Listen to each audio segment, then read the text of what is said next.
Senate will come to order. Chaplain Dr. Black will lead the Senate in prayer.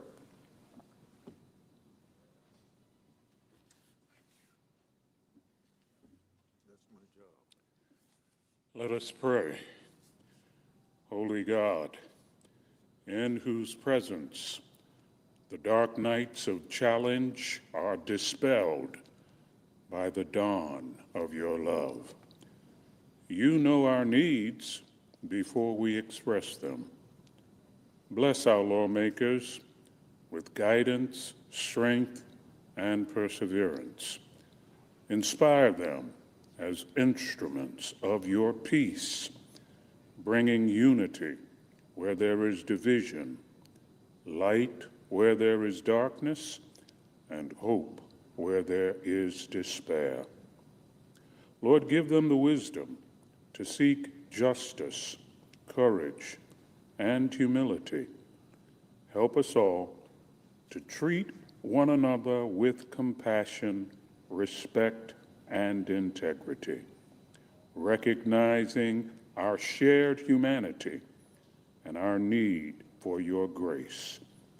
May our words and actions reflect your love. And Lord, bring peace to our troubled world. We pray in your righteous name. Amen. Will you please join me in the pledge? I pledge allegiance to the flag of the United States of America and to the republic for which it stands, one nation under God, indivisible, with liberty and justice for all.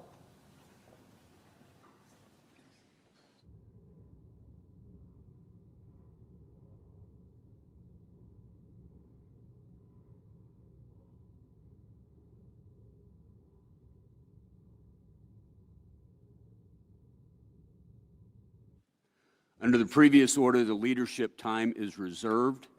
Under the previous order, the Senate will be in a period of morning business, with senators permitted to speak therein for up to 10 minutes each. The senator from Iowa. A top issue for Iowans, and particularly an issue in this midterm elections, is the farm economy, which isn't very good. Farmers continue to face stronger headwinds. It's not profitable today, particularly in grain farming. It's not just an Iowa issue, it's not just an American issue. I recently read that Brazil farmers are being foreclosed on because of low prices there as well. There's two ways of attacking this. It can be either side of the ledger. We can help lower input costs, or we can increase markets for farmers. Farmers continue to say they don't want checks from the Treasury that are often passed on to input suppliers.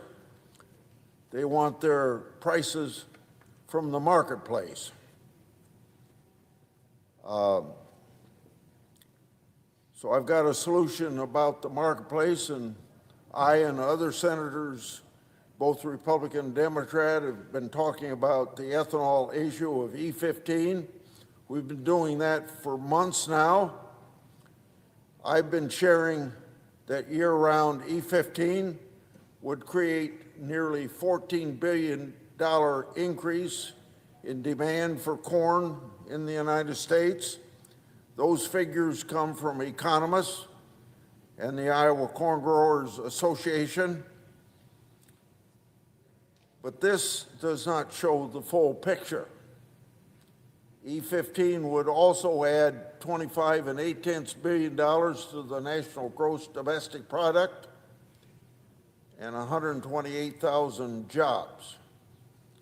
Most of the jobs and value created from E15 supports rural communities. High-paying jobs go to local ethanol plants, grain cooperatives, ag equipment manufacturing, and other agriculture suppliers, and of course, the farmers benefit from it as well. During my annual 99-county Q&As that I hold around the state this year and each year, I've heard directly from Iowans at county farm bureaus, other businesses, and cooperatives how year-round E15 will support rural American economy. It's time then that the Senate pass E15 legislation. It's good for the farmers. It's good for good-paying jobs in rural America, good for the environment because ethanol is cleaner burning than gasoline from fossil fuels. It's good for national security as we spend or depend less on foreign sources of energy. So I like to say when I do a ribbon cutting at the opening of an ethanol plant, it's good, good, good. You've heard it too. Good. I want to speak also about ethanol and E15 as a process right here in the United States Senate. And I think it's about time that this be highlighted by both Democrats and Republicans from agricultural states that support E15, but don't talk about it enough. Now, it could be handled as a separate issue on the United States Senate, and that would be the appropriate way to do it. But you know, when the Senate's only in session about 3 days out of the week, we aren't getting much done with separate pieces of legislation. So something like E15 is going to have to find a home in some other bill. The Farm Bill, the Defense Bill, appropriations bills, but we aren't talking about what that's going to do. And I just mentioned 3 possibilities, and there aren't a whole lot of other possibilities.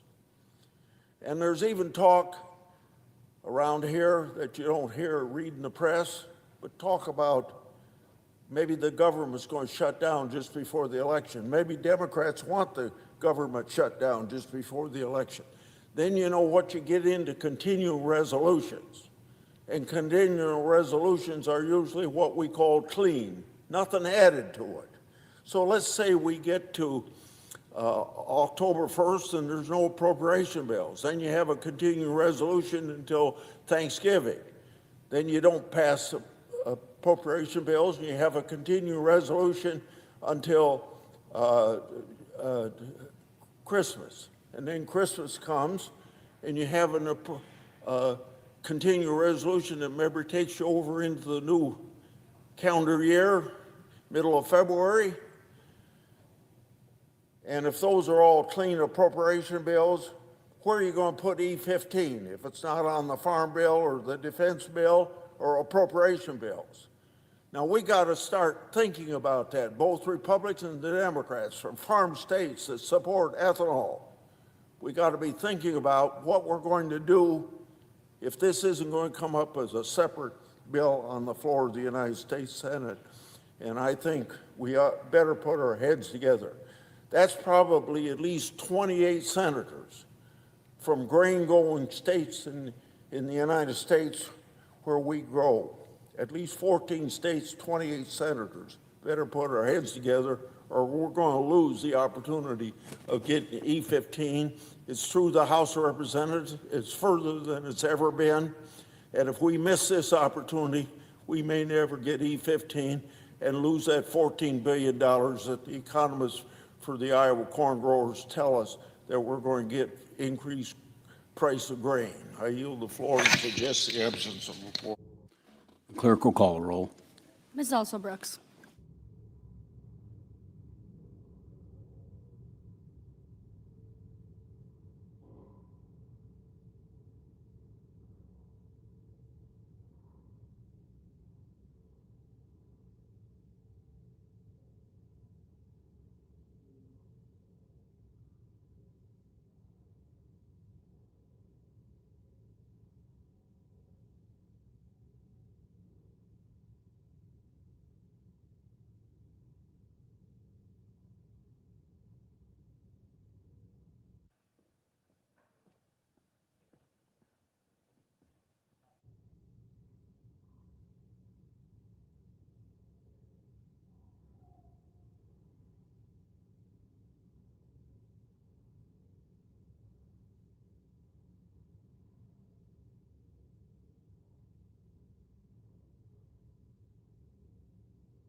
Majority Leader. Mr. President, I ask unanimous consent the quorum call be suspended.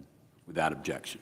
Mr. President, I don't think at this point there are too many people who think Democrats were actually interested in reforms of Border Patrol and Immigration and Customs Enforcement, because it was pretty clear from their actions that they were not. If you're interested in getting reforms, you don't say no when you're repeatedly offered a robust reform package, even if you can't get every single thing you want. The Democrats, of course, said no again and again and again. And eventually they just walked away completely and refused to provide even $1 of funding for Border Patrol or ICE. Clearly, they decided that having a political issue for November was more important than reforms. And Mr. President, you certainly don't have to take my word for it, because the Democrat leader came out last week and admitted that the decisions he and his party have made this Congress have been about one thing, and that's improving Democrats' prospects in November. This is a quote: "We made a lot of strategic decisions that got us to this place. It didn't happen by accident," end quote, the Democrat leader said, referring to his view of his party's position. You know what he kicked off some of the most strategic decisions, Mr. President? Democrats' 2 record-breaking government shutdowns. That's right. Democrats shut down the government twice to try to improve their chances in November. Not to help hardworking Americans, not to get reforms at ICE and Border Patrol. No, to improve their chances in November. Mr. President, let's just run down some of the consequences of Democrats' choices. The disastrous situation at U.S. airports that resulted from Democrats' decision to cut off funding for air traffic controllers, for one.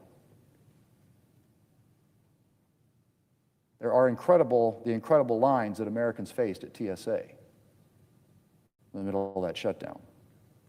The TSA officers who have left in droves thanks to Democrats' decision to force them to work without pay for quite literally months this fiscal year.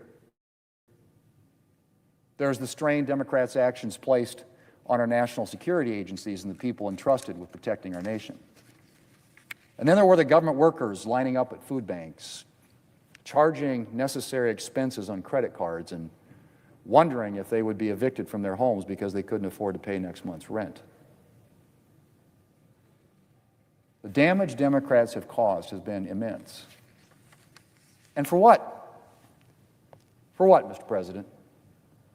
To improve their chances in November.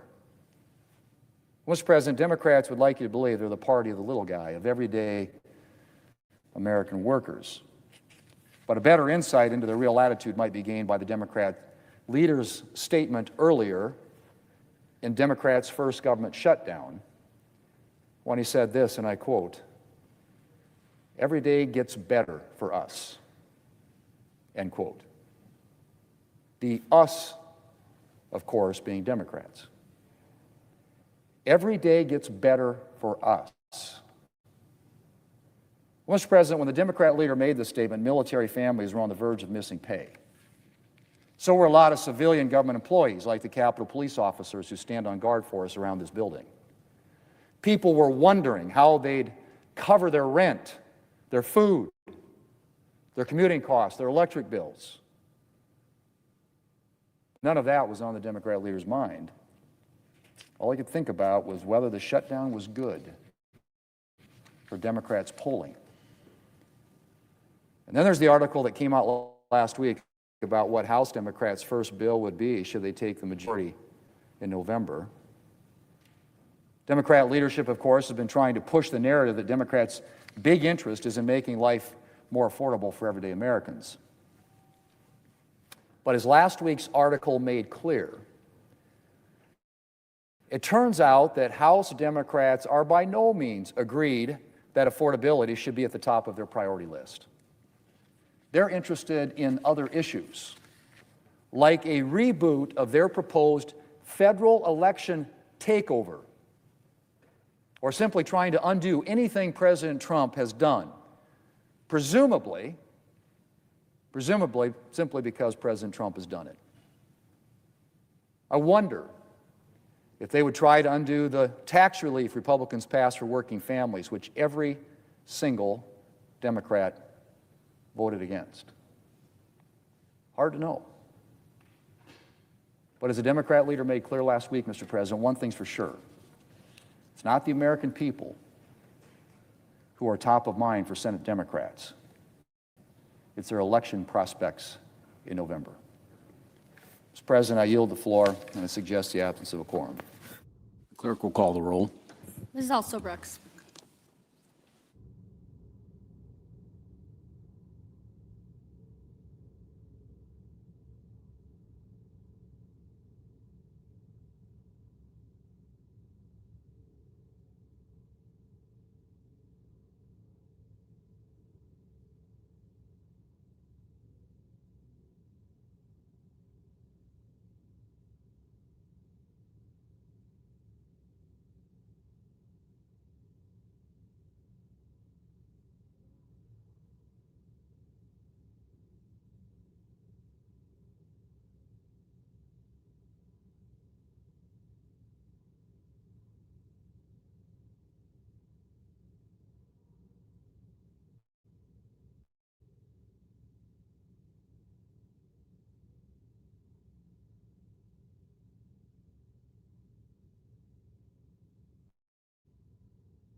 Democratic Leader.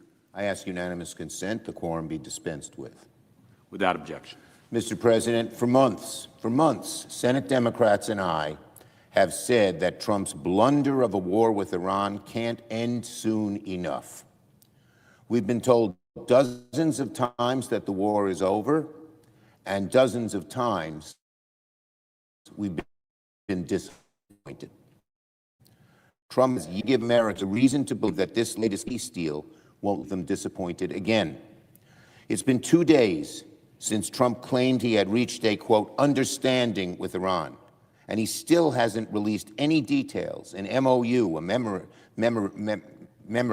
of understanding about what it actually is. We keep hearing inconsistent statements from different members of the administration.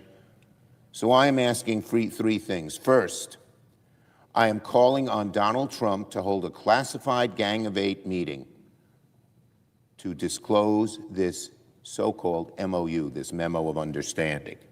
Second, I'm calling on Trump to brief the whole Congress on this MOU, this memo of understanding. And third, and most importantly, I'm calling on Trump to inform the American people on whatever his understanding with Iran involves, and he should do it immediately so we'll know what the heck is going on. We're in the middle of a war. No one quite understands what Trump is up to, and now he's keeping everybody in the dark. Americans need to know whether their loved ones in uniform will remain in harm's way. Americans need to know what Trump has promised to Iran and what the United States will get out of it. Americans need to know how and when this war will truly end. They need to know what's the deal on the Strait of Hormuz, which has caused gas prices to go through the roof.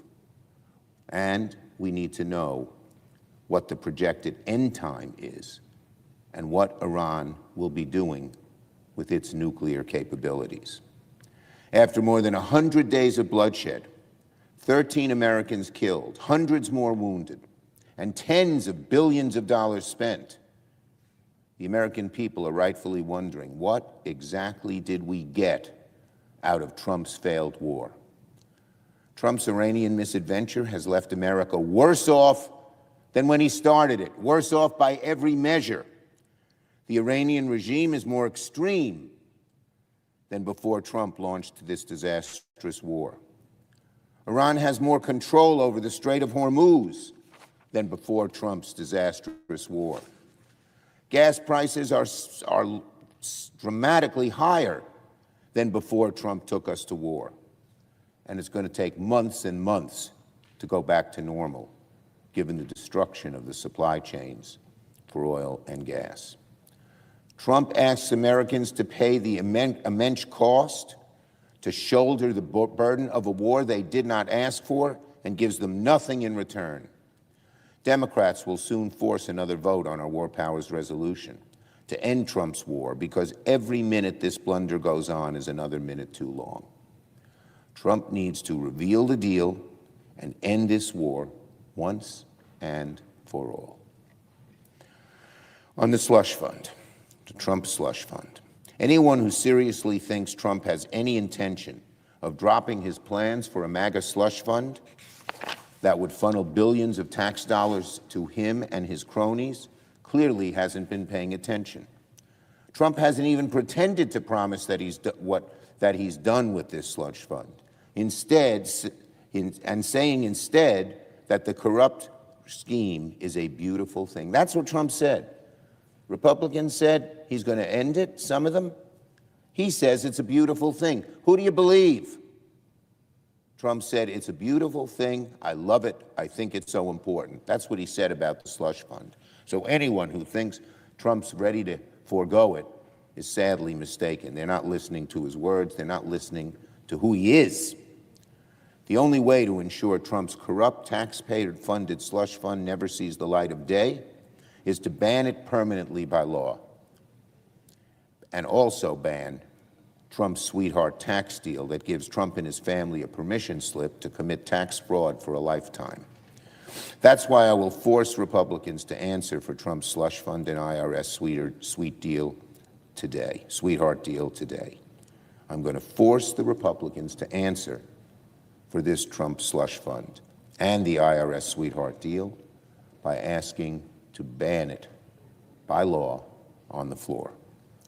Senate Republicans have already refused to outlaw the fund, and now they'll have to show the country who they stand for once again: American taxpayers or Donald Trump, working families or cop-beating insurrectionists. It's unbelievable. Republicans seem to think that a promise from Todd Blanche, who built his career on bending the truth in service to Trump, and a hope and a prayer that Trump will suddenly find a conscience are enough to stop the slush fund. Makes no sense. Republicans won't be able to wash their hands of Trump's effort to defraud the American people at a time when they're struggling to make ends meet as costs skyrocket. Now on Trump's broken promises on child care. Today, Senators Murray, Warren, and I are releasing the most comprehensive Senate report to date on Donald Trump's broken promise to make child care more affordable. A couple of months ago, Trump said, quote, "Don't send any money for daycare because the United States can't take care of daycare. It's not possible for us to take care of daycare, Medicare, Medicaid, and all these individual things," unquote. That's what Trump said. Really, Trump? Trump thinks it's fine to stick working Americans with the bill for his gilded ballroom, his costly war in Iran, $2 billion of slush fund payouts for him and his MAGA loyalists, and trillions of dollars of tax cuts for the wealthy? But helping families afford child care is just too much? What a disgrace. Trump isn't just refusing to lower costs of child care. He's actively making it more expensive and harder for families to find, and they're desperate for it. Trump has removed caps on child care costs, frozen $2.4 billion in child care funding for 5 states that didn't vote for him, and made numerous other changes that have driven up the cost of child care. Is it any wonder families paying 5% more for child care now than before Trump took office in 2025 are angry? Of course they're angry. When I was majority leader and Democrats were in charge, we made a historic $39 billion investment in child care that lowered child care costs by 10%, added 63,000 new child care workers, and increased the supply of available child care slots by 7%. America, that's what Democrats did when we had the majority. We helped people with child care. What does Trump do? He slashes it and then proposes billions of dollars for a slush fund for him and his family. What callousness, what cold-heartedness, and how out of touch with the American people can Trump be? On our Spotlight Forum, later today, Senator Padilla and I will hold a Spotlight Forum on state and local efforts to protect free and fair elections from the chaos coming out of the Trump administration. This Spotlight Forum is because the Republicans will not hold hearings on this important issue, protecting our elections. So we have our own Spotlight Forum where people can testify, American people can learn the truth. As Trump gears up to interfere in our elections and discount the votes of the American people, Senate Democrats' Election Protection Task Force is preparing to protect the independence of American elections. Trump's anti-democracy agenda has left local and state election officials vulnerable to cyber attacks, intimidation from Trump loyalists, and federal seizure of election equipment and ballots. Today, we're going to discuss what we can do to counter Trump's interference efforts and uphold the sanctity of our elections. Donald Trump, listen to this. You may not know it because you sure don't act like that you know it. In America, voters pick their leaders. Leaders don't pick their voters. And Democrats will ensure that remains the case in 2026. I yield the floor. Note the absence of a quorum. Ms. Alsobrooks.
Majority Whip. And I ask unanimous consent that the quorum call be vitiated. Without objection.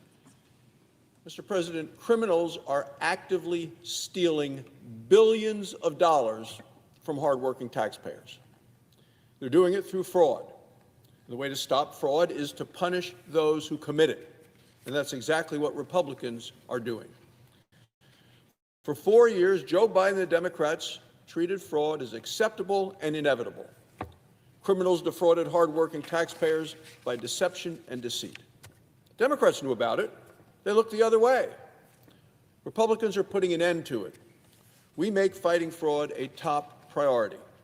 That's how to protect hardworking taxpayers and their money. Republicans passed the Working Families Tax Cut law. We strengthened eligibility requirements for Medicaid. We ensured that illegal immigrants did not receive taxpayer-funded health care. We put in place work requirements for Medicaid and for food stamps. At the same time, President Trump created an anti-fraud task force. Vice President Vance is leading the charge here. He has an incredible effort going on now, and he's working with clarity and urgency. Criminals are now hearing a clear message. No amount of fraud is too small to prosecute. The battlefield against fraud is nationwide, and Minnesota is ground zero for fraud. We know the stories. Let me tell you how bad fraud is in Minnesota. Criminals are using children with autism, as a way to get rich quick. 8 years ago, the Minnesota Medicaid program for children with autism spent $6 million. The money is needed and used to help children actually diagnosed with autism. But driven by massive criminal fraud, the price tag ballooned from $6 million to $192 million going out. How does this happen? Well, the program was being looted by crooks, by criminals, and loaded up with corruption. The money was being siphoned away from children with autism, children in need. Last month, federal officials charged 15 individuals for stealing $90 million connected to the state's federally funded health care program. According to the Justice Department, that includes the largest autism fraud scheme ever prosecuted. Schemes didn't stop there. Remember the fraudulent daycare center in Minnesota? No children, 0 children were actually enrolled in that facility. It was set up for one purpose and one purpose only. It was set up to steal money from the United States Treasury. So I just heard the minority leader, Senator Schumer, here on the floor talking about daycare centers. Why do the Democrats ignore the abuse of daycare centers to steal money from the American people, from our taxpayers? They don't seem to care about that. They just say, send more money, send more money, send more money, and then he comes to the floor complaining about daycare centers when it is the fraud in Minnesota with their own candidate for vice president being the governor, overseeing it, ignoring it, allowing it to happen. They don't seem to care about any of those things. Well, our colleague, Senator Joni Ernst, investigated it. She discovered one of these so-called daycare centers that Schumer's out here talking about as wonderful things. One of these daycare centers raked in over $230,000 from the Small Business Administration alone just during the pandemic. Remember, there were no children at the location, none. The Biden administration looked the other way, and the disgraced governor of Minnesota looked the other way as well. In total, stolen funds in Minnesota have now been identified of exceeding $9 billion. It's a staggering sum. And that's only one state run by Democrats. California is just as bad, if not worse. I would put it in worse. Last week, many of us met with Dr. Mehmet Oz. Dr. Oz runs the Center for Medicare and Medicaid, confirmed here by the Senate. Dr. Oz says nearly half of hospice providers in Los Angeles are fraudulent hospice providers. When you think about hospice and what it does and supposed to do in terms of caring and compassion, comforting those who are dying, not in California, it's used to defraud the government. Many of these so-called hospices don't serve a single patient. Many are shell offices, all in the same office building. Recall, Los Angeles has only 3% of the population of the United States. Somehow, 33% of all hospice providers in the entire country are listed in LA. There aren't that many people or patients to justify that. How can it be? Well, it's a racket. That's what it is. It's set up to steal money from the government, from our taxpayers. And Democrats are well aware of the fraud, and they refuse to stop it. They refuse to talk about it. They want to keep looking the other way. In Ohio, the Anti-Fraud Task Force dismantled a criminal scheme that stole tens of millions of dollars from Medicaid. The criminals submitted false claims for so-called behavioral health services. These services were never provided. Criminals used the money to buy a fleet of luxury vehicles, including Maseratis, Mercedes, and a Bentley. Thankfully, Senator John Huston and Senator Bernie Moreno of Ohio voted for the Working Families Tax Cuts law. They voted to root out exactly this kind of waste, fraud, abuse, and corruption. Nationwide, total estimates of Medicaid fraud are as much as now $120 billion a year, and the fraud got worse after Obamacare became law. Bigger government, more money, more areas in which criminals to steal. Vice President Vance is encouraging states to fight fraud in their Medicaid programs. Those who don't enforce the law will lose federal funds. Mr. President, a pattern has emerged. Democrats run the blue states. They control the big cities. And when criminals steal vast amounts of money from hardworking taxpayers, elected Democrats go silent. Appallingly, we have seen cases where Democrats actually tried to silence whistleblowers who sound the alarm to try to want to point out what's happening. Democrats try to muzzle them. Here in the Senate, every single Democrat voted against landmark legislation to fight fraud, to fight waste, to fight abuse, and to fight corruption. Democrats would rather protect thieves than protect hardworking American taxpayers and the people that these programs are created to help. The American people are absolutely infuriated by the fraud that is being exposed. They're finally seeing the results in combating it, and they want these people to go to jail. Republicans are fighting the war against fraud. We're fighting to protect taxpayers, to protect vulnerable families, and fighting to punish the criminals who steal from our country and our communities. The American people deserve accountability. Criminals deserve the consequences. Thank you, Mr. President, and I yield the floor.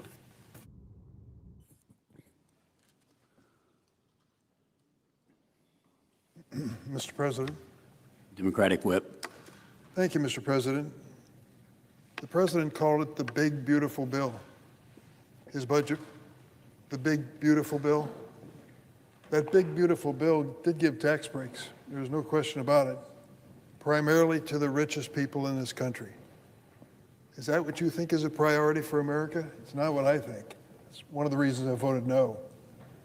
The second thing it did was to cut Medicaid reimbursement to hospitals and healthcare providers by $1 trillion over the next several years. $1 trillion. You know what the hospital administrators in Illinois told me will happen as a result of those cutbacks of Medicaid payments? Hospitals will close, particularly downstate hospitals in rural areas and those in the inner city. We went to those administrators of the hospitals directly and said, forget the political hype in Washington. What's going to happen on the ground in the state of Illinois and across the nation when $1 trillion in Medicaid reimbursement disappears? They said, well, first the hospitals will close certain departments. I've noticed in central Illinois, my own experience, that means usually the delivery of babies as well as behavioral medicine, mental health counseling. Those are the first to go. But some hospitals just won't make it. The hospitals in rural areas, as you know, are small and willful and do their darndest with volunteer help in the community to stay open. And they are critically important. If you happen to live in rural Illinois, maybe you're a farm family, and there's a terrible accident that occurs on the farm, Driving 20 minutes versus driving an hour and 20 minutes can be life or death. And so the Republicans want to cut $1 trillion from Medicaid, $1 trillion, and give tax breaks to wealthy people. Vote me no. Vote all the Democrats no. Those aren't the priorities of this country. And when it comes to fraud, there's no excuse for it. But let's not overstate the obvious. Government agencies across this country are doing the best they can in some instances, but can always do better. I don't think that we have any monopoly when it comes to virtue in our party or any other party. There are those who break the law and should be held accountable, and there are those who are doing their best to uphold the law, and they should be encouraged. To suggest that the Democrats are the party of fraud and the Republicans the party of virtue, you know better than that. People in both political parties could have a tune-up when it comes to virtue, and I add myself to that list as well. Mr. President, Section 702 of the Foreign Intelligence Surveillance Act, or FISA, is a powerful tool for collecting information that has been abused for way too long. Most Americans would flunk the test of what's FISA, what's 702.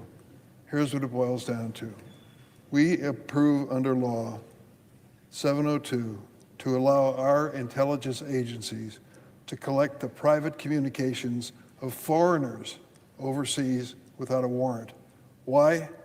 We suspect those foreigners are involved in activity that's not safe for the United States. Am I supportive of that? Count me in. But Section 702 enables surveillance of more than just foreigners overseas. Millions of innocent Americans' text, emails, and phone calls are swept up in this dragnet if they communicated with a foreigner. So if you find somebody in a foreign country whom you suspect of illegal or dangerous activity, and you wiretap their telephone communication, the person on the other end of the phone may not be a foreigner, but American citizens. Unfortunately, it turns out that thousands and thousands of American citizens have their texts and phone conversations tapped under Section 702. Our intelligence agencies, including the Federal Bureau of Investigation, puts these communications in searchable databases that they use to spy on Americans without a warrant.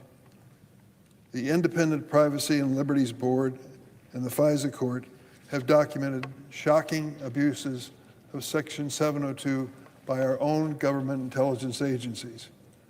702 has been used to spy on American religious leaders, American political parties, American journalists, and protesters from across the political spectrum. Such abuses have been documented under both Democrats and Republicans. But the prospect of placing warrantless, that means no court approval ahead of time, warrantless surveillance power in the hands of this administration is particularly alarming. President Trump and his appointees have repeatedly weaponized the power of the federal government to target President Trump's perceived enemies. Take Bill Pulte, President Trump's first choice to serve as the acting director of national intelligence. Pulte currently serves as the director of the Federal Housing Finance Agency, where he's pushed for criminal referrals against those who have angered President Trump, from New York Attorney General Letitia James to Federal Reserve Governor Lisa Cook. Even though Pulte himself has no intelligence experience, President Trump chose him to lead our national intelligence apparatus and to help oversee that powerful Section 702. The public outcry changed the president's mind. The president, after he heard from both Democrats and Republicans of what a terrible choice Pulte would be, dropped him, and now has nominated Jay Clayton, the U.S. Attorney for the Southern District of New York, to serve as Director of National Intelligence. This episode demonstrates the inherent danger of warrantless surveillance. No single branch of government in the United States should have unchecked power to spy on Americans. Whether this power is in the hands of Bill Pulte, Jay Clayton, Kash Patel, the leader of the FBI, or whoever President Trump installs next.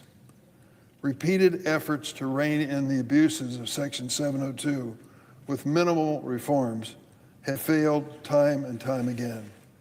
And now the Trump administration refuses to disclose the latest ruling from the FISA court detailing ongoing abuses.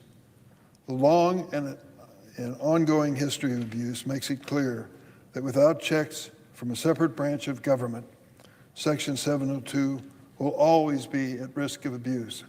It is a massive delegation of power to an executive agency. That is why the drafters of the Constitution, many years ago, 250, decided that we should never have warrantless searches of Americans. They're prohibited. It's time to stop tinkering around the edges of 702 and make meaningful changes once and for all. That's why I joined Republican Senator Mike Lee of Utah to introduce the SAFE Act, a bipartisan bill in the Senate that would require the government to obtain the judicial warrant before searching America's communications collected under Section 702. But Republican leadership have refused to hold a vote on the SAFE Act and instead have attempted to extend FISA's authorization without any serious reform. I've been through this many times since 9/11.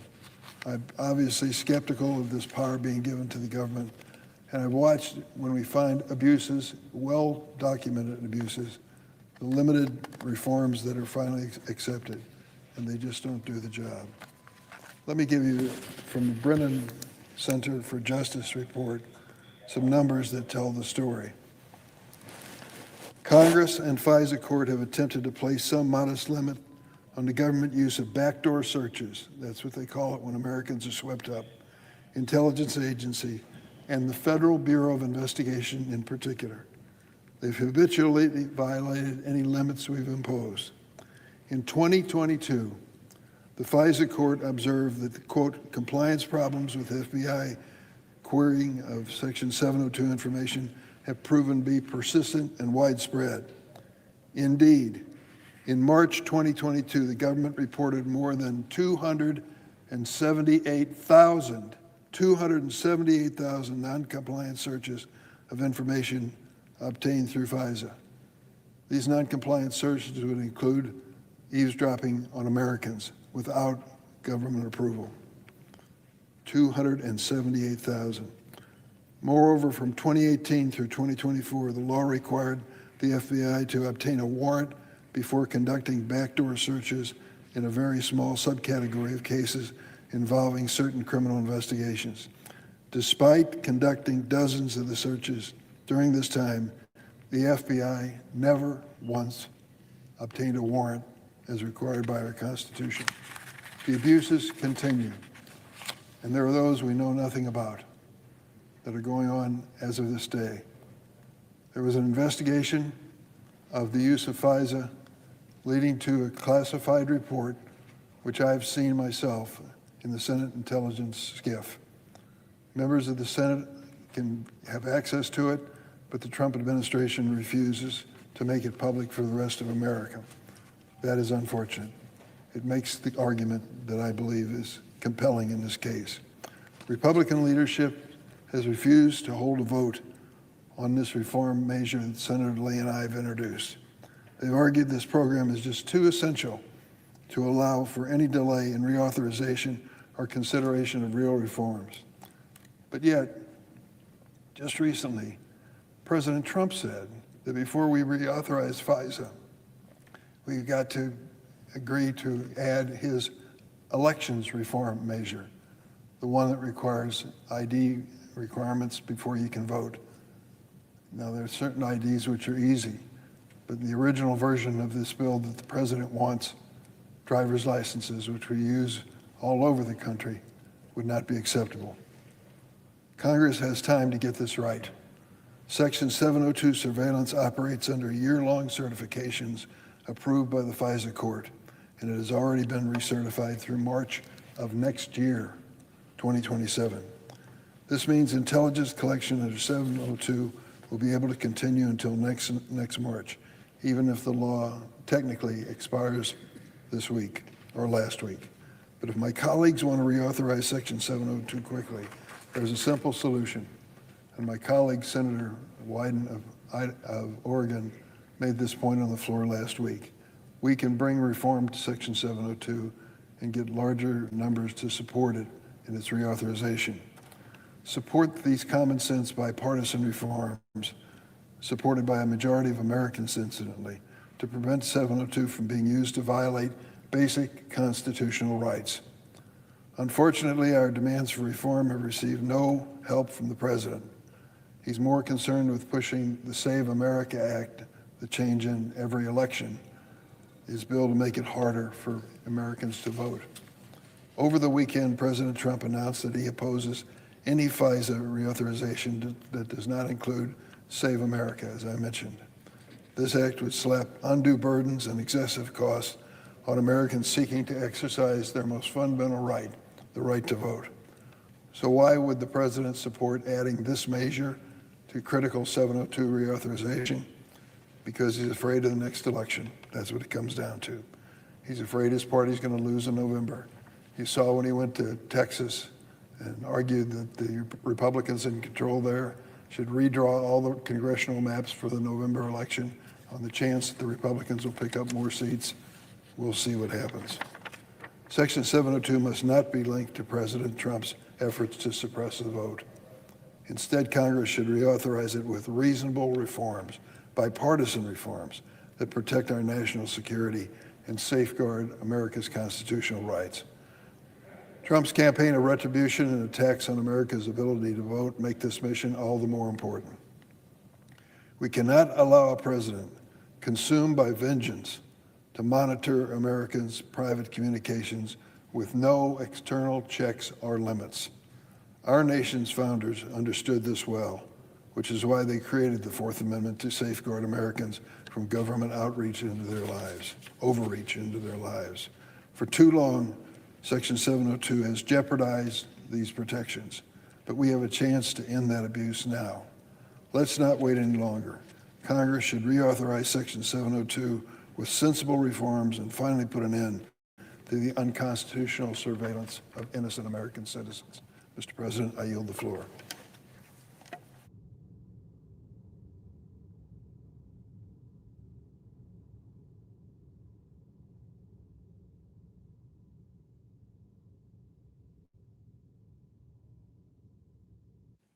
Mr. President. Senator, North Carolina. Mr. President, I rise today to honor a significant milestone in Marine Corps aviation history. Earlier this month, on June 3rd, the AV-8B Harrier aircraft retired from combat after 4 decades in service. Since the aircraft's introduction in 1985, the Harrier has symbolized the Marine Corps' elite operational mobility.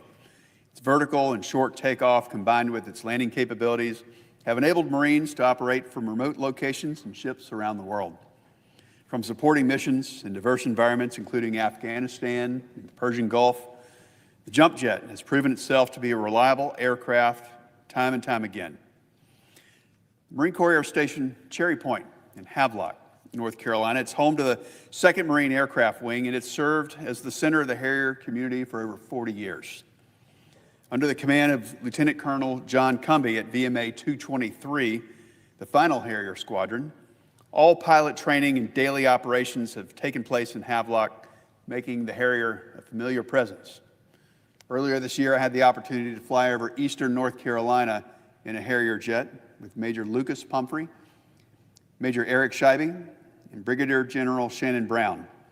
Experiencing the aircraft's capabilities firsthand, it offered a powerful reminder that behind every mission are exceptional Marines whose skill, discipline, and dedication to duty make these operations possible and help preserve the security of the United States and our allies.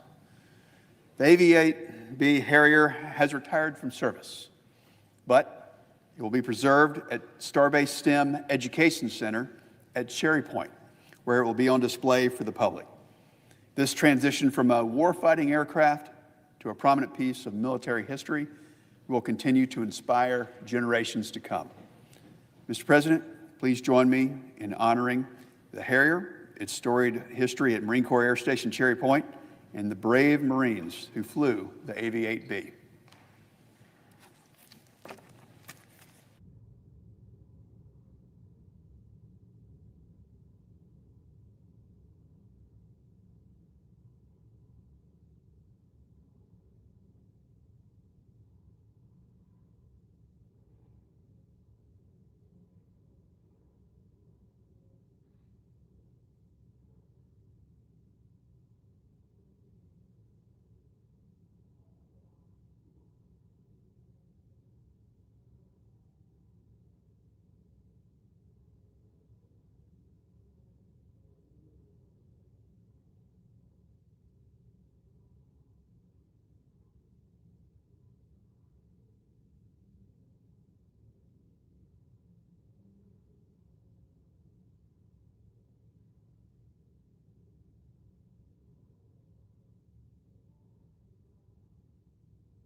Mr. President. Senator Nebraska. Thank you, Mr. President. Nebraska is the best place in the world. Nebraska is what America is supposed to be. And just recently, U.S. News just said Omaha, our largest city, is the second best place in the country for recent college grads. This is a wonderful recognition of what a great quality of life we have in Omaha. And as we welcome all the new college grads, it also reminds us that we've got more work to do with regard to housing. Housing is something that we need to make more affordable for Americans. Just 10 years ago, the average age of a new homeowner was 31 years old. Today, the average age of a new homeowner is 40. About 25% of the cost of a new home is regulation and red tape. And actually, for an apartment building, it's even worse. It's 40%. I was talking to an apartment builder in Omaha, and he described to me how when he first got into building apartment buildings, he could build an apartment for about $15,000, and now the cost is well over $200,000. Now, this is not a new issue. When I was governor of the great state of Nebraska, this was something we worked on as well. In fact, I worked with my legislature to introduce the Rural Workforce Housing Act. We put about $7 million into a grant program, which allowed rural communities to be able to partner with developers to be able to help build homes or apartment buildings. The way it often worked is that the community would create a low-interest fund that developers would apply to, oftentimes using it, for example, as a bridge loan, build the housing development, and then pay off the loan so that the money could be recycled back into the next loan to help build more houses. It was very successful, and we ultimately added more money into that program and then created the middle-income housing fund as well to be able to help out cities like Omaha. Here in the Senate, I continue to bring this Nebraska solution to the rest of America.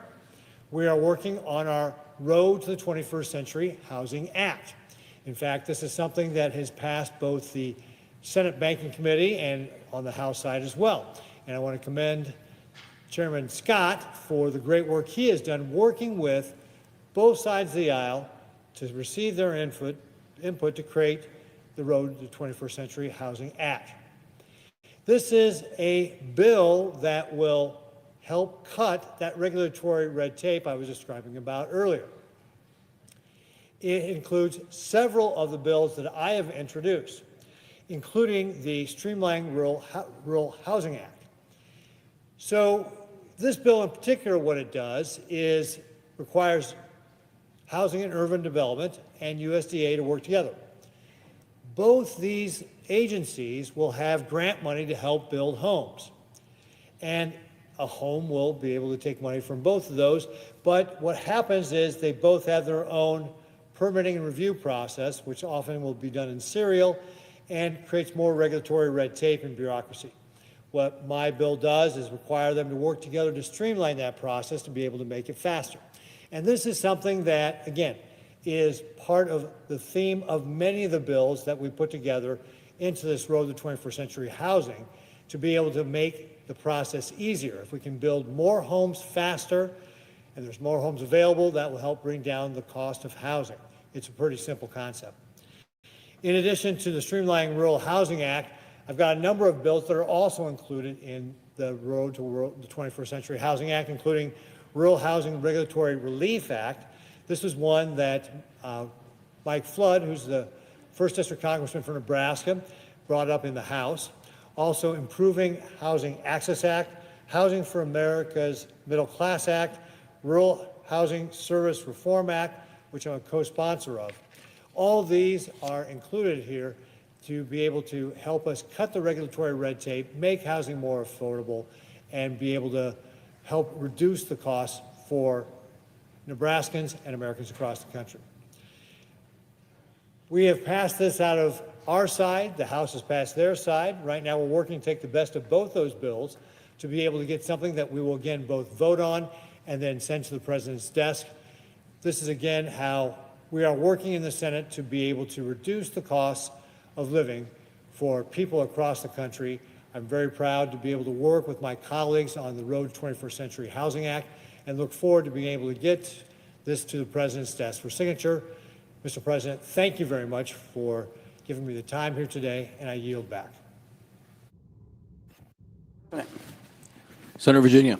Mr. President, I thank you and my colleagues for being on the verge of a vote on a matter I've placed before the Senate together with Senator Durbin, Senate Joint Resolution 190. I think Senator Durbin has already spoken, and I believe Senator Padilla will follow me, and then we will move to the vote. But I just want to explain why I think this is such an important matter. The resolution would repeal a regulation that the Trump administration has put in place concerning the appeal of immigration cases. So immigration cases, as we all know, that are heard in immigration courts by administrative law judges often involve very, very momentous matters for the applicants. And traditionally, immigration cases are able to be appealed to an appellate administrative process in case a judge gets something wrong. And the appellate process is designed in all court systems to enable the correction of error. No judge is infallible. Judges make mistakes. Sometimes judges make mistakes because the quality of the lawyering before the judge is not that good. But whether it's a civil matter or a criminal matter or an administrative matter, a real hallmark of the American legal system, and I think it's something we can be proud of, is there is an appeal process to correct mistakes. The regulation that President Trump's administration has put in place that I challenge in the resolution that will come up is a regulation that dramatically limits immigration appeals. So, for example, prior to the Trump regulation, somebody who got an immigration decision from an immigration court would have 30 days to appeal. The Trump administration regulation that I challenge has shrunk that amount of time to 10 days. What is the problem with that?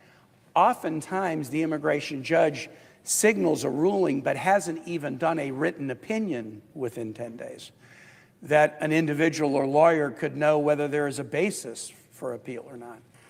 And so the reduction of the time to appeal to 10 days is certainly going to have the consequence, and I think it's an intentional thing, to dramatically limit people's ability even to appeal.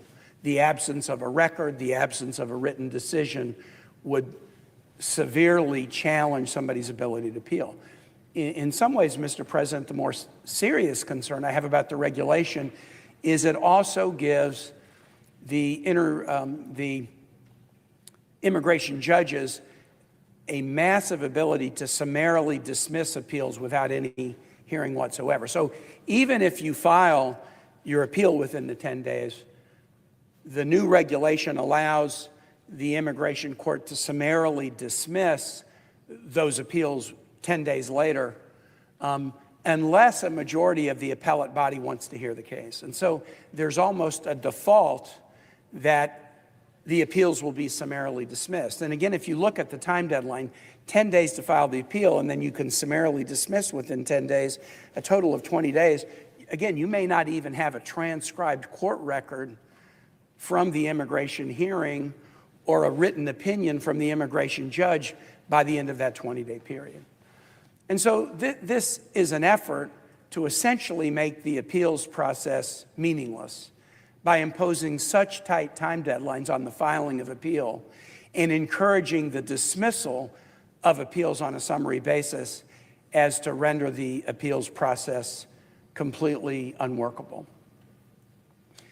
All right, what does that mean? Let's talk about what this means to immigrants in immigration courts. And Mr. President, I want to use two kinds of cases that are really common in the everyday work of our immigration courts. The first is asylum cases. The United States has had a practice, and other nations have it as well. And again, it's a practice that I think we should feel proud of, that we will offer asylum to individuals who are able to prove that they have a well-justified fear of persecution if they are returned to their country of origin. And this has been used to protect people from torture, protect people from imprisonment, protect people from death, protect people from all kinds of grievous harms in their countries of origin because they're a political opponent, because they're a member of a religious minority or an ethnic minority, because they've been subjected to domestic violence, because they've been pressed into service in the military as a child soldier in countries that force people into the military at a young age. And the U.S., along with nations around the world, has always allowed someone to come in and make this case. I will be subject to persecution, even to torture and death if you send me home. And the U.S. has allowed people to make that case. And my belief is that's a good thing, not a bad thing. Maybe the standard should be a tough standard, but if you meet that standard, you should be allowed to remain here rather than be sent back to suffer horrible consequences in the country where you come from. Mr. President, let me give you a couple of examples of this that are sort of topical and recent examples. President Trump authorized military action in Nigeria on Christmas Day to bomb certain areas and target certain groups that were persecuting Christians. Christians being persecuted in this part of Nigeria led the president to say, this justifies the use of the U.S. military to try to eliminate the threat whereby people practicing their Christian faith will be targeted for torture and even death. So the president has acknowledged that this is a serious concern. And so what if somebody from Nigeria seeks asylum status in the United States and says, I'm a Christian. I'm being targeted because of my religion. President Trump believes this is such a serious thing that he authorized U.S. military action to target terrorist groups in Nigeria to protect Christians. I would like asylum status in the United States based on President Trump's recognition that I'm subject to religious persecution. If you force essentially the evisceration of an appeals process, you run the risk that individuals who are subject to persecution of this kind would be returned home and thereby face the very persecution that President Trump has spoken out against. Here's another one, Iran. Iran's regime is one of the grossest violators of human rights on the planet, to political opponents, to religious minorities. There are Iranians in the United States right now who have active asylum cases and are attempting to demonstrate, please don't send me back. The work that I've done in Iran against the regime will immediately get me imprisoned or worse should I be sent home. And so if you're going to have a protection for asylees, if you're going to say we don't want to send people back to a place where they're going to be tortured or killed for an illegitimate reason, you shouldn't turn the immigration appeals process into essentially a worthless process that does not provide protection for people who have a high risk of suffering if we make a mistake in an immigration case. So that's one kind of case, and an asylum case is a standard everyday case in our immigration courts. And I think there's a pretty strong motive that we not make mistakes in these cases, but we get them right.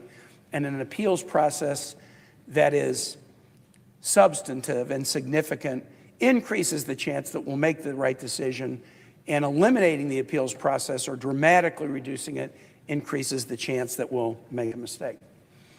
Second kind of case, Mr. President, that is also just the everyday case, whether somebody, because of their immigration status, will be deported.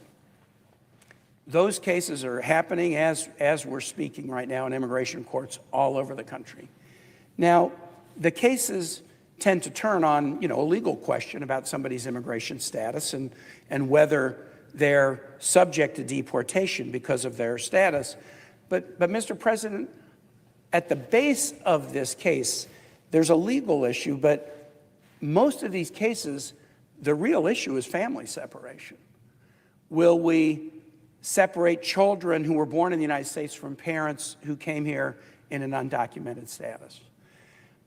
Almost all of these cases about deportation involve families, and almost all of them involve families that have mixed status. Some might be U.S. citizens, some might be green card holders who are seeking to be citizens, some might have humanitarian parole, some might be special immigrant visa status, and some are undocumented.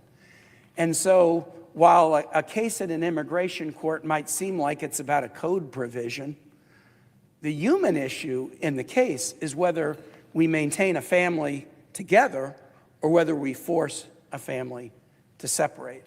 And there is not a more significant issue ever litigated in any court in this country than that. My wife, Ann, and I've talked about her probably too much on the Senate floor because I'm so proud of her, but one of the chapters of her professional life was she was a juvenile court judge in the Richmond Juvenile and Domestic Relations Court for 9 years, and for the last 3 years, she was the chief judge of the court. Now, the work, Mr. President, I know you know this, of a juvenile court judge is really tough because you're dealing with the worst things that people do to each other. You're dealing with child abuse cases. You're dealing with kids who are the victims of horrible crimes, and sadly, kids who commit horrible crimes. The number of times my wife had to preside over murder cases, again, somebody murdered or a young person who commits a murder, grim stories, and she would come home in a bad mood because of that case. But the worst cases my wife ever had to preside over were not the murder cases. They were not the child abuse cases. My wife said the hardest cases for a juvenile and domestic relations court are cases involving the termination of parental rights. A parent has had a child. That parent might have been sentenced to prison. The parent might have an addiction issue. The parent might have had neglect issues or might have had serial abuse. And maybe the parent did a whole lot of bad things to this child. And now there's a legal proceeding before the Juvenile and Domestic Relations Court. Will the parent's right be terminated forever? I mean, it's a forever decision. It's a decision about family separation. And my wife would come home from those cases and say, these cases are tougher than the murder cases. They're tougher than the child abuse cases. When you're sitting as a judge and you're looking across the dais at somebody, and the question that you have to decide is, will I terminate this mother, terminate this father's right to be the parent of this child forever? Those were the toughest cases. The toughest cases. That's what these immigration cases are. They're cases about a provision of the immigration code, but the consequence is family separation. In the instance of a deportation, it might be family separation forever. My wife would say, though, I hate these cases, but thank God there's an appeal. In the Virginia system, a decision about a termination of parental rights could be appealed up to the circuit court. And she used to say, I'm a smart judge. I listen real carefully. I try to decide right, but I'm not an infallible one. I might make a mistake. And the fact that there is an appeal that is essentially an appeal of right, that the individual can immediately file an appeal, and that appeal has to be heard in the circuit court, that gave her a little bit of comfort that if I make a mistake, there can be somebody who can correct the mistake and not terminate somebody's rights to be a parent for the rest of their life over their own child. That's what these immigration cases are. In fact, I think even a higher percentage than dealing with asylum status are cases about deportation of people over their legal status. And in almost every one of those cases, it's really a case at root about family separation. And it just strikes me that when the stakes are that high, and if we acknowledge our own infallibility as legislators and as judges, having an appeals process that's meaningful isn't a bad thing. It's not something we should try to eliminate. It's something we should actually celebrate and say it's a hallmark of our system. And so for that reason, following my colleague, Senator Padilla, who I know is going to come and speak on this matter, I will call up at the appropriate time this resolution and ask my colleagues to stand for the broader proposition that our justice system in this country is not perfect and it's never going to be. But because it's not perfect and because we're not perfect, we have an appellate process that provides some kind of a check against mistakes, and that is something to celebrate, not to eliminate. And that's the purpose for the bill that I'll bring before the body following Senator Padilla's comments. And with that, Mr. President, I yield the floor.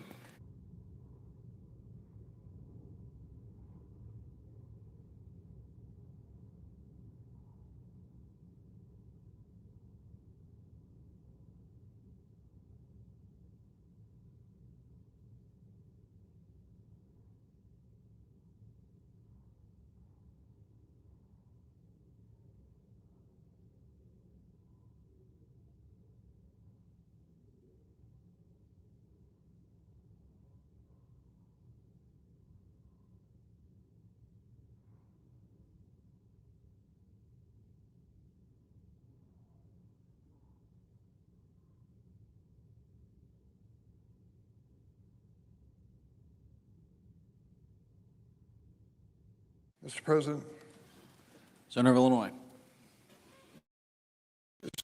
President, I'm honored to rise in concert with my friend and colleague from Virginia, Senator Kaine, for this measure that is going to be pending on the floor. I rise in support of Senate Joint Resolution 190 to disapprove an interim final rule entitled Appellate Procedures for the Board of Immigration Appeals, a regulation from the Justice Department that would greatly limit opportunities for appeal in immigration courts. This rule would reduce the time to file an appeal from 30 days to just 10 days. And if an applicant manages to meet this unreasonable deadline, their appeal is still likely to be thrown out under this regulation. That is because the regulation requires that appeals be summarily dismissed unless a majority of the Board of Immigration Appeals agrees to take on the case.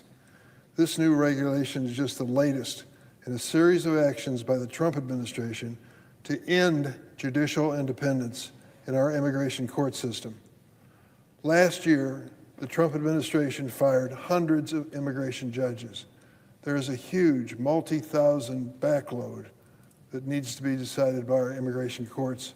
The response of the Trump administration: eliminate immigration judges. Make sense? Of course not. One of those who was eliminated was Assistant Chief Immigration Judge Jennifer Payton. She worked for nearly 10 years at the Chicago Immigration Court through Democratic and Republican administrations. What was the cause for the dismissal of this woman who spent almost 10 years before the court? I can tell you because I witnessed it personally. Do you know what she did? You know what she had the nerve to do? when I called the immigration court and said, can I sit in the audience and listen to an immigration hearing? She said, I'll meet you at the front door and escort you to the courtroom. She met me, introduced herself, took me to the courtroom, and left. I didn't see her again that day. That was grounds for dismissal by the Trump administration.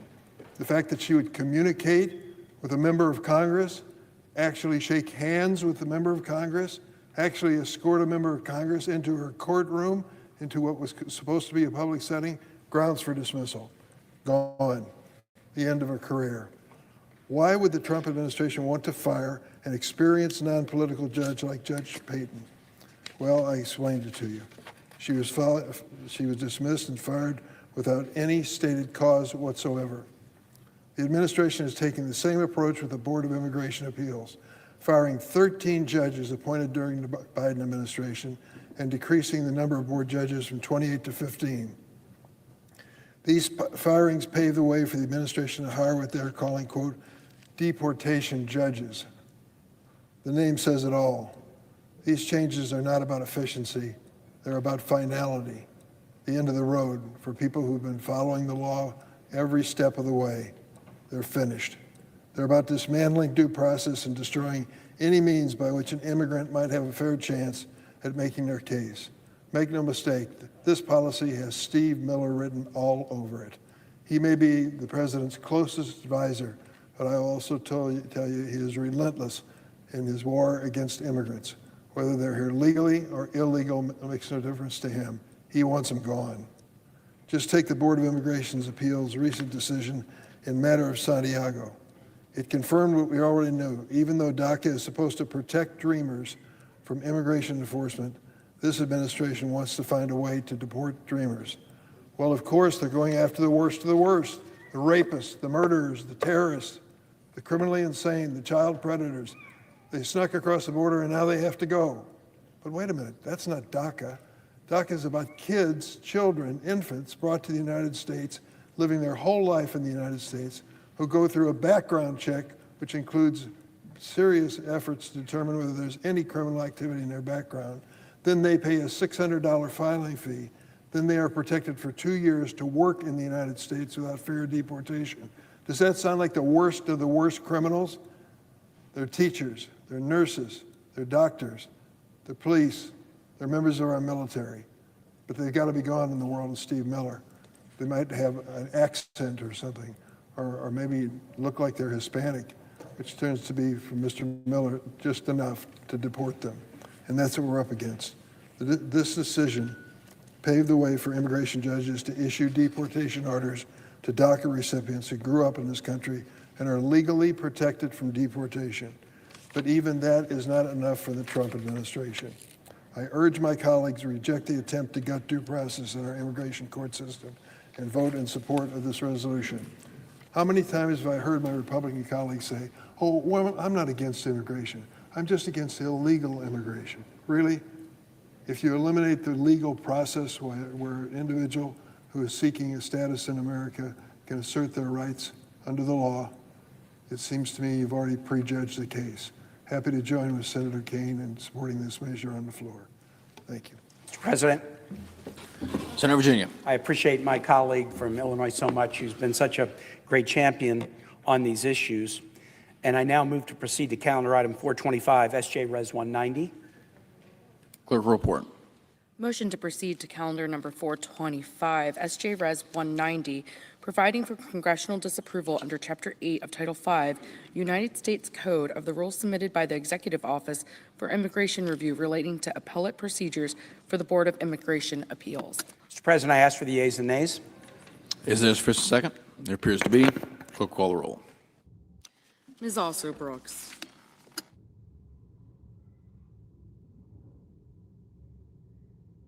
Mr. Armstrong, Ms. Baldwin, Mr. Banks, Mr. Barrasso, Mr. Bennett, Mrs. Blackburn, Mr. Blumenthal, Ms. Blunt-Rochester, Mr. Booker, Mr. Bozeman, Mrs. Britt, Mr. Budd, Ms. Cantwell, Mrs. Capito, Mr. Cassidy, Ms. Collins, Mr. Coons, Mr. Cornyn, Ms. Cortez Masto, Mr. Cotton, Mr. Kramer, Mr. Crapo.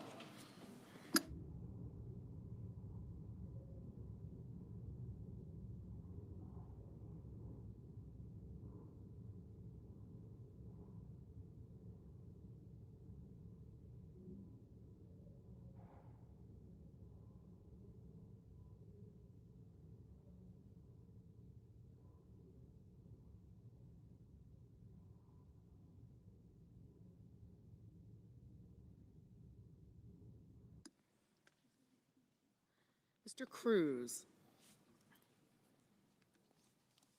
Mr. Curtis. Mr. Daines. Ms. Duckworth. Mr. Durbin.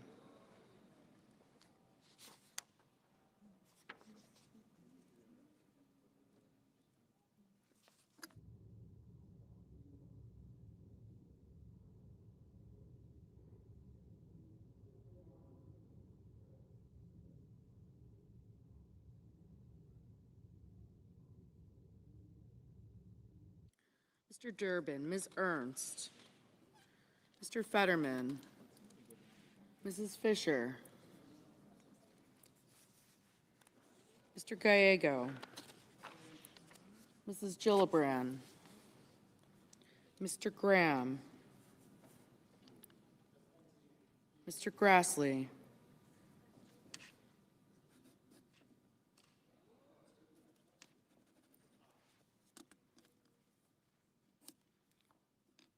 Mr. Haggerty,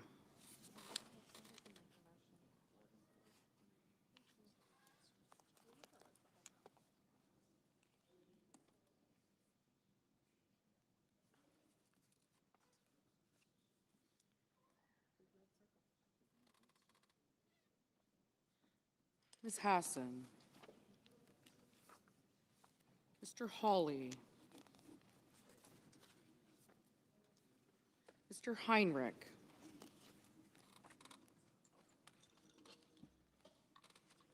Mr. Hickenlooper,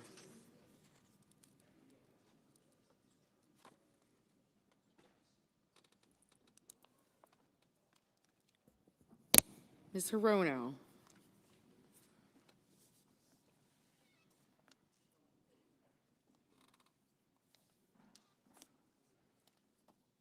Mr. Hoven,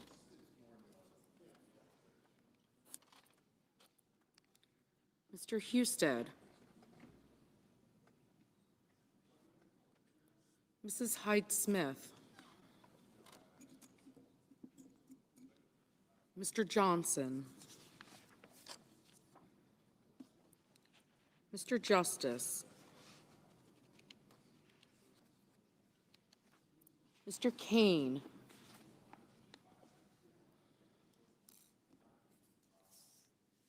Mr. Kelly,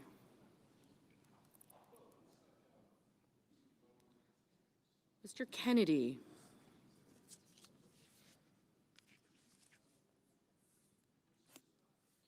Mr. Kim, Mr. King,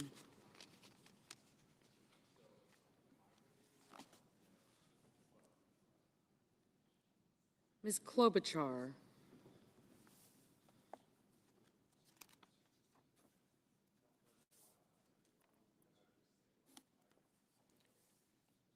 Mr. Langford,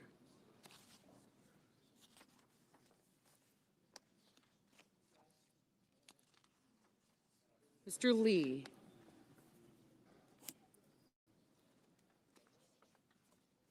Mr. Lujan, Ms. Lummis, Mr. Markey,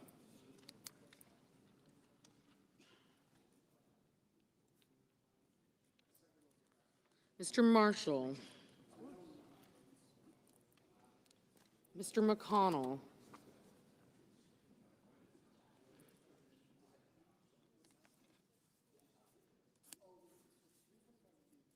Mr. McCormick,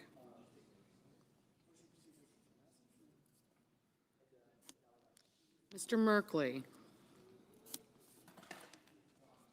Mrs. Moody, Mr. Moran, Mr. Marino,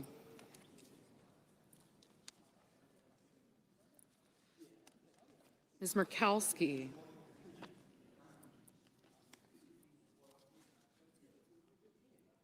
Mr. Murphy,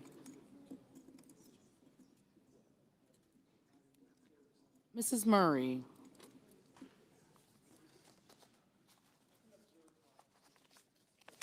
Mr. Ossoff.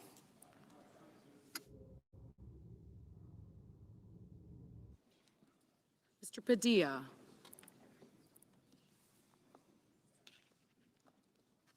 Mr. Paul.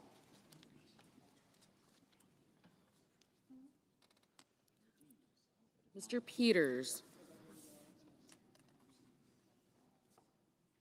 Mr. Reed. Mr. Ricketts. Mr. Risch. Ms. Rosen. Mr. Rounds.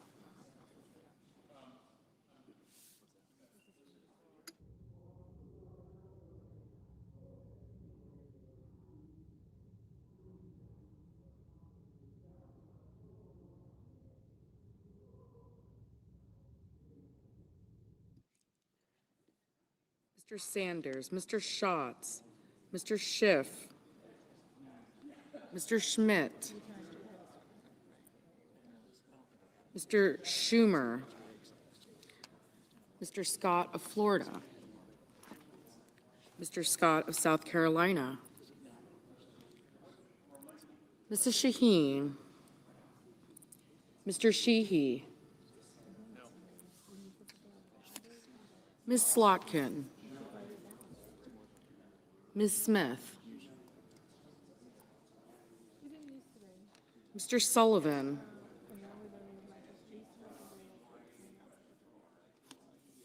Mr. Thune, Mr. Tillis, Mr. Tuberville, Mr. Van Hollen, Mr. Warner,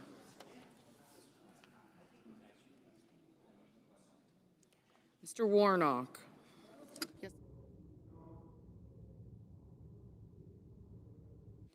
Ms. Warren, Mr. Welch, Mr. Whitehouse, Mr. Wicker, Mr. Wyden, Mr. Young,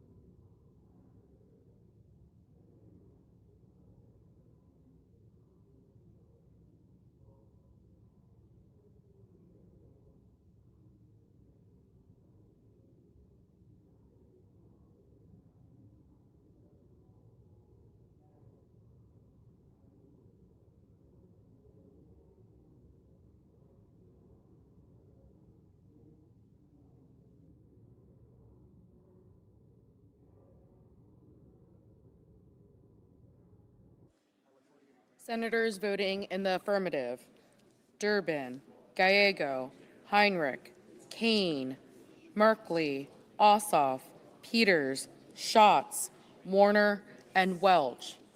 Senators voting in the negative: Barrasso, Blackburn, Cornyn, Crapo, Ernst, Lee, Marshall, Moody, Moran, Sheehy, and Young.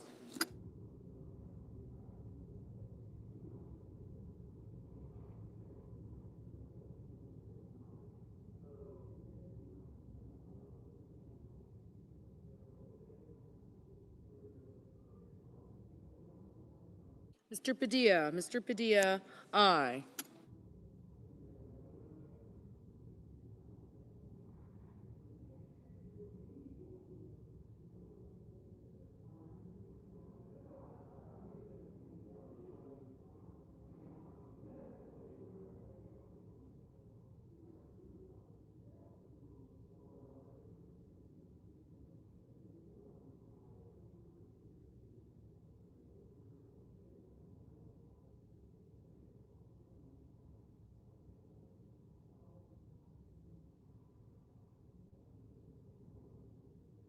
Ms. Rosen, aye.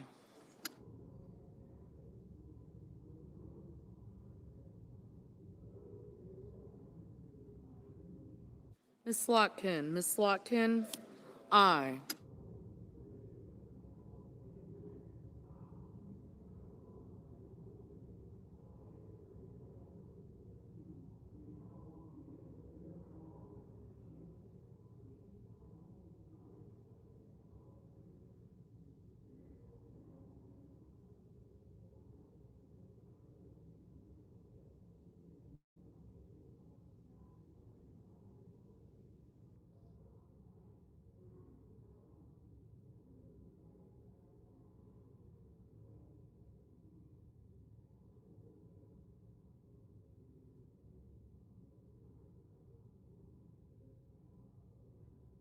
Mr. Risch, no.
Mrs. Height Smith, no. Ms. Hassan, aye.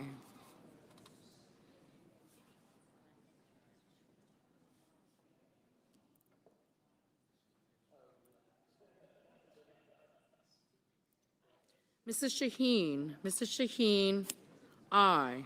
Mr. Scott of Florida, no.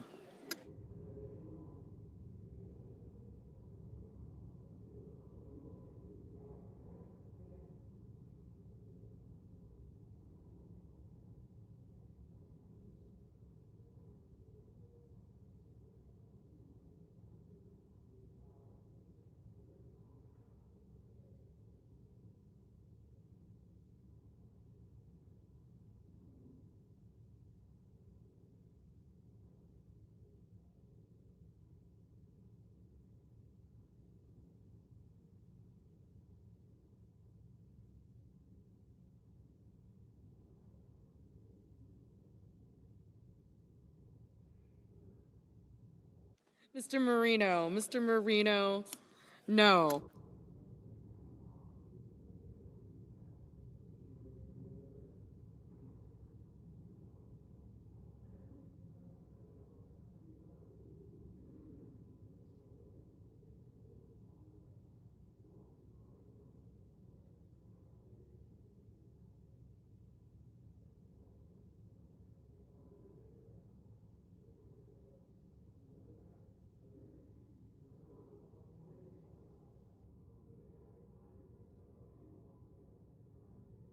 Mr. Warnock, aye.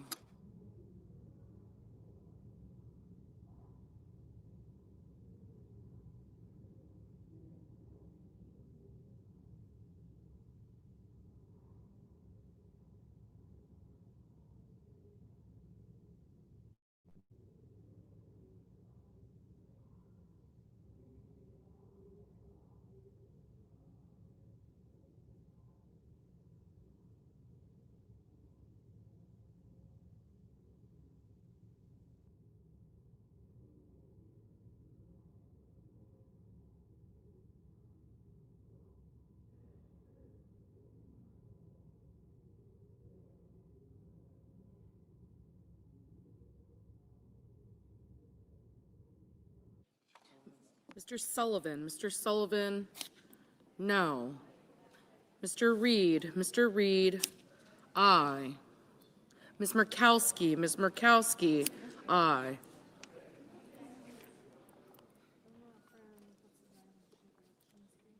Mr. Markey, aye.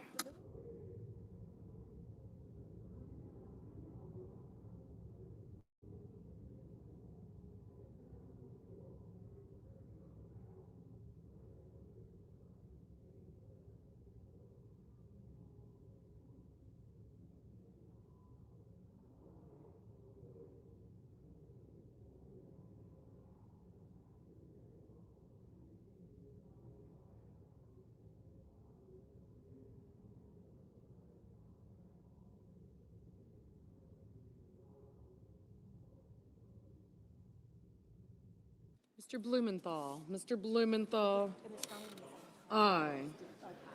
Ms. Brooks, aye.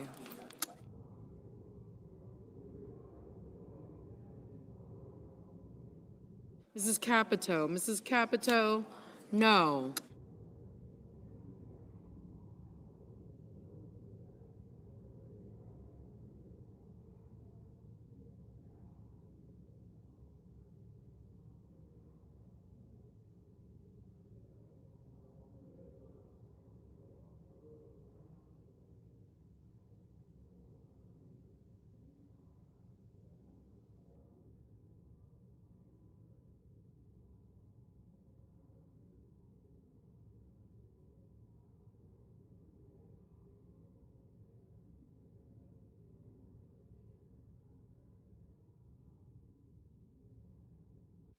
Mr.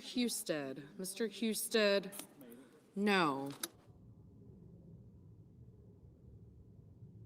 Mrs. Murray, aye.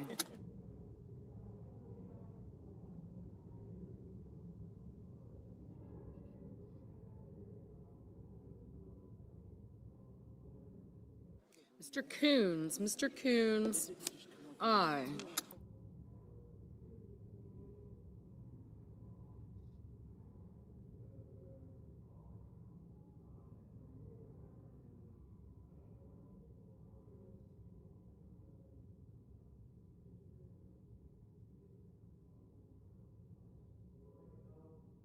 Mr. McCormick, no.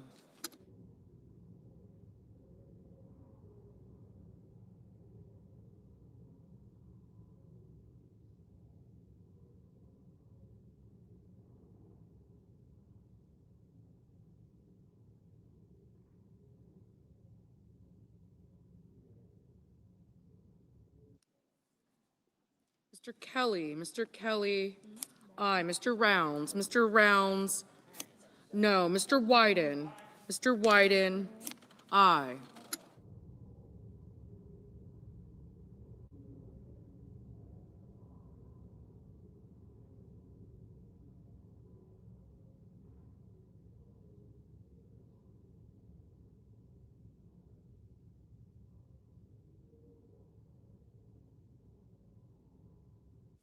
Mrs. Britt, no.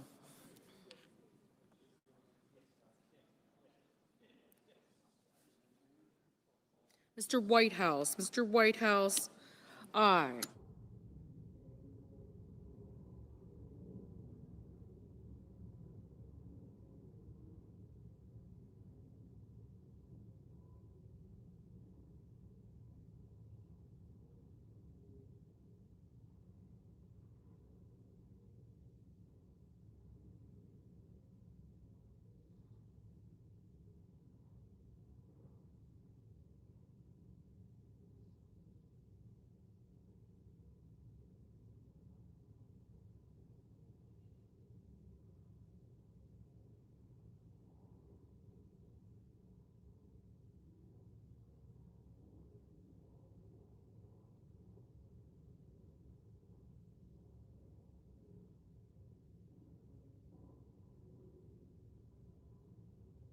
Mr. Hickenlooper, aye.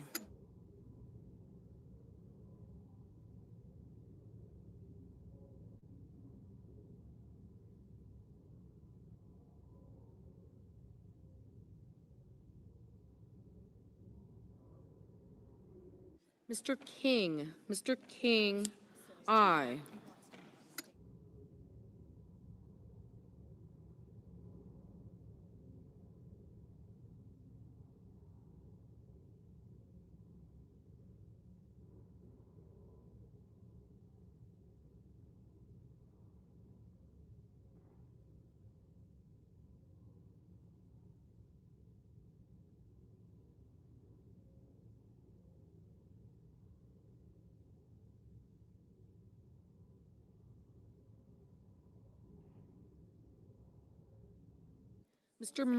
Mr. Murphy, aye.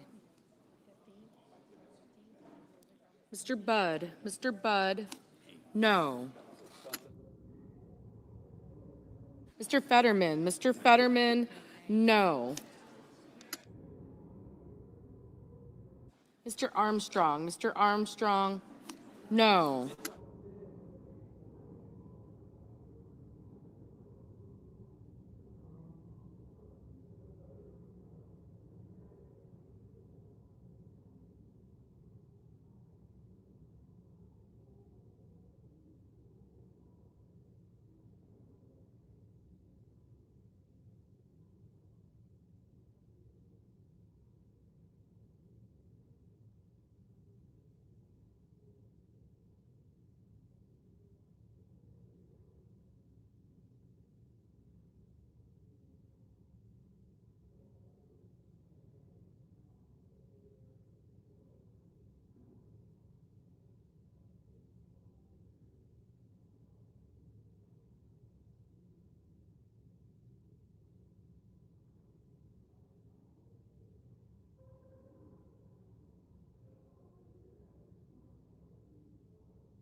Mr. Wicker, no.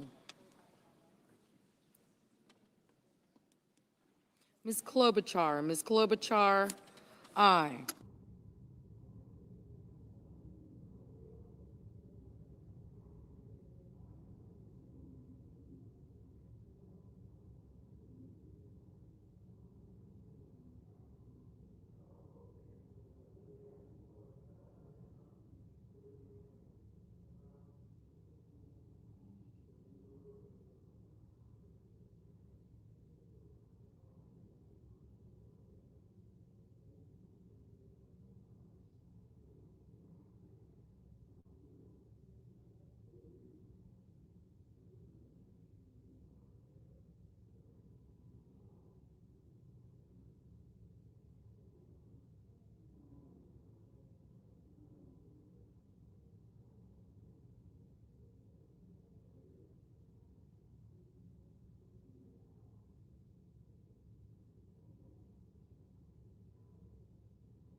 Mrs. Gillibrand, aye. Ms. Collins, aye.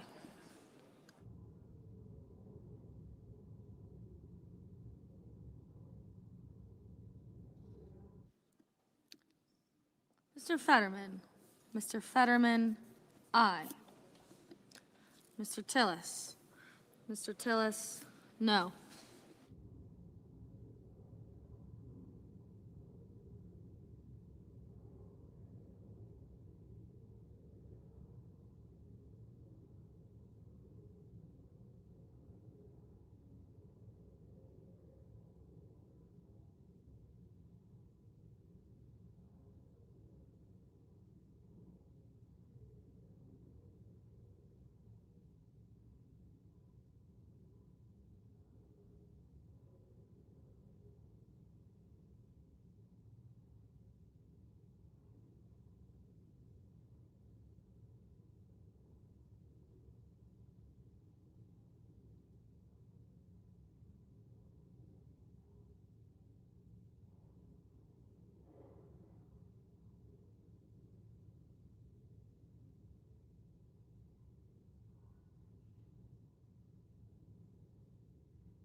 Ms. Cantwell. Ms. Cantwell, aye. Mr. Van Hollen. Mr. Van Hollen, aye.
Mr. Langford.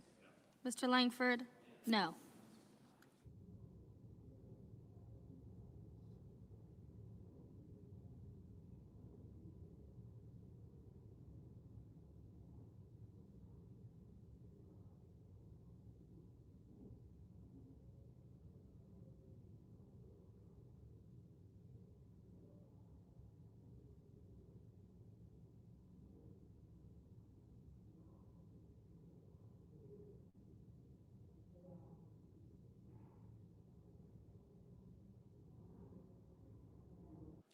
Mr. Cassidy. Mr. Cassidy, no. Mr. Schmidt. Mr. Schmidt, no.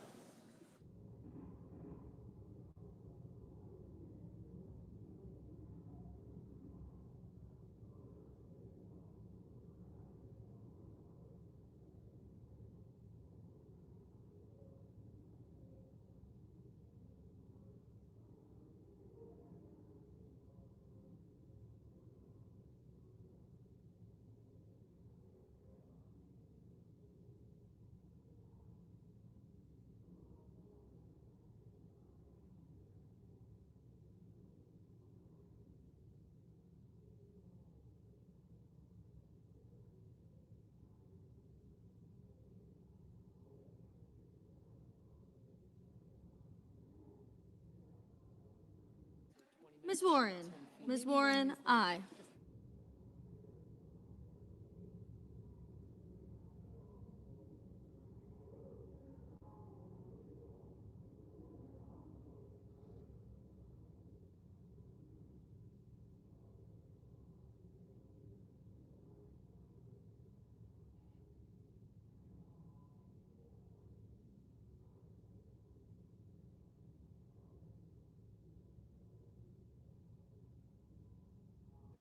Mr. Grassley. Mr. Grassley, aye.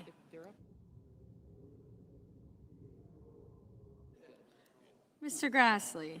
Mr. Grassley, no.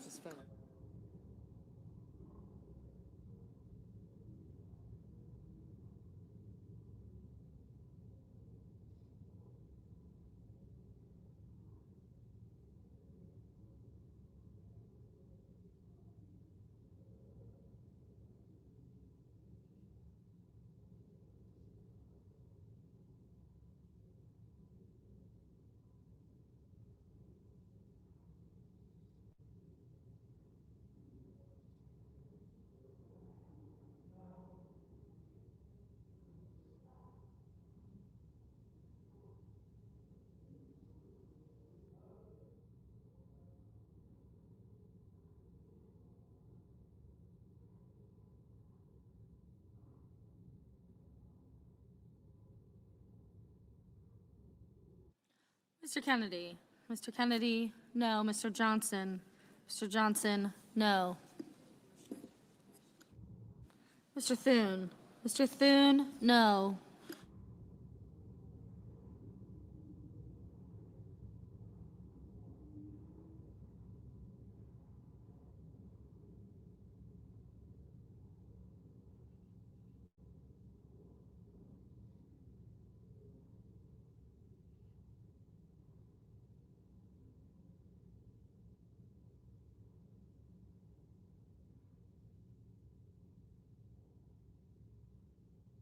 Ms. Hirono. Ms. Hirono, aye.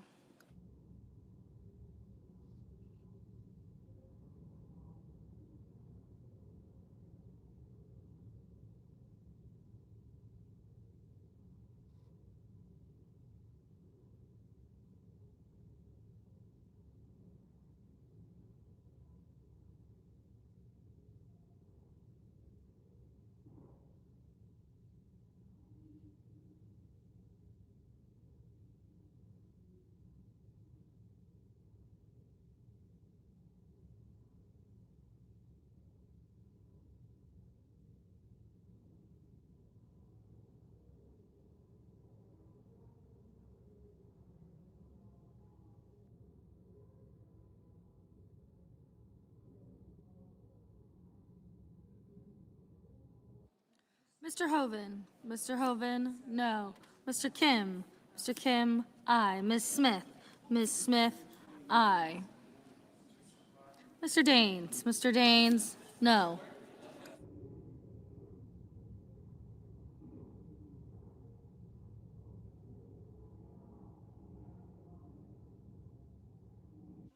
Ms. Duckworth. Ms. Duckworth, aye.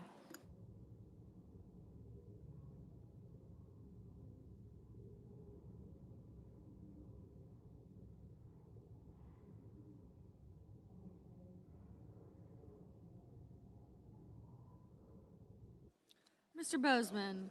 Mr. Bozeman, no. Mr. Scott. Mr. Scott of South Carolina, no.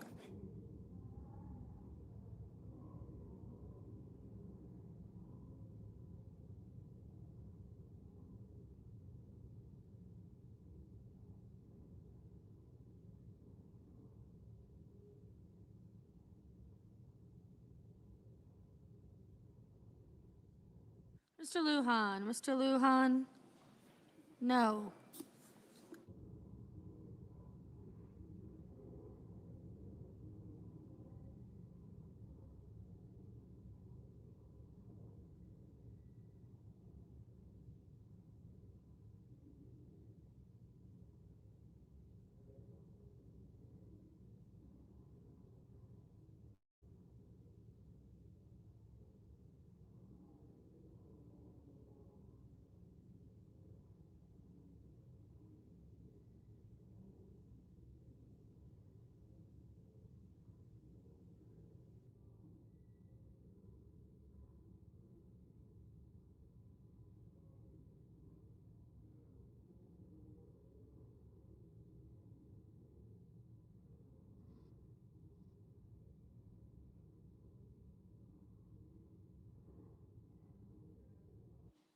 Mr. Paul. Mr. Paul, aye.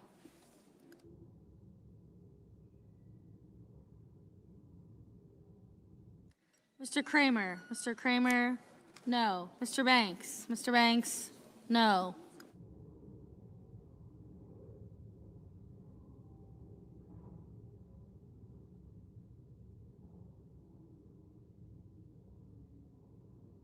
Ms. Blunt Rochester. Ms. Blunt Rochester, aye.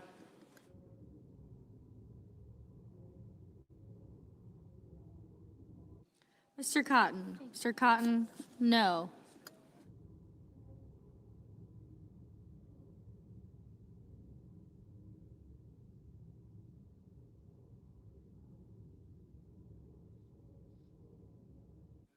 Mr. Paul.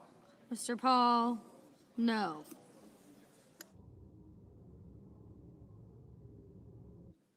Mrs. Fisher. Mrs. Fisher, no.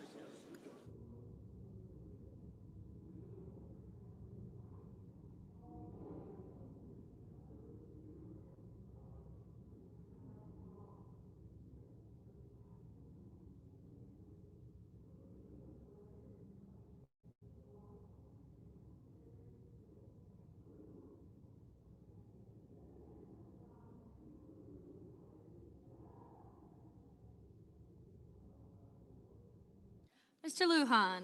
Mr. Lujan, aye.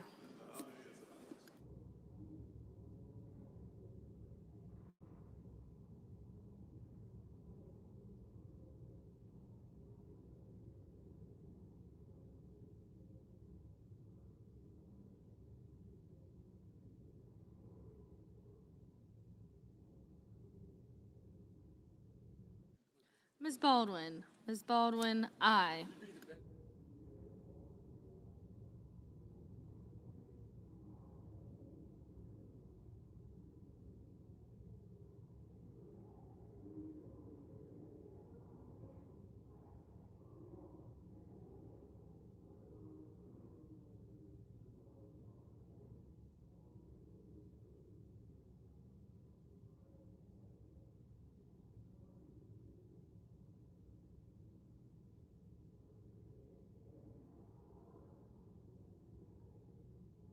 Mr. Curtis. Mr. Curtis, aye. Mr. Curtis. Mr. Curtis, no.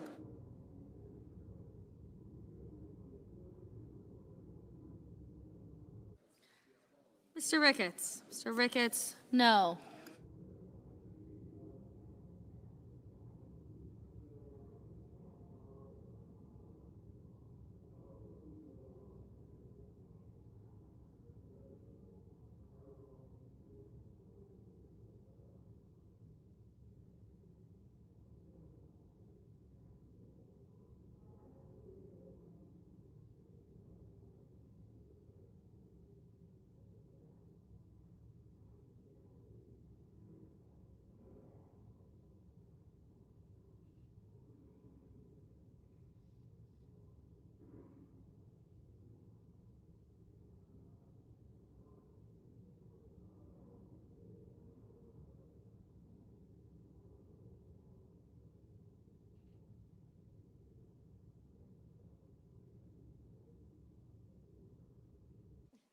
Ms. Cortez Masto. Ms. Cortez Masto, aye.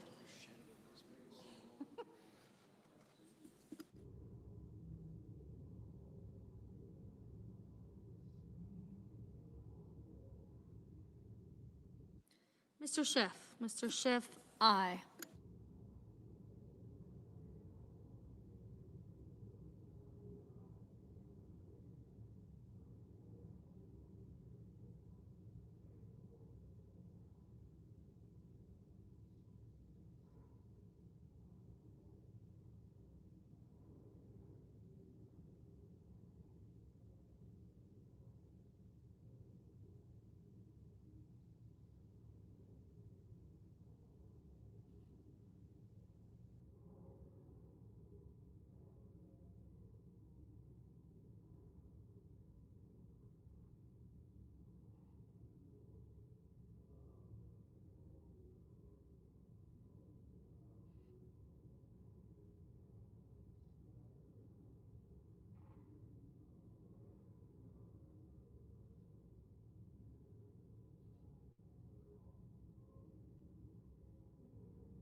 Mr. Justice, no.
Mr. Haggerty, no.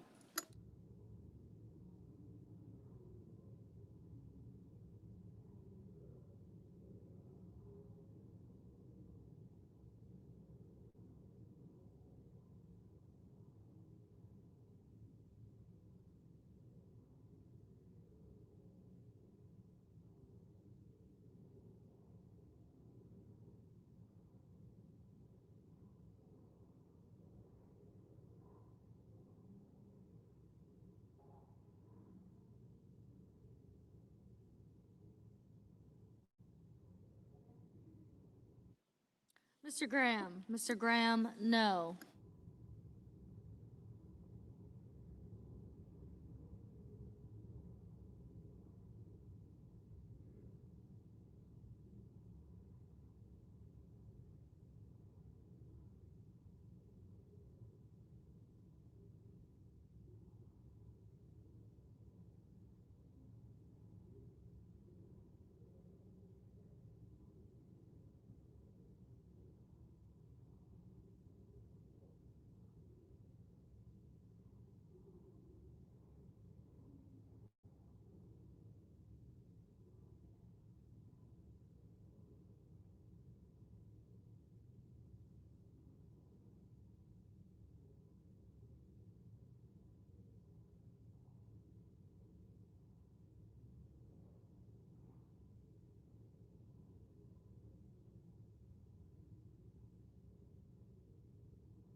Mr. Cruz, no.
Mr. Schumer. Mr. Schumer, aye.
Mr. Tuberville. Mr. Tuberville, no.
The yeas are 46, the nays are 48, and the motion is not agreed to.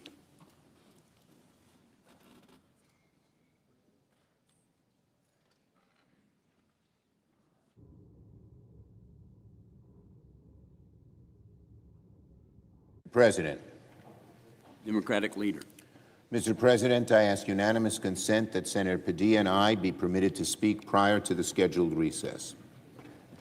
Without And objection. we're going to speak on eliminating Trump's slush fund. Now, Madam President, Mr. President, the only way to ensure Trump's $2 billion taxpayer-funded MAGA slush fund and his family's sweetheart tax fraud deal with the IRS, the only way we're going to ensure that they never see the light of day is to ban them permanently by law. Republicans need to stop playing dumb and realize Trump has absolutely zero intention to table a slush fund. Just listen to him. Just this month Trump said, personally, I think the weaponization fund is a great idea, and so do many other Republicans. So do many other Republicans. I repeat, Trump said, I think the weaponization fund is a great idea, and so do many other Republicans. I invite Republicans to prove Trump wrong. Support this bill. Outlaw this corruption. Say it's a terrible idea on the floor so that we can eliminate it permanently, once and for all.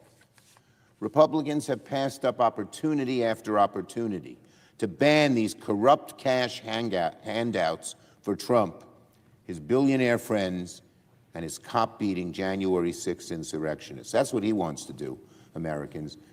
Instead of using money to reduce your health care costs, instead of using money to reduce your electric costs, your housing costs, your food costs, he wants to give it to his corrupt friends and probably somehow to himself. Will Republicans listen to the empty promises of Trump's personal fixer, Todd Blanche, or to the outraged cries of the American people who despise this corruption? Will Republicans help Trump and family cheat on their taxes, or will they stand up for American taxpayers? Will Republicans funnel billions of dollars to Trump, MAGA billionaires, cop beaters, convicted criminals, or will they work with Democrats to lower costs for working families? That's the question before us today, plain and simple.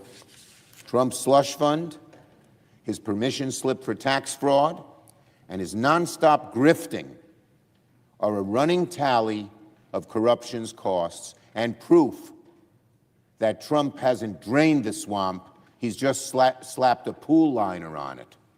In short, Trump isn't draining the swamp, he's swimming in it, and he likes it. So, Mr. President,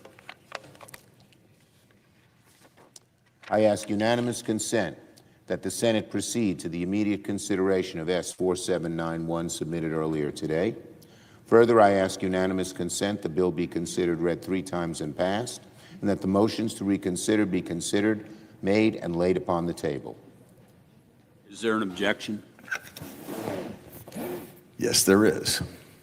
Reserving the right to object. The President made clear. Thank you.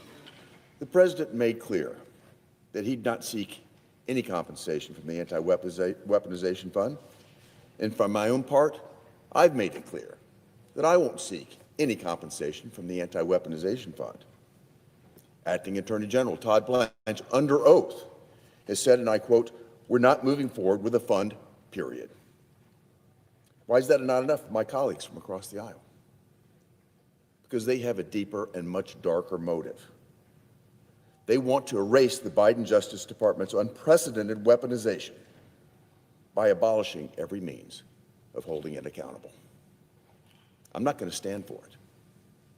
Has there ever been a more systematic effort to surveil and oppress the political operation of a sitting president's opponents than under Joe Biden?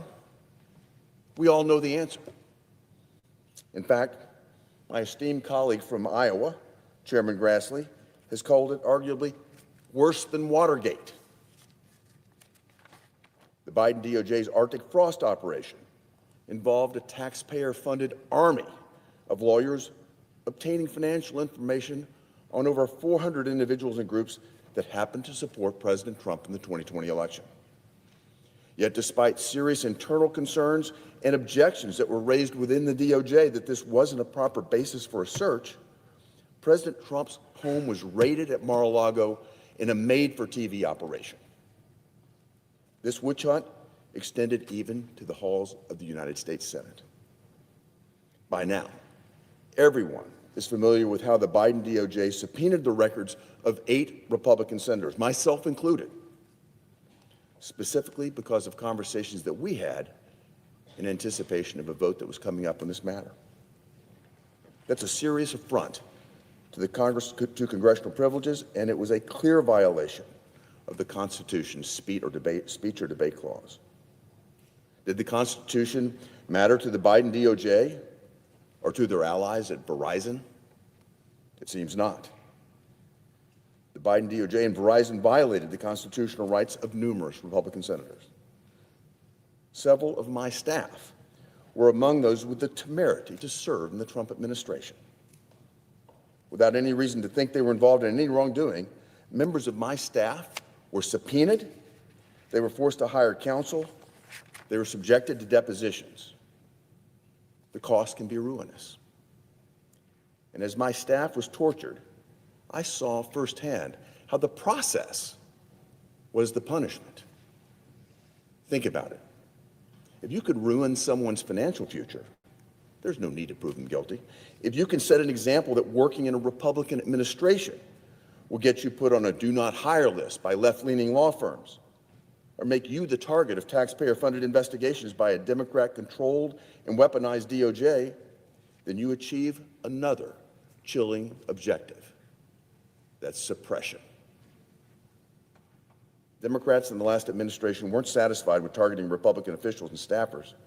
They went even further.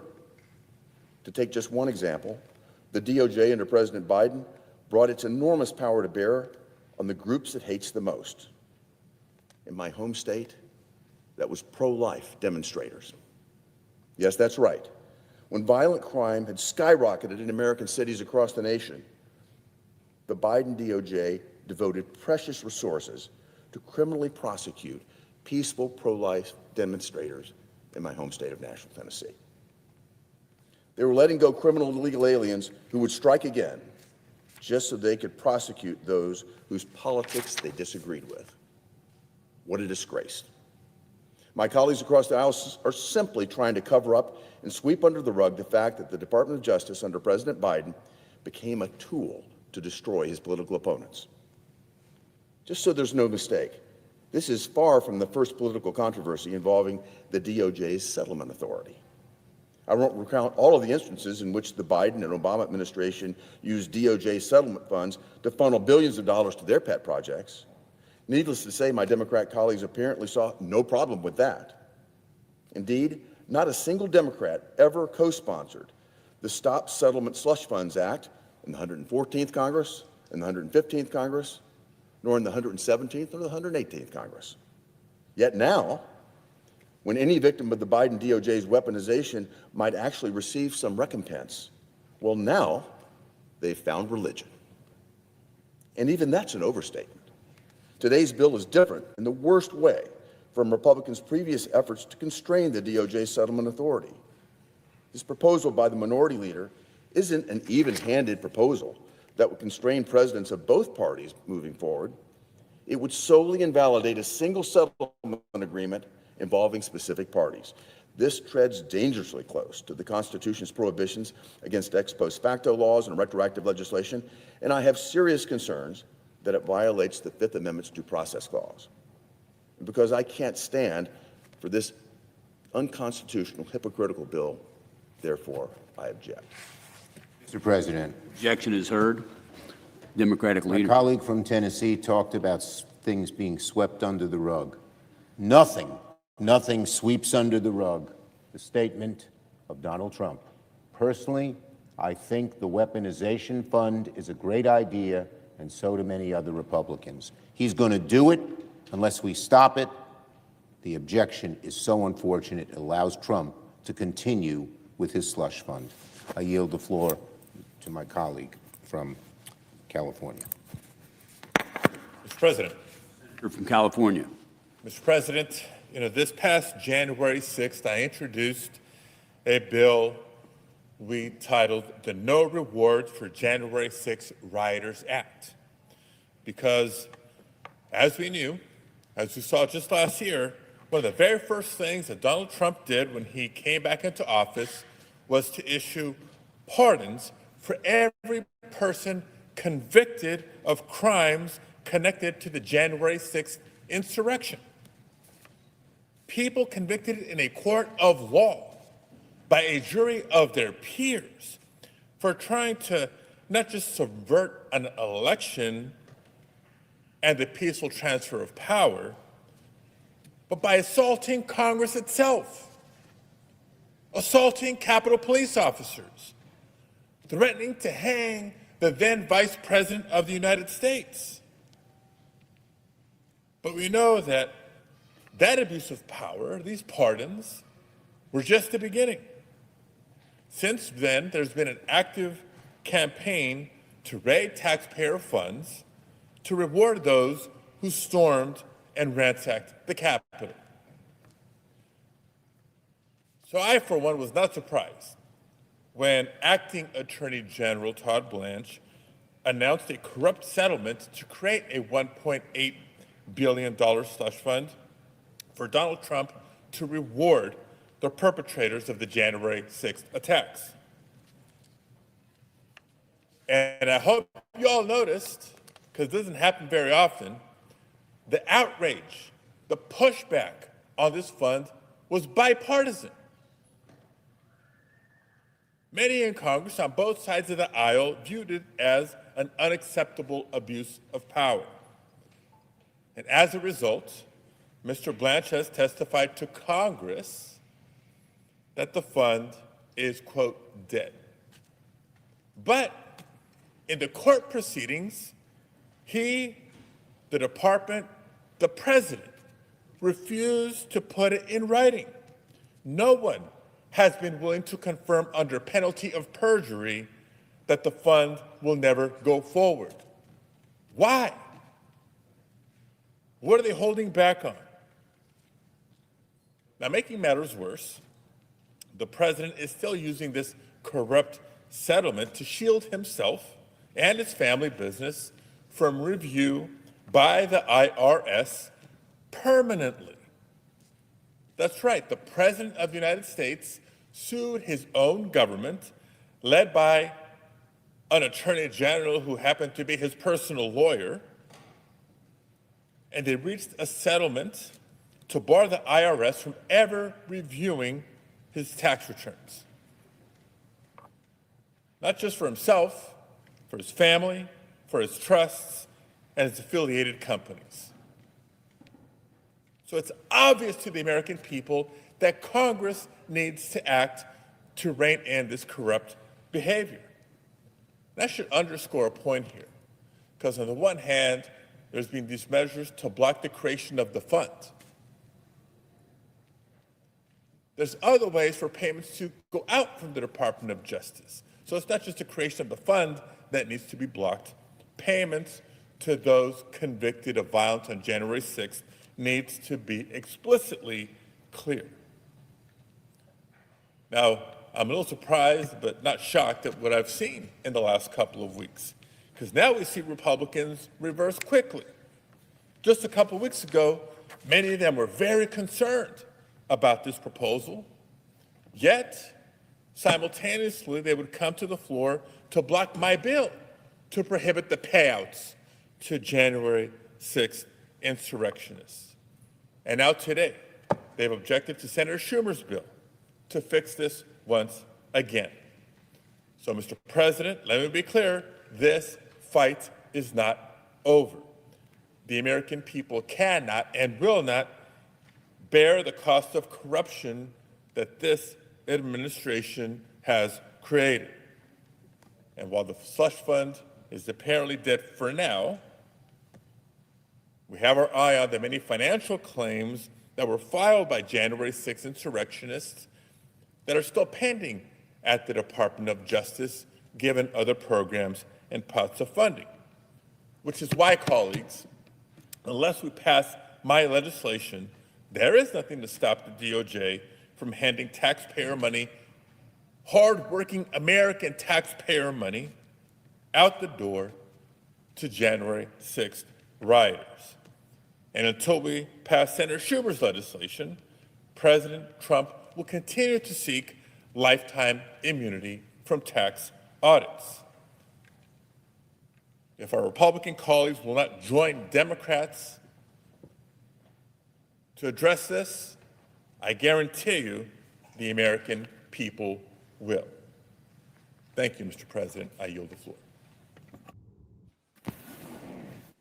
Senator from Tennessee. Mr. President, I ask unanimous consent to speak before the previously scheduled recess. Without objection. Mr. President, I find it quite interesting that my Democrat colleagues are now seeking to somehow block settlement funds at the Department of Justice when they would never do this before. I mentioned earlier, Republicans put forward the Stop Settlement Slush Funds Act in 4 previous Congresses. Not a single Democrat was willing to join us. Not a single Democrat was willing to help us rein the Department of Justice in. Yet when we find abject weaponization of the Department of Justice, when we have my own staff, and I would ask any of the staff in this room to think about it, put themselves in their shoes. If you happen to work in the White House under Republican administration, then you can find yourself under a weaponized DOJ, subject to subpoena, subject to depositions, and your parents are putting $200,000, $300,000, $400,000 of their life savings at stake to protect and defend their children. This is exactly the conversation I had with my staff and their parents. It's heartbreaking. It needs to stop, and there needs to be accountability so this never happens again. And I'm not about to stand here and just sweep this under the rug and act like the weaponization of the Biden DOJ never happened. Not in history has anything happened like this before, where a sitting president goes after his opponent and all of his opponent's allies, subpoenaing U.S. senators' phone records like they did mine, having a corrupt operation with it appears Verizon and the DOJ colluded. Maybe Verizon had a particular transaction like the Frontier acquisition that they wanted to curry favor with DOJ to achieve, and therefore just violated the Constitution and handed my records over along with other United States senators. This should not be allowed to happen. We can't, as Americans, act like it never did.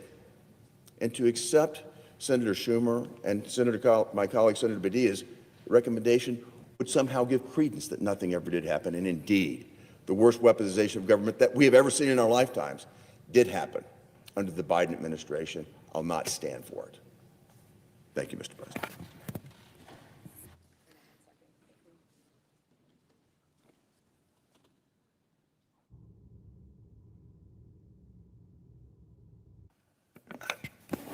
President, I have committees to meet during today's session of the Senate. They have the approval of the majority and the minority leaders. Duly noted. Under the previous order, the Senate stands in recess until 2:15 p.m.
over reopen.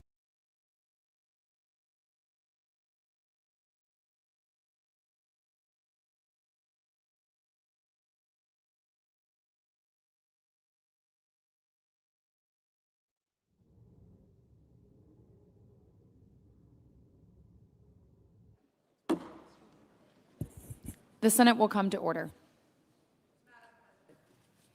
The senator from Wisconsin. Today, I rise in support of ending Donald Trump's illegal war in Iran. Over the weekend, President Trump told the American people this conflict is over. He said that Iran had agreed to a deal. So why take this vote today? Well, I've heard that one before from this president. From trade to peace negotiations, President Trump often claims victory without any work to show for it. The truth is, President Trump has not reached a deal with Iran. There's no agreement to end their nuclear program, no assurances that the war won't continue, and no evidence that Americans are better off today than they were before this all started. In fact, we are told, all just by press reports, that he's merely reached an agreement to keep talking about a deal over the next 60 days. But we have zero details and are told to just take the president's word for it. President Trump started this war over 100 days ago, without sign-off from Congress, the People's Branch. He cost 13 service members their lives, spent more than $30 billion in taxpayer money, and jacked up energy costs for American families by $450 on average. President Trump has asked working families to foot the bill for a war that they did not choose and do not like. And now he's claiming victory without a permanent solution in hand. At an immense cost to the American people, we're in a worse position than when President Trump started this war. That's why Donald Trump's wink and nod promise is simply not enough. My constituents want a guarantee that this expensive and unnecessary war is over once and for all. Diplomacy has always been the path forward. Passing this resolution would finally force President Trump to follow the law, listen to the American people, and end the war that no one likes. I urge my colleagues to listen to your constituents and end this war. And I yield.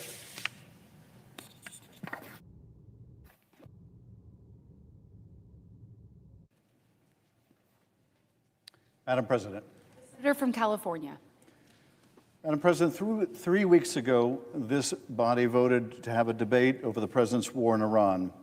More specifically, whether the United States Congress should exercise its constitutional authority to declare war or to bring this conflict to an end.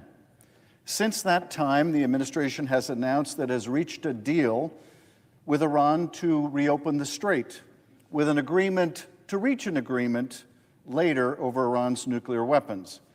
The president has made it clear that should Iran not agree to a deal over its nuclear program within 60 days, he will resume bombing. I sincerely hope that this is the beginning of the end of the war and that our service members will soon be coming home. But a still secret agreement that postpones the difficult questions for 2 more months is little assurance when the president has so often during this conflict promised far more than he has delivered. From the beginning, the president assured the country that the war would be short and it would be over very soon. Just weeks after the conflict began, around 100 days ago, the president said that U.S. forces would be leaving in the near future. He said talks were going very well, and very, very soon the conflict would be over. I think we won, he said. That last was on the last day of winter. This weekend will mark the first day of summer. This entire spring, the American public have stepped into the shoes of Charlie Brown, constantly being told that the football will not move, that the end is near, only to have peace snatched away time and time again. And so in this moment, Congress cannot accept a vague promise of a future end to the war as a substitute for the very definite terms of the War Powers Act. The President should come to Congress for our authorization to keep troops deployed to the war zone or bring them home. Those are the only two choices the law provides. After all, this war began without the administration making the case to Congress or the American people. There was no attack on the United States by Iran, nor was there any imminent threat. This was a war of choice, and it was chosen by the President. In the months since, the administration's rationale for the war has shifted many times over time, with the President and his cabinet alternately claiming an imminent threat from Iran's nuclear program, which they also claimed had been obliterated by an attack by the U.S. 9 months earlier, claiming an imminent threat of a missile attack by Iran on our homeland, which the U.S. intelligence community concluded was, in fact, 9 years away, claiming this was the best opportunity for the Iranian people to rise up against the regime, then saying they would get mowed down if they did, with more vacillating, inconsistent, and implausible justifications for the war given every week. And now we have little more than a deal to make a deal. Initially, the agreement seeks to rebuild the status quo that this war shattered by reopening the strait. But even this preliminary agreement is contested, with the President saying Iran won't charge any tolls, but with Iran saying it may charge fees for the crossing. And the future deal on nuclear weapons, although still very much a work in progress, appears little different than the agreement that President Obama negotiated and Trump disavowed. Although the present deal seems far better for Iran than that deal, since Iran may receive 10 times the billions it did under the Obama JCPOA, and also be a party to a $300 billion reconstruction fund. Imagine that. You paid $60 billion more for gas during the war, and those billions you paid at the pump are going to go to Iran for rebuilding. High gas prices are just one of the costs that have been borne by the American people over these 100 days. The region has been in chaos, along with global shipping. As a result, the price of Americans' grocery bills has been much higher. The cost of fertilizer for farmers much higher. The price of energy bill is higher to heat our home in winter and to keep it cool in summer. Everything is going up, up, up, except the incomes of the American people.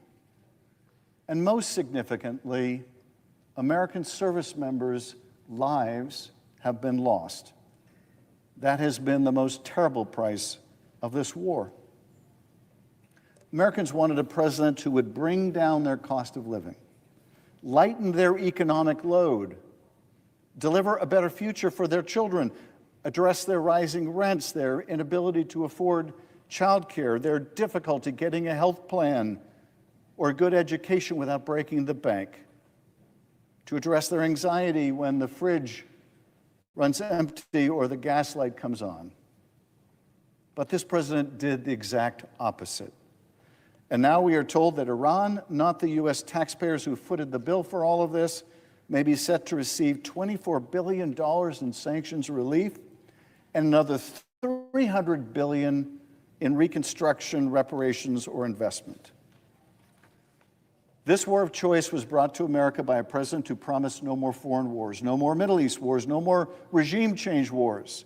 Someone who said on election night to the entire world, I'm not going to start a new war. I'm not going to start a war. I'm going to stop wars. But now says, I didn't guarantee no war. and that he didn't build such a powerful military for nothing. So let's look at the record of this president who promised no more wars, and that he would focus on the problems of Americans here at home. 200 people killed in boat strikes in the Eastern Pacific and Caribbean Sea, with more strikes every week. An attack on Venezuela, capturing President Maduro and now leaving in power his corrupt second-in-command, long past the time when that country's constitution demands a new election. And the country's rightful president, the winner of Venezuela's last election, is relegated to the sidelines, little more than an afterthought. And now the stationing of American military right off of Cuba, blockading that country and indicting its leaders. The war in Iran is far from over, and the president seems to be promising another one when it is, saying with respect to Cuba, he likes to do things one at a time. We have in this moment an opportunity to show the president and the country that we are listening to our constituents, that we hear their concerns, that we will do our job to make their voices heard, to bring down the cost of living and address the difficulties they find in just making a go of it. We have a responsibility to uphold what our founding fathers gave us, a constitution that provided Congress with the power to make war, not the president. We can bring our troops home, and we can return our attention to our difficulties at home and rein in a president that has now become all too fond of war. We have found a majority to carry this motion once before. We can do so again. The American people are counting on us to send this resolution to the Oval Office with bipartisan support and to end this war of choice once and for all. Our constituents cannot afford to risk another 100 days of war. And if we are to be more than a constitutional appendage, neither can we. I yield back.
Madam President?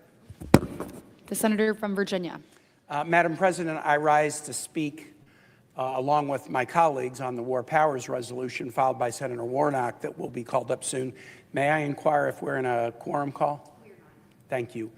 I've spoken on this topic often, about once a week since the war against Iran began at the end of February, sometimes speaking on behalf of my own resolutions and sometimes speaking on behalf of the resolutions of colleagues. I'm very happy that Senator Warnock's resolution will be called up today. I believe he will be the last speaker before we begin voting, and you've heard from other colleagues. I won't belabor a point that I've made often on the floor, but I do want to talk about this particular moment in time. I do believe this war is illegal because it's not been authorized by Congress. I believe the war is unwise because we had a diplomatic deal that was controlling Iran's nuclear program that President Trump tore up. And thus, this is a war that was not necessary. If the United States had done what we normally do and prefer diplomacy to war, I believe these 14 troops would not have been killed. I believe we wouldn't have spent tens of billions of dollars pursuing an unnecessary war with an additional price tag of probably hundreds of billions of dollars to replenish our munition stock and repair infrastructure that's been damaged. And I also believe that Americans would not have had to pay more than $50 billion extra at the gas pump since the war began on February 28th. Those are arguments I've made often on the floor that I don't intend to repeat today. But the argument that I want to make today is about why this timing for the War Powers Resolution is sort of propitious. Why this timing makes this vote different than the vote that we had 2 weeks ago or 4 weeks ago or 8 weeks ago. We're in day 100 plus of this war, but I am happy that President Trump has announced a ceasefire and a potential deal to be signed and revealed on Friday. Now, I don't know exactly what's in the deal, but I believe an off-ramp to a war that never should have been started is a good thing. And we'll have the opportunity to debate the deal once we know more details about it. But taking an off-ramp to a war that should never have been started is a positive. What this off-ramp means is, I would say we're in an intermission. We don't exactly know what the second act will be. We don't know if the intermission will hold. We don't know if the parties will comply with their obligations. We're hearing that the deal may well be a partial deal that would, for example, reopen the Straits of Hormuz and end the blockade on Iranian ports and stop the back and forth bombardment between the United States and Iran and other actors in the region. But we're also being told that there will be some components to the deal that will not be done and that will enter into a longer-term discussion, for example, about all of the important details regarding Iran's nuclear program. So let's just say we're in an intermission, and we don't know how long the intermission will be. I think the fact that we're in an intermission is the perfect time to vote for a War Powers Resolution, specifying we should not restart a war against Iran without the consultation with Congress that should have started before the war was begun. Why restart a war and risk more lives of our kids? Why restart a war and risk more damage to American families and their pocketbooks? Why restart a war and risk more damage to the global economy? Why restart a war and risk more dollars coming out of the U.S. Treasury that will have to be paid by U.S. taxpayers? An intermission is a great time to do what we should have done before this war, which is have the consultation with Congress that the Constitution requires. Why restart a war if we haven't done our job? There's also a second reason that's really related to the first reason that makes this a particularly propitious time to vote yes on Senator Warnock's resolution. We know that the United States and Iran are engaged in a negotiation, and they're trading proposals back and forth. I would think that my colleagues in the Senate would want to see and understand the details of those proposals and reach their own conclusion about whether a deal is a good deal and a bad deal, or a bad deal. If President Trump reaches an agreement with Iran that touches upon any aspect of the Iranian nuclear program, the president is obligated to submit that to Congress under a bill that I authored many years ago, the Iran Nuclear Agreement Review Act. And Congress would have a chance to look at any deal dealing with Iran's nuclear program and decide whether it was a good deal or bad deal. But what if President Trump decides, I'm not entering into a deal because I think it's a bad deal and we need to go back to war? Should we allow President Trump the unilateral ability to make a decision that a deal is a bad deal and we need to go back to war? Under the INARA Act, the president has to submit any proposed deal to Congress, but he doesn't have to submit his refusal to enter into a deal to Congress. We might have our own judgment about whether a deal was good enough or insufficient. I mean, I could foresee a circumstance where President Trump might say, we've had this negotiation, Iran has not made enough commitments, so we're not going to agree, and we're going to end the intermission and go back to war. But the Senate might have a different opinion. We might look at a deal that the president doesn't find sufficient and say, it's not perfect. We wish it were better. But it's far superior to going back to war and risking the lives of more of our troops or spending tens of billions of dollars. And the only way that we can guarantee that we would have an opportunity to weigh in on whether a deal, hey, it actually, though not perfect, is better than going back to war, is if we pass a resolution saying you cannot restart this war without getting congressional approval. And so, and I've listened very carefully to my colleagues who've been voting against the war powers resolutions, and they have, all kinds of reasons, and I don't question their reasons. Some believed, for example, that the president has unilateral ability to wage military action for about 60 days pursuant to the War Powers Act. And so some were voting against war powers resolutions during the first 60 days, but I think at least 4 have joined and now decided to vote for war powers resolutions since day 60 passed. But I've also heard some colleagues say, sincerely, I don't want to vote for a war powers resolution while the United States is engaged in military action against Iran because it might be sending a message to troops that they're not being supported. And even though they're troubled by the war, and even though they're troubled about being after day 60, they don't want to send a message that would undercut U.S. troops that are engaged in military action at the very moment. Okay? If that is the case, and I understand that argument, I understand it, then this would be a time when we're in the intermission where you could vote for a war powers resolution without undercutting any action that is currently underway involving U.S. troops.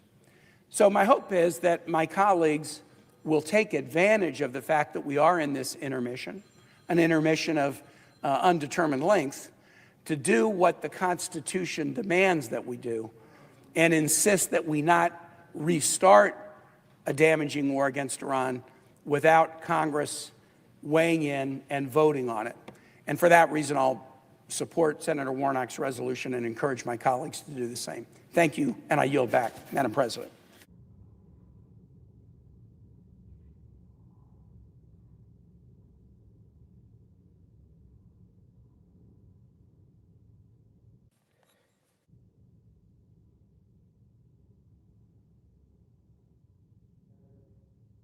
The senator from Idaho. Thank you, Madam President. I'm going to be very brief on this since I've given this speech, I can't remember how many times before, as the other side has attempted to help Iran and bring these resolutions forth that would stop the president from pushing back against Iran and the terrible things that they've done. And specifically on this one, like the others, this is what they're asking Congress to vote for. The operative language says, Congress hereby directs the president to remove the United States armed forces from hostilities within or against Iran. Well, there's a number of problems with this. First of all, the United States armed forces are not engaged in hostilities within or against Iran. They have been, but it's been over for some time. And so there's no, it directs the president to do nothing in that respect, because it's impossible to do something that's not going on, stop something that isn't going on. But more importantly, I think as we go forward with this, it's widely reported that an agreement has been reached between Iran and the administration, which is going to be signed here in the next few days. If a miracle happened, and this passed, got through the Senate, got through the House, and the president signed it, if that miracle happened, do you think Iran would sign the deal that has been negotiated? Of course not. So, once again, what do we have? Nobody on this planet wanting to help Iran, except for the 47 people on this side of the aisle. China's not helping. Russia's not helping. North Korea's not helping. Cuba's not helping. Venezuela's not helping. None of the autocracies, bad countries on this planet are helping. But you have 47 people here who are trying to help the Iranians. So I was mistaken. When the war started, I came out on this floor and I said, in closing, Iran, nobody is coming to help you. I was wrong. One entity is coming to help, and it's these 47 people over here. But the good news is, this is not going to pass. It is not well taken. It is something that can't possibly happen because it's not going on. If it did happen, it would give tremendous aid and comfort to our enemy. I would sincerely urge all members of this body to vote no. Thank you, Madam President.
Madam President, The senator from Georgia. Madam President, I rise today to ask a simple question.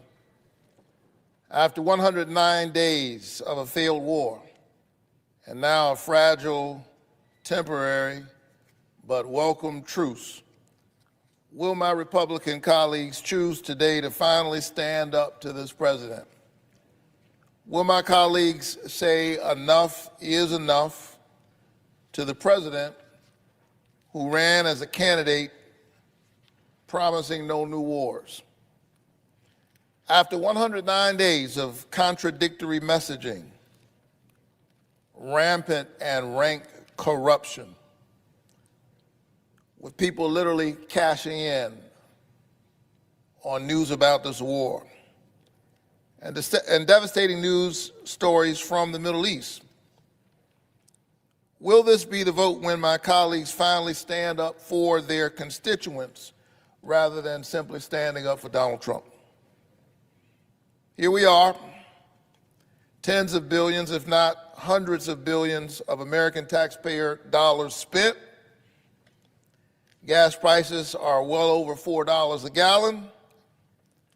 Hardworking American families crushed under tens of billions of dollars in soaring energy prices and inflation driven by this unnecessary war, and the ultimate price,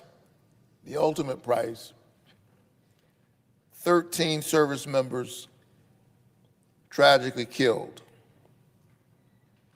The question is, where did all of that land us? What did it accomplish? And it appears that we are basically back at the status quo at best. Let me start by saying that I'm very proud of our military. That's not the question here. We have the most powerful, the most effective military force in human history. The problem is that the president has decided to use that military force and significantly deplete our defense arsenal for his own pet projects.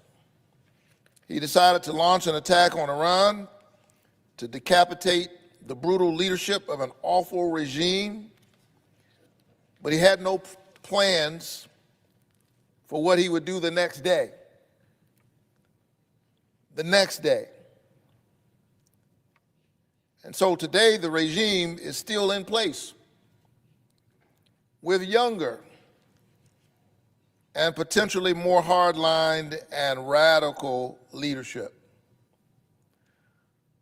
So even now, with the war hopefully coming to an end, I still don't understand why we were in this war in the first place. It appears that the only thing this war has done is put service members' lives at risk, Americans in the region at risk. It has undermined our global standing, millions of civilians in harm's way. And so we pray for the families of the brave Americans who have already paid the ultimate sacrifice, our service members who are the best among us and who go no matter who the president is or what their politics are. They were simply following orders. Our service members embody courage and patriotism. They put it on the line for us. And I submit that they deserve better than this. We've learned, due in part to recent history, that it's easier to get into a war than it is to get out. The president said on multiple occasions, quote, "It will all work out well in the end." It always does. Maybe it always does for him. But we're sending brave American service members into battle, and they return with visible and invisible wounds of war. This is something not to be handled in a cavalier manner. It is the most sacred responsibility of an American president. And so I promised the people of Georgia that I would walk with them even as I work for them. I have listened to agonizing stories of war from veterans whose lives will never be the same. I've stood at Dover Air Force Base to receive the bodies of Georgia's heroes. I've looked into the grief-stricken eyes of their family members as they greeted a flag-draped coffin, grappling with unbearable grief.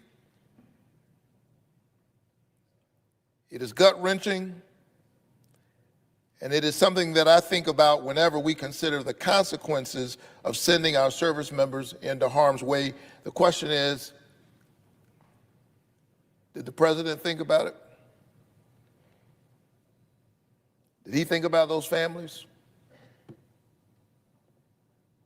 Even as he said, it will all just work out.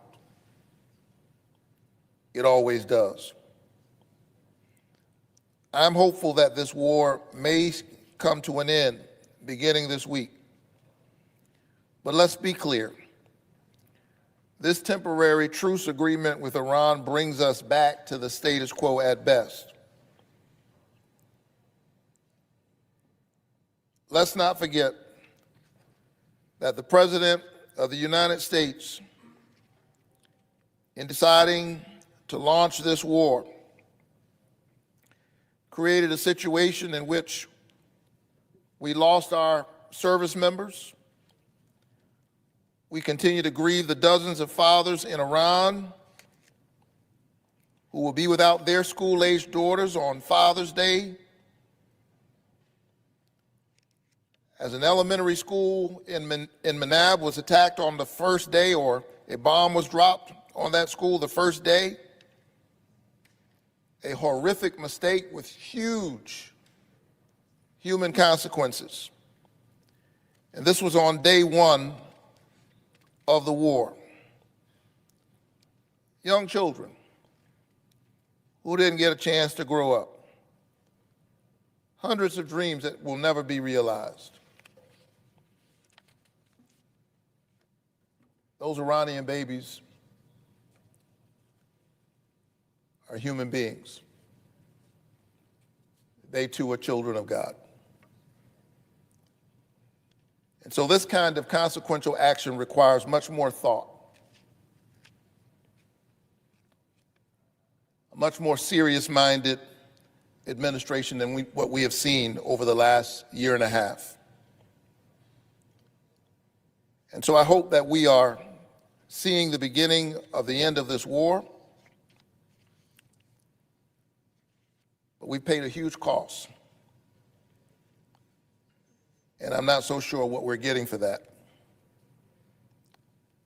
But the question before this body is, will this president do this again? I think the answer is yes. He will continue to choose bombs over diplomacy because he is a failed warmonger. And that's why I'm urging my colleagues to speak up in this moral moment, send a message that the president should not feel that he can easily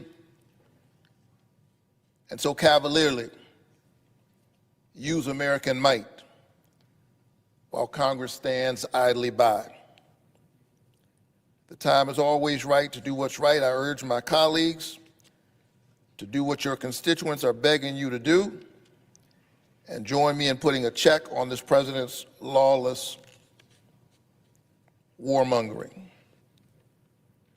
Warmongering that has upended the global economy, sent gas prices soaring, the Strait of Hormuz is closed, Iran perhaps seems even more emboldened to try it again. And what is the plan to ensure Iran never obtains a nuclear weapon, with Iran going into this truce with all of its enriched uranium? We had a deal. Donald Trump chose war over diplomacy. Hopefully this Congress will stand up and do its job. The time is always right to do what's right. That time is now. I yield the floor. Pursuant to 50 U.S.C. 1546A and in accordance with Section 601B of the International Security Assistance and Arms Export Control Act, I move to discharge the Committee on Foreign Relations from further consideration of S.J. Res. 172. Support. Motion to discharge S.J. Res. 172 to direct the removal of United States Armed Forces from hostilities within or against the Islamic Republic of Iran that have not been authorized by Congress. I know of no further debate. Is there further debate? Hearing none, the question is on the motion to discharge. I ask for the yeas and nays. Is there a sufficient second? There appears to be. The clerk will call the roll. Ms. Alsobrooks, Mr. Armstrong, Ms. Baldwin, Mr. Banks, Mr. Barrasso, Mr. Bennett, Mrs. Blackburn, Mr. Blumenthal, Ms. Blunt Rochester, Mr. Booker, Mr. Bozeman, Mrs. Britt. No.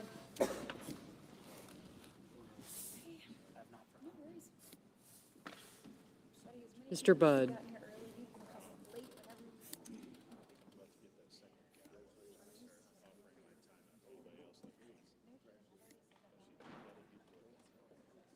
Ms. Cantwell.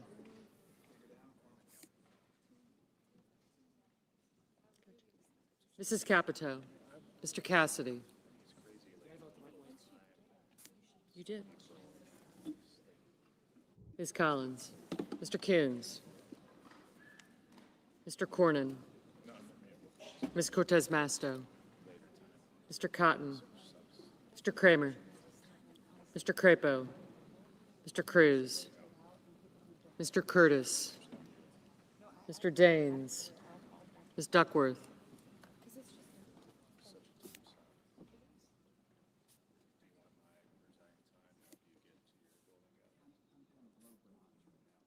Mr. Durbin.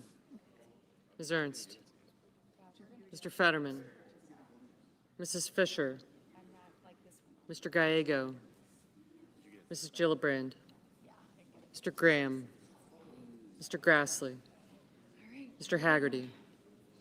Ms. Hassan. Mr. Hawley. Mr. Heinrich. Mr. Hickenlooper. Ms. Hirono. Mr. Hoven. Mr. Husted. Mrs. Hyde-Smith.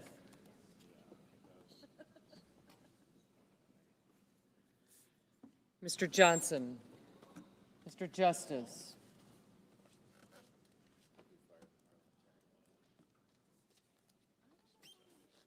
Mr. Kane. Mr. Kelly. Mr. Kennedy. Mr. Kem. Mr. King. Ms. Klobuchar. Mr. Langford. Mr. Lee. Mr. Lujan. Ms. Lummis. Mr. Markey. Mr. Marshall. Mr. McConnell. Mr. McCormick. Mr. Merkley. Mrs. Moody. Mr. Moran. Mr. Marino. Ms. Murkowski. Mr. Murphy. Mrs. Murray. Mr. Ossoff. Mr. Padilla. Mr. Paul. Mr. Peters. Mr. Reed. Mr. Ricketts. Mr. Risch. Ms. Rosen. Mr. Rounds. Mr. Sanders. Mr. Schatz. Mr. Schiff. Mr. Schmidt. Mr. Schumer.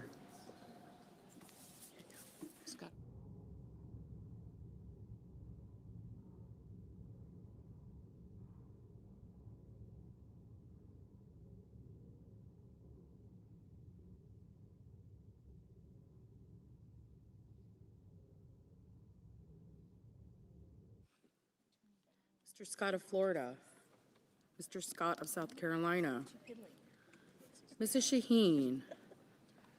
Mr. Sheehy. Ms. Slotkin. Ms. Smith.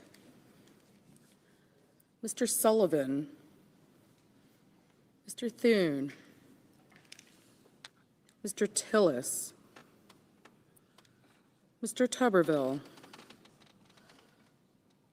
Mr. Van Hollen, Mr. Warner, Mr. Warnock, Ms. Warren, Mr. Whitehouse, Mr. Welch, Mr. Whitehouse, Mr. Wicker, Mr. Wyden, Mr. Young.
Senators voting in the affirmative: Duckworth, King, Murray, Peters, Rosen, Smith, Warner, and Warnock.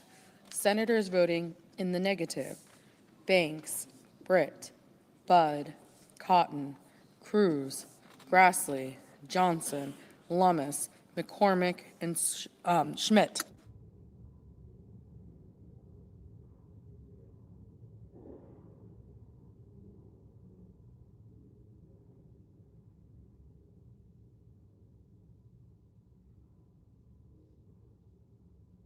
Mr. Barrasso, no.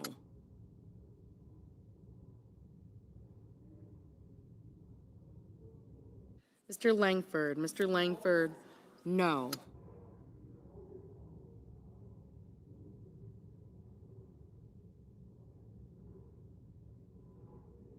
Mr. Markey, aye. Mrs. Blackburn, no. Ms. Cortez Masto,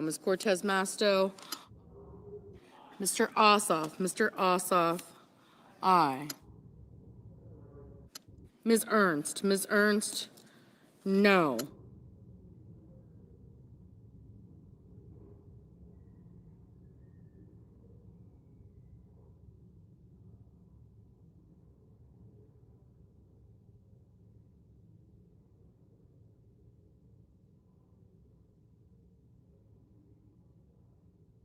Mr. Gallego, aye.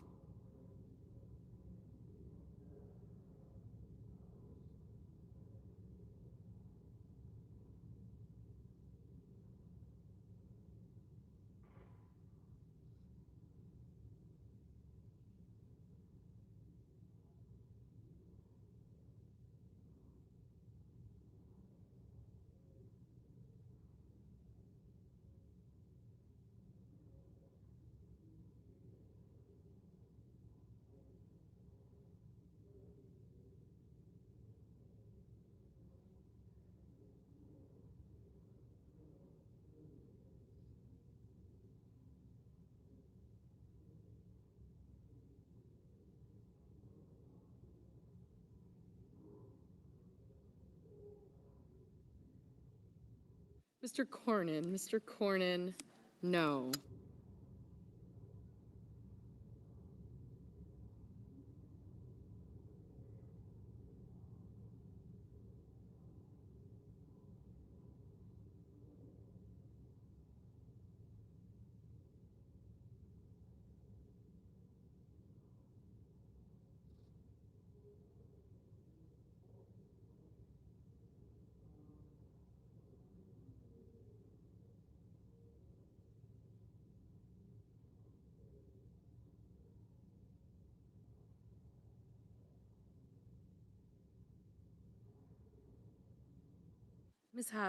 Ms. Hassan, aye.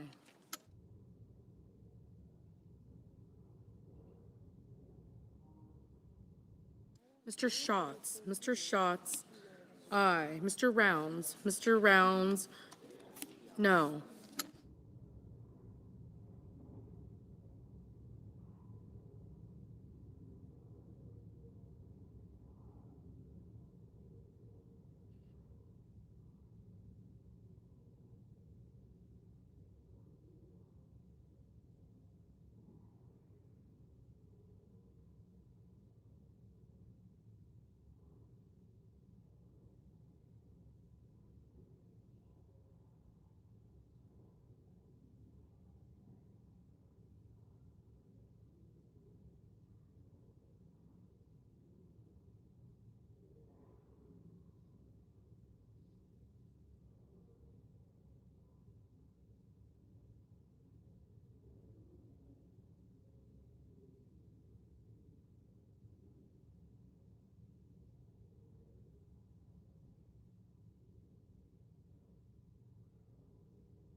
Mrs. Hyde-Smith, no.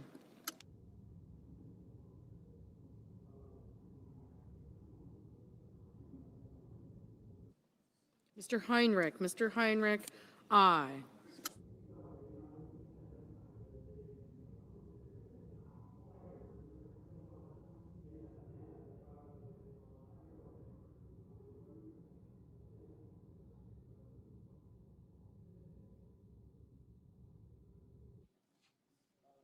Mrs. Moody, no. Mr. Moran, no.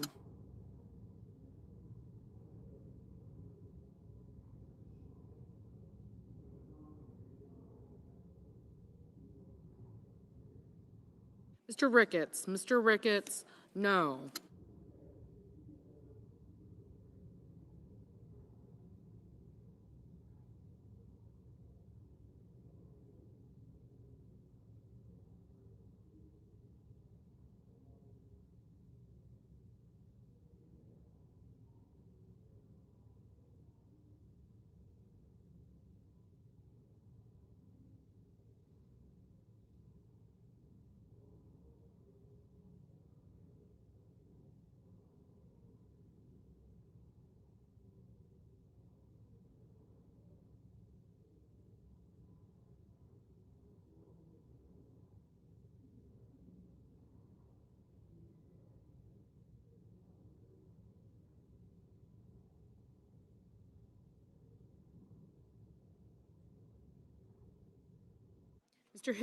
Mr. Hickenlooper, aye. Mr. Crapo, no. Mr. Kelly, aye.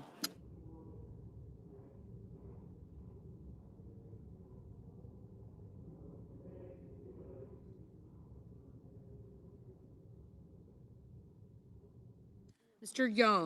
Young, no.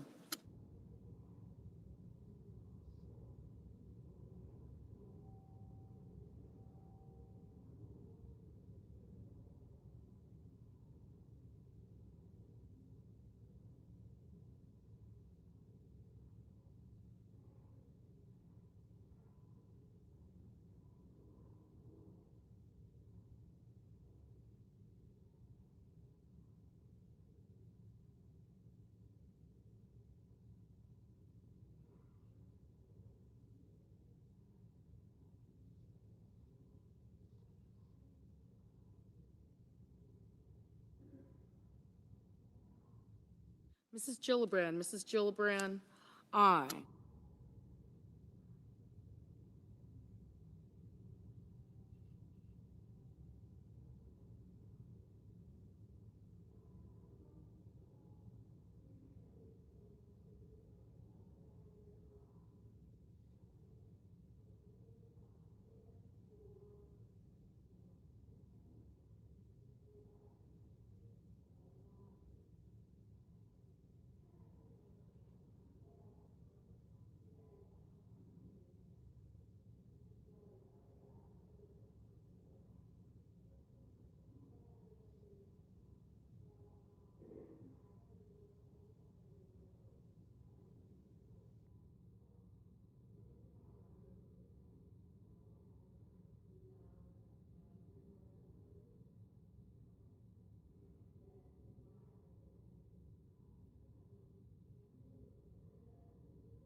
Mr. Scott of South Carolina, no.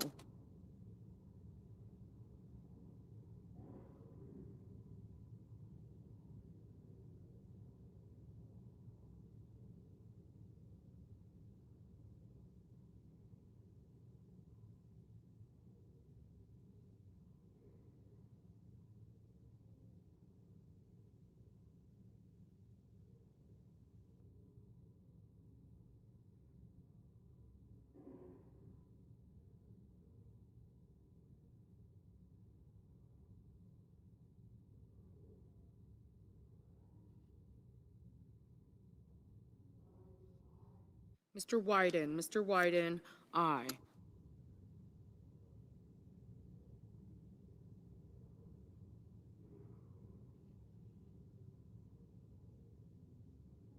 Mr. Lee, no.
Ms.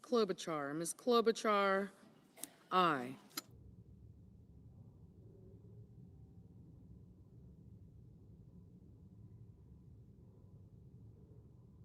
Mr. Creamer, no.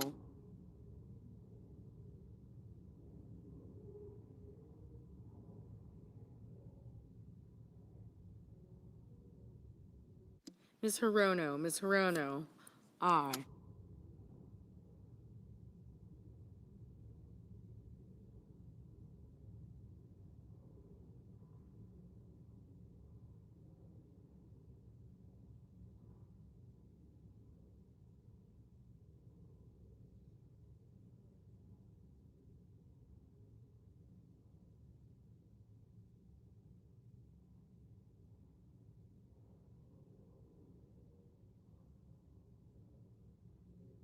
Mr. Schumer, aye.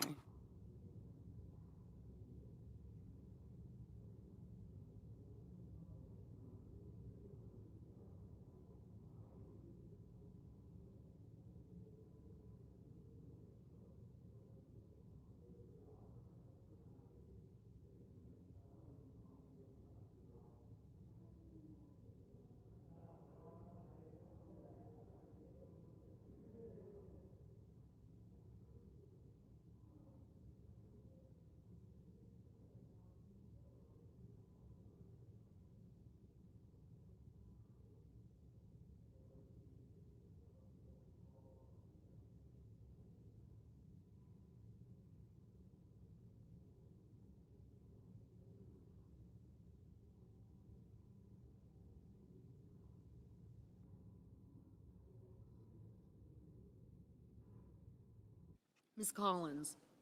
Ms. Collins, aye.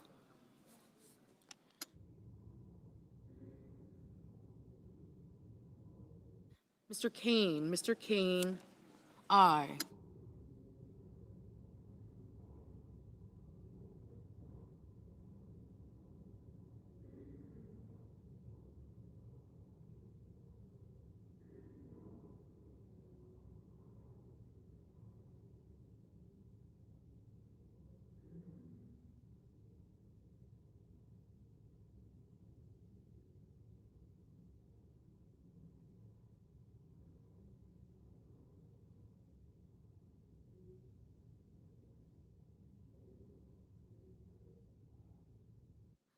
Mr. Murphy. Mr. Murphy, aye.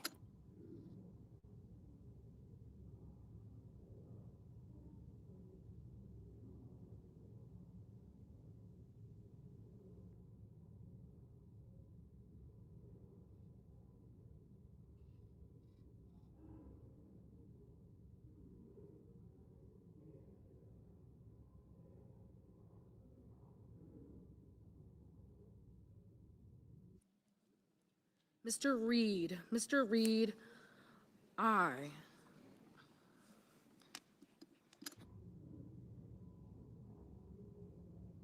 Mr. Kennedy. Mr. Kennedy, no.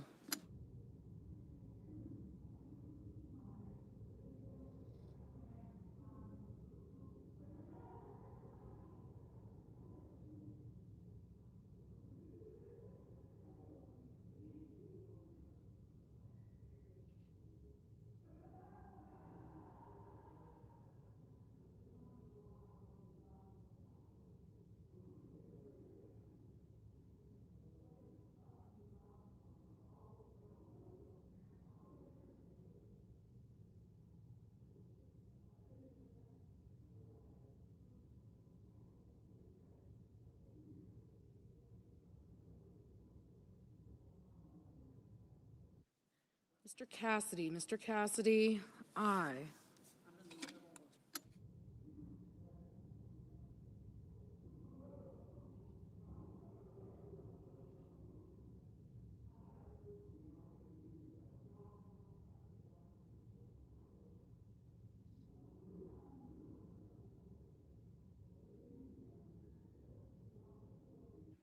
Mr. Marino. Mr. Marino, no.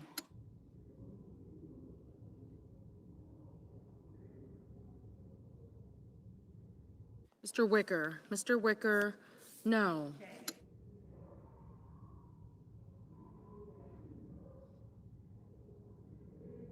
Mr. Hoven. Mr. Hoven, no.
Mr. Husted. Mr. Husted, no.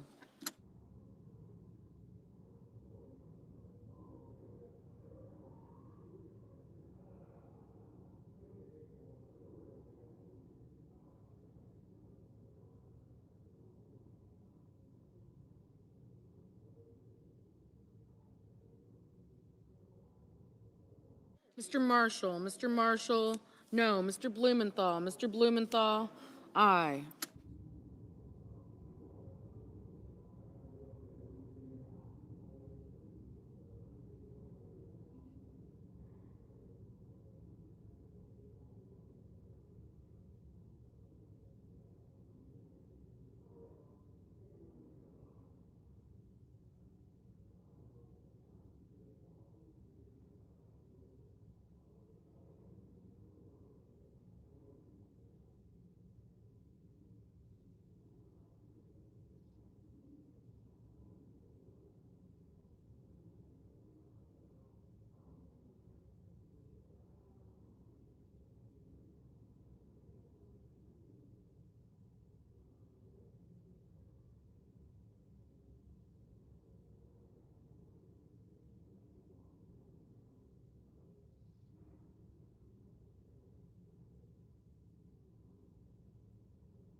Mr. Bozeman, Mr. Bozeman, no.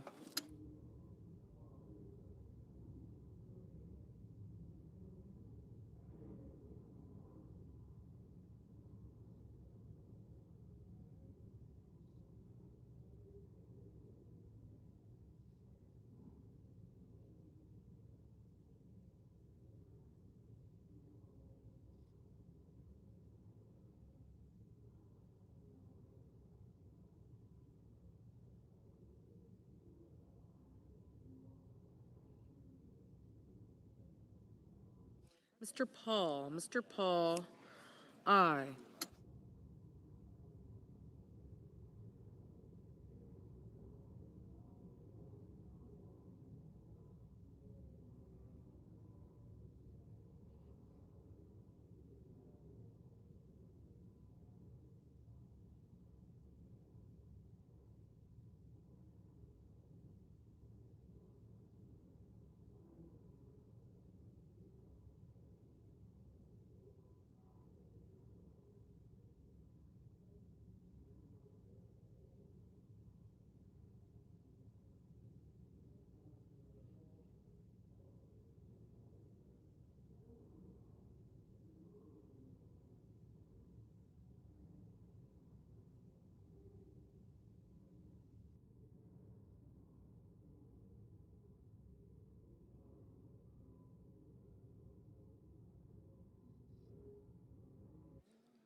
Mrs.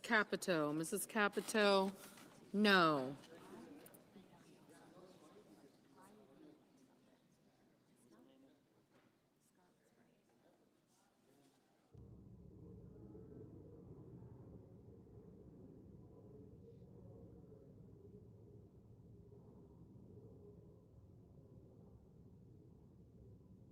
Mr. Merkley, aye.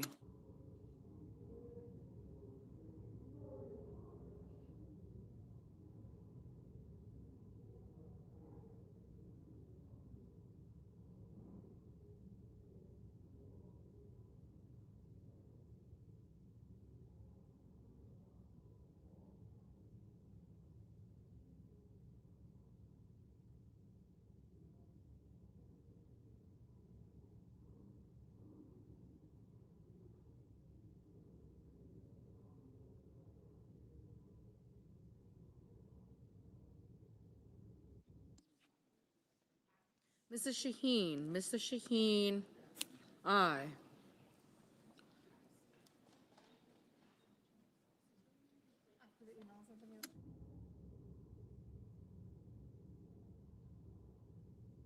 Mr. Fetterman, no.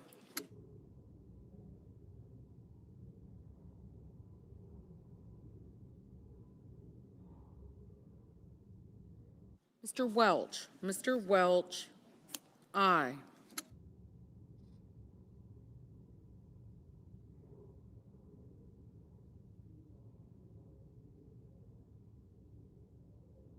Mr. Risch, no.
Mr. Haggerty, no.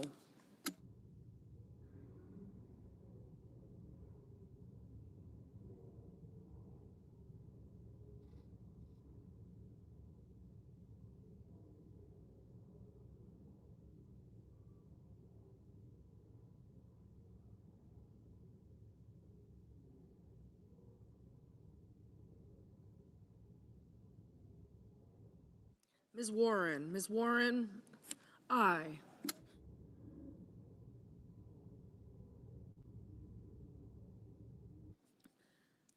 Mr. Schiff, aye.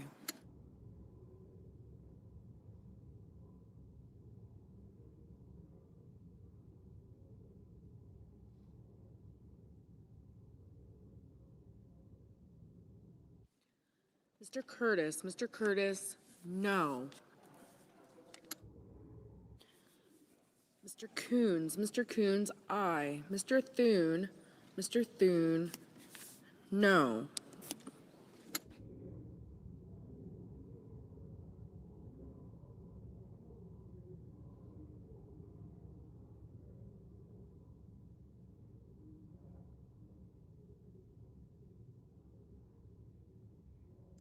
Ms. Lotkin, aye.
Ms.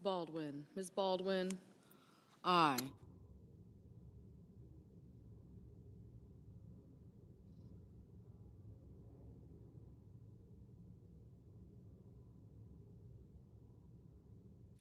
Mr. Van Hollen, aye.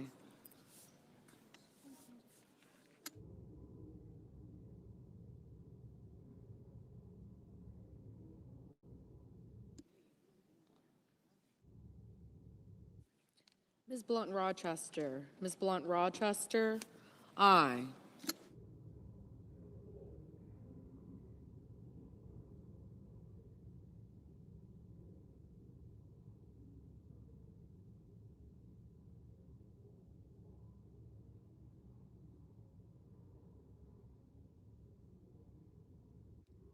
Ms. Murkowski, aye.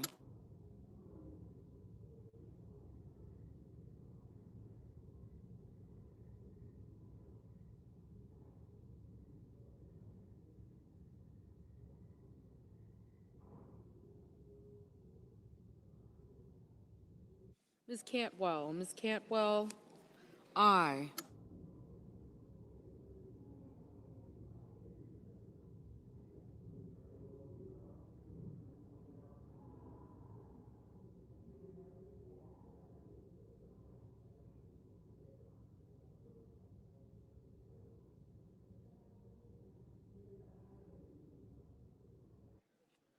Mr. Whitehouse, aye.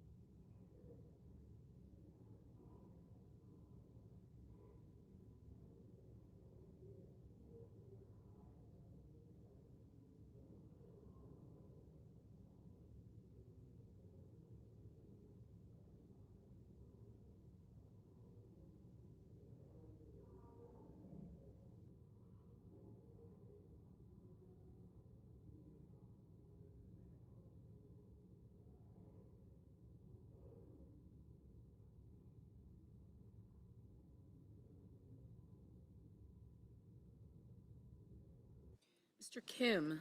Kim, aye. Mr. Tuberville, no.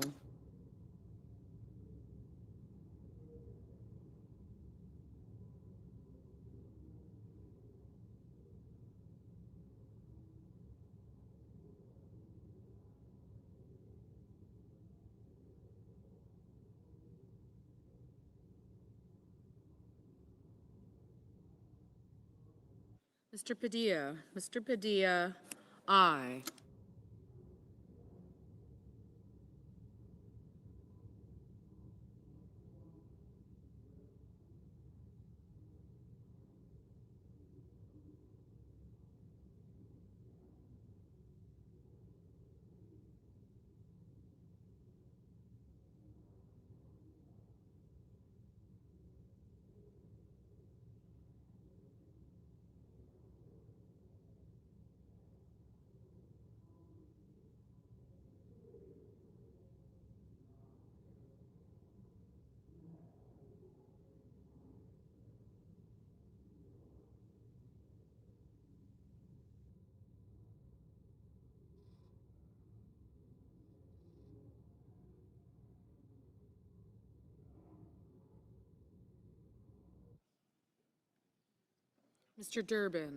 Mr. Durbin, aye.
Mrs. Fisher, no.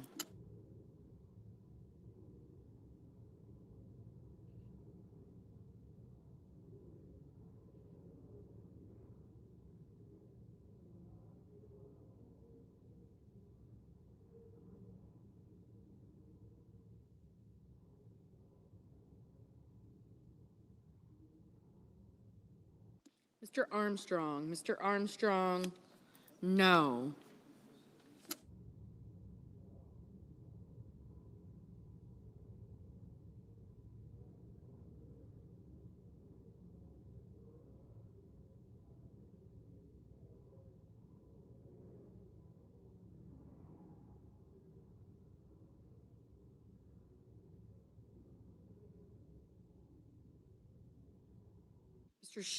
Mr. Sheehy, no.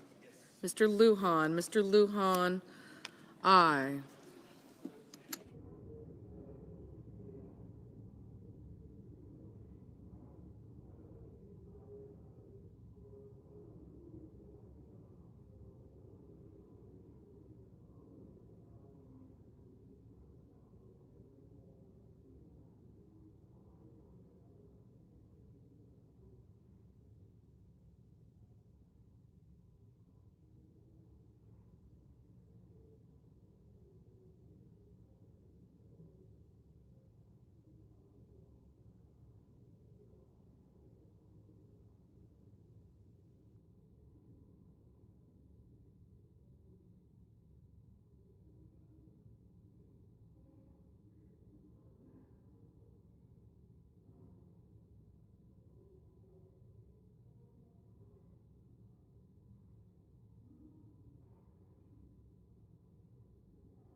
Ms. Also Brooks. Ms. Also Brooks, aye.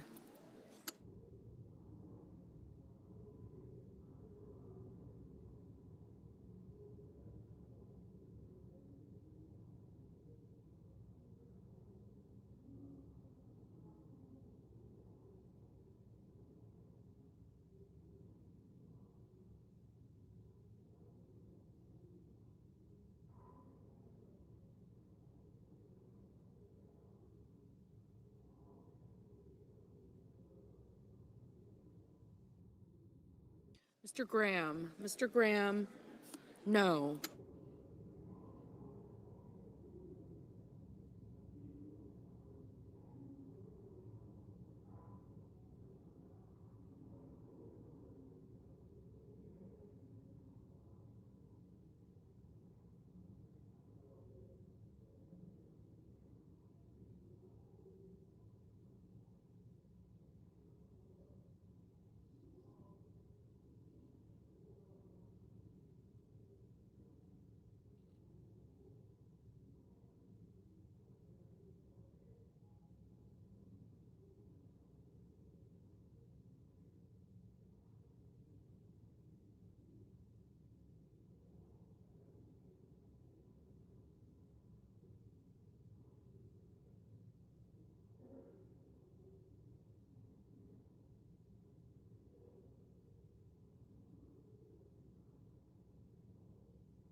Mr. Justice. Mr. Justice, no.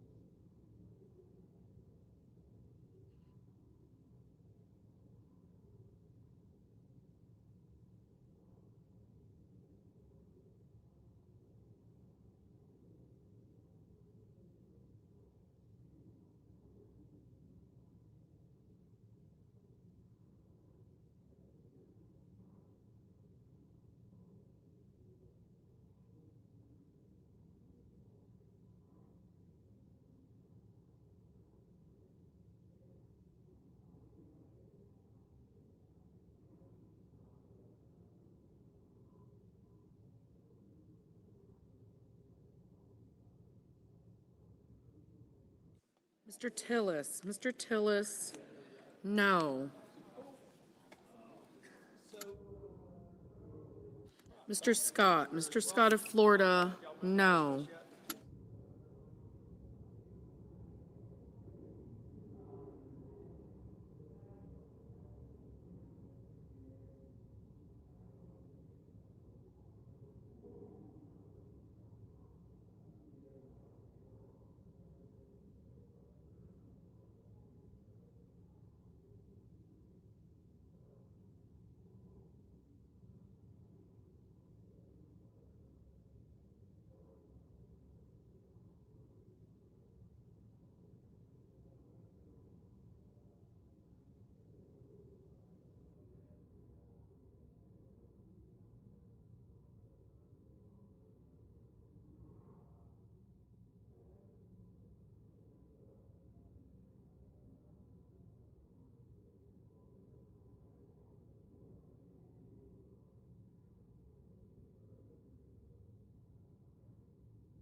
Mr. Deans, no.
Mr. Sullivan, aye.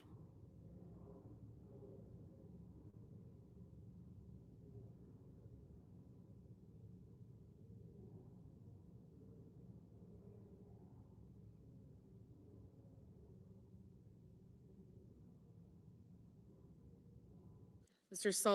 Sullivan, no.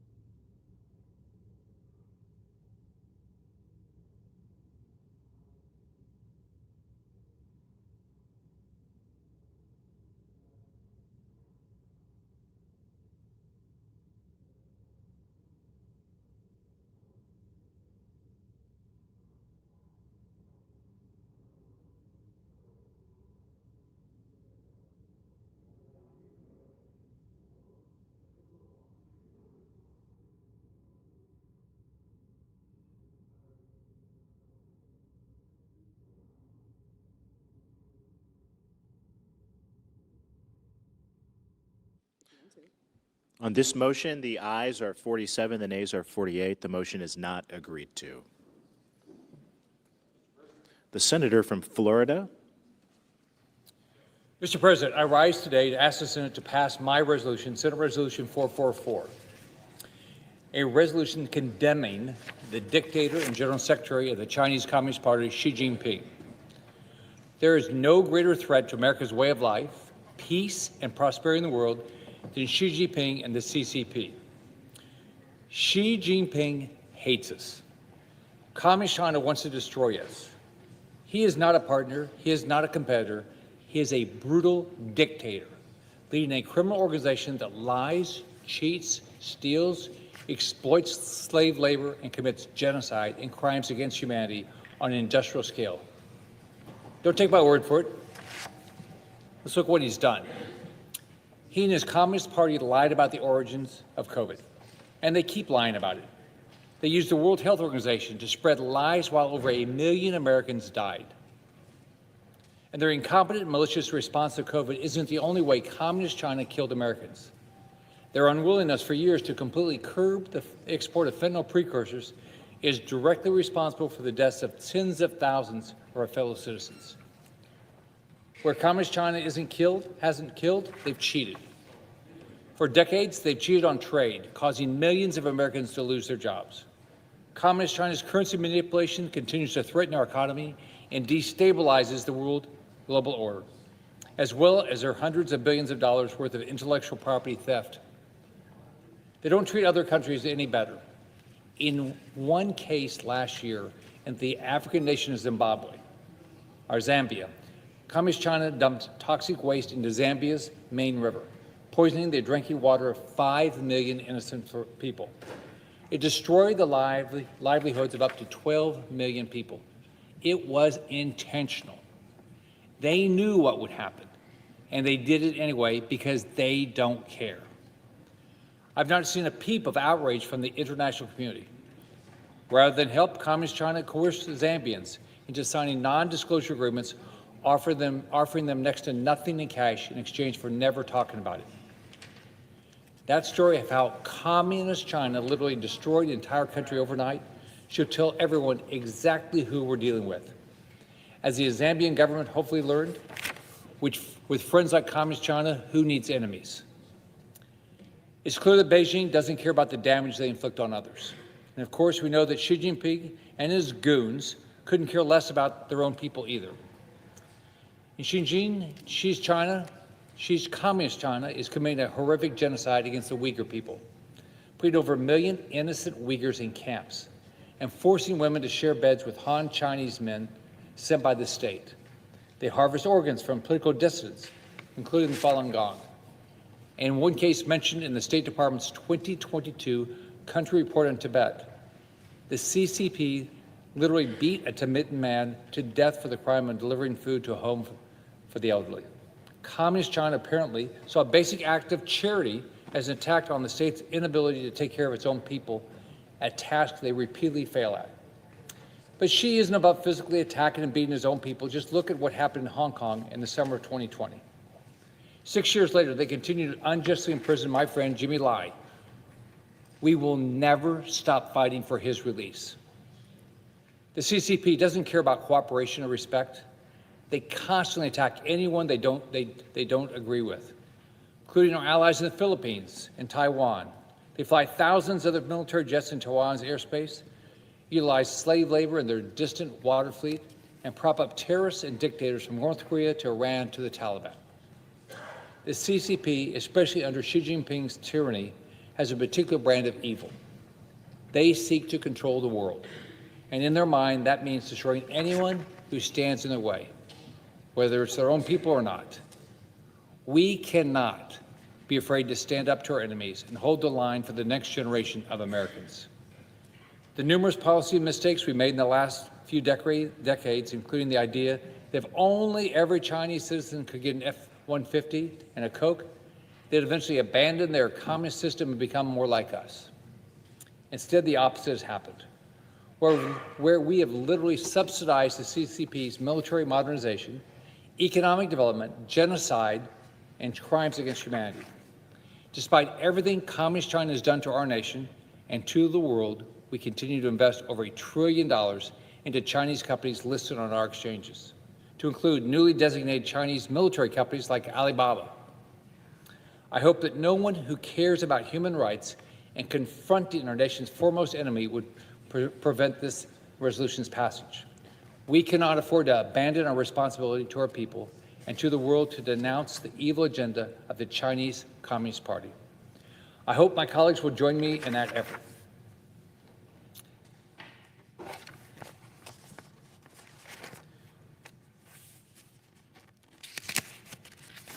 Mr. President, I ask unanimous consent that the Foreign Relations Committee be discharged from further consideration, and the Senate now proceed to Senate Resolution 444. Report. Senate Resolution 444, condemning the dictator of the People's Republic of China, Xi Jinping, for deceit, undermining prospects for peace and security, and orchestrating crimes against humanity. Without objection, the committee is discharged. The Senate will proceed to the measure. Mr. President, I know of no further debate on the measure. If there's no further debate, The question is on adoption of the resolution. All in favor say aye. Aye. All opposed, no. The ayes appear to have it. The ayes do have it. The resolution is adopted. Mr. President, I ask unanimous consent that the preamble be agreed to and that the motions to reconsider be considered made and laid upon the table with no intervening action or debate. Without objection, Thank you, Mr. President.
Mr. President, The senator from Massachusetts. Mr. President, are we in a quorum call? We are not. All right. Thank you, Mr. President. America is in a full-blown housing crisis. Across this country, home prices are sky high, rent is through the roof, and the median age of a first-time home buyer is now at an all-time high.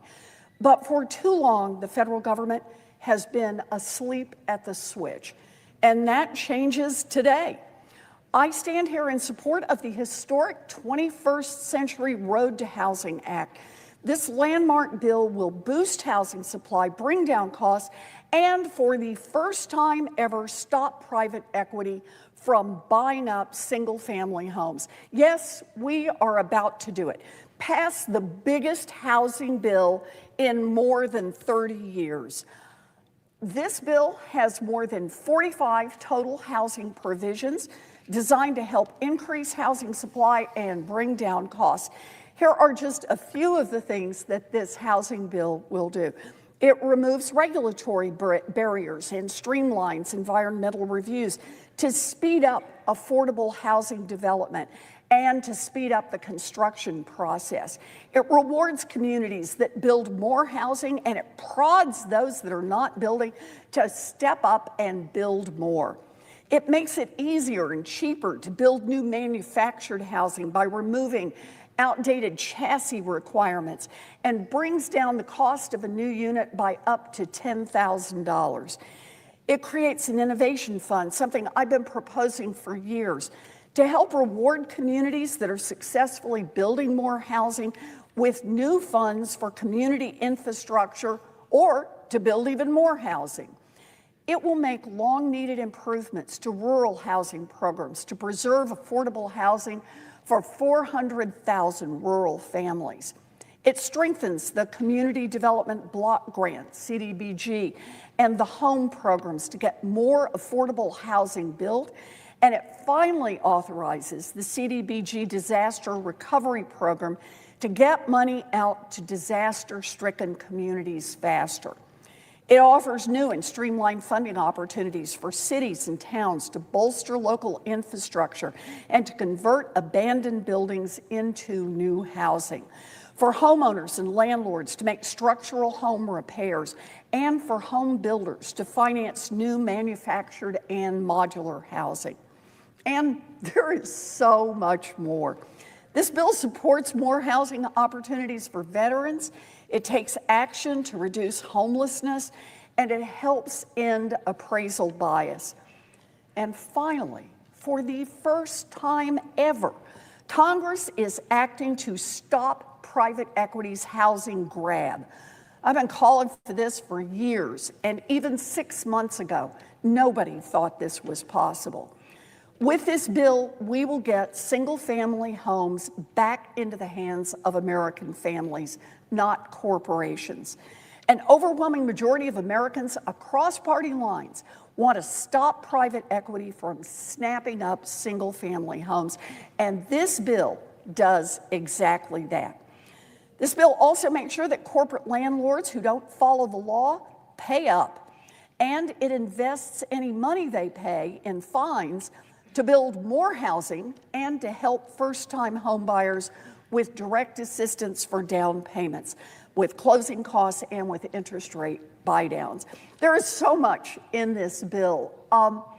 Each piece directing us toward increasing the supply of housing, bringing down the cost, and making housing something that is not just a Wall Street investment, but is actually there for American families.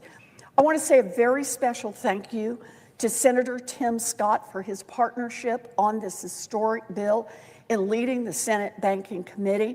I also want to give a very special thank you to Ranking Member Waters and to Chairman Hill for their work over on the House side to get this bill across the finish line. I want to say especially with Maxine Waters, she has led so many of us for so many years in trying to expand housing all across America, to try to make sure that housing is affordable and safe and available for every American. And this bill is just a little down payment on the promise that she has offered for decades. I am grateful for her leadership and grateful for her helping get us here today. I also want to note that every single member of the Banking Committee, Republican and Democrat, added ideas and specific provisions that made it into this bill. I thank them for their very thoughtful and creative contributions. I also want to thank senators who are not on the committee, who also helped participate and helped us get good housing ideas into this bill, particularly Senator Merkley and Senator Klobuchar, neither of whom are on the Banking Committee, who also joined with Senator Warnock, who is on the committee, in pushing to get private equity out of the housing market. I want to say a very special thank you to them. I also want to thank Senator Schatz, who is not on the committee, who helped us with the disaster relief provisions. I have one more thank you that dates back for years now, and that is a very special thank you to state and local officials, including the mayors across Massachusetts and around the country who helped shape this bill, who really told us about places where we could change federal law that would make a difference for them in their local communities in being able to bring down the cost of housing. I am grateful to them for the content they helped put into this bill, and I am grateful to them for raising their voices to help us get it passed. So here we are at a moment when the United States Senate and the House of Representatives may actually get something done, get it over to the president's desk, and it's something that's good for the American people. Thank you, Mr. President. I yield my time.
Mr. President. The Democratic leader.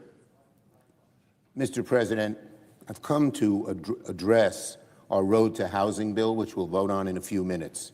And at the top of the list, I want to thank Senator Warren and her diligence, her hard work, her intelligence, her ability to reach out and take good ideas and synthesize them into outstanding legislation. I want to thank all of my colleagues, my Democratic colleagues in particular on the Banking Committee, who worked so hard on this bill. And there are inputs from every one of them that make housing more affordable and easier to afford for so many people across the country. I want to thank Senator Scott for cooperating, and I want to thank all of the leaderships for getting this bill to the floor. This is such a crucial issue for Americans, and it's been forgotten and neglected for too long until our committee, our Banking Committee Dems, turned their attention to it, until our caucus turned its attention to it. For too long, Americans have struggled with rising housing costs. It hurts renters and homeowners alike. Most Americans don't know this tragic fact that the median age for a new home buyer in America is now 40 years old. 40 years old. The housing shortage is nothing less than an existential threat to the American dream. Americans feel financially stuck as renting and buying a home keeps getting more and more expensive, more and more out of reach. So lowering housing costs is absolutely essential to ending the affordability crisis plaguing working families across the country. The Road to Housing bill is a very important and good, strong first step to making housing more affordable. The bipartisan package includes, as I said, many bills led by Senate Democrats over the years to expand housing supply to lower costs. The bill tackles local zoning and permitting that has kept housing supply from growing. I have long spoken out against the NIMBYism that kills so many projects in our communities that are desperately needed. Our legislation supports new manufactured and modular housing so we can build more faster, and it will revitalize blighted properties and convert these buildings into new housing. That includes building more housing in rural communities that need more housing than ever before. The bill also increases housing fairness and access, including addressing housing needs for veterans and reducing homelessness. Crucially, our bill will bring more certainty in our disaster response to help communities recover. And this bill makes sure people are not squeezed out of the market of buying a home by institutional investors. I want to reiterate, this isn't the end of the road, far from it. It's just the start. And in future years, we need to do even more to make that dream of owning a home a reality for more and more and more Americans. We need to do so much more, and much more will be needed to address the nation's housing cost crisis as well. Senate Democrats will continue to make this a priority. We've wanted this to be a priority for a long time, and finally, we have taken that first step with the cooperation of our Republican colleagues. We need to make priority of down payment assistance to reducing mortgage insurance costs, to do even more, and doing even more to expand housing supply, as well as to lower costs. So congratulations once again to Senator Warren, to the many Senate Democrats who have led crucial pieces of this bill, and to the whole chamber, Democrats and Republicans, for finally taking a much-needed step in reducing costs of housing and increasing its supply. I yield the floor and note the absence of a quorum. The clerk will call the roll. Ms. Alsterbrooks.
Mr. President. The senator from South Carolina. Thank you, Mr. President. I ask for unanimous consent to initiate the quorum call. Without objection. Thank you, Mr. President. I understand that the Senate has received a message from the House to accompany H.R. 6644. The senator is correct.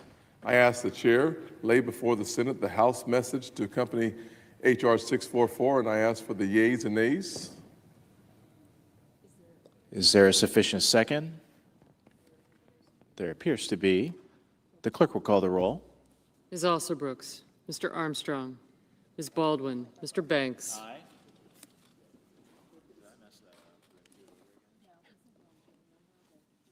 Mr. Barrasso, Mr. Bennett, Mrs. Blackburn, Mr. Blumenthal, Ms. Blunt Rochester, Mr. Booker, Mr. Bozeman, Mrs. Britt, Mr. Budd, Ms. Cantwell, Mrs. Capito, Mr. Cassidy, Ms. Collins, Mr. Coons, Mr. Cornyn, Ms. Cortez Masto, Mr. Cotton, Mr. Kramer, Mr. Crapo, Mr. Cruz, Mr. Curtis,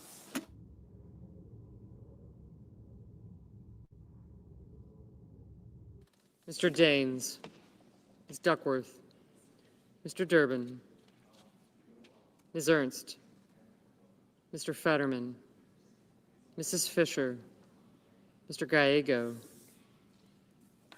Mrs. Gillibrand, Mr. Graham, Mr. Grassley, Mr. Haggerty,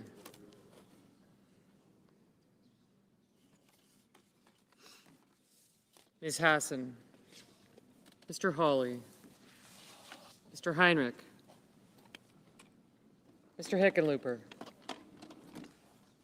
Ms. Hirono, Mr. Hoven, Mr. Husted, Mrs. Hyde-Smith, Mr. Johnson, Mr. Justice, Mr. Kane, Mr. Kelly, Mr. Kennedy, Mr. Kim, Mr. King, Ms. Klobuchar, Mr. Langford,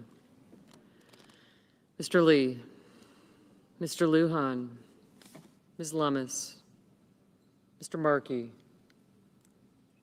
Mr. Marshall, Mr. McConnell, Mr. McCormick, Mr. Merkley, Mrs. Moody, Mr. Moran, Mr. Marino, Ms. Murkowski, Mr. Murphy, Mrs. Murray, Mr. Ossoff, Mr. Padilla, Mr. Paul, Mr. Peters, Mr. Reed, Mr. Ricketts, Mr. Risch, Ms. Rosen.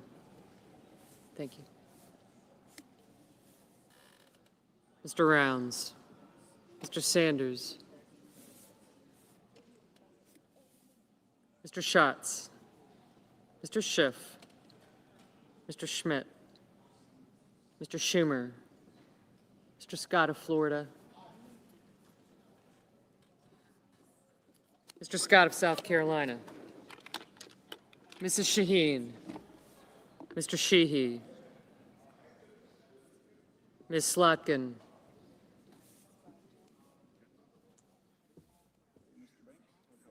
Ms. Smith, Mr. Sullivan, Mr. Thune, Mr. Tillis, Mr. Tuberville, Mr. Van Hollen, Mr. Warner, Mr. Warnock, Ms. Warren, Mr. Welch, Mr. Whitehouse, Mr. Wicker, Mr. Wyden, Mr. Young,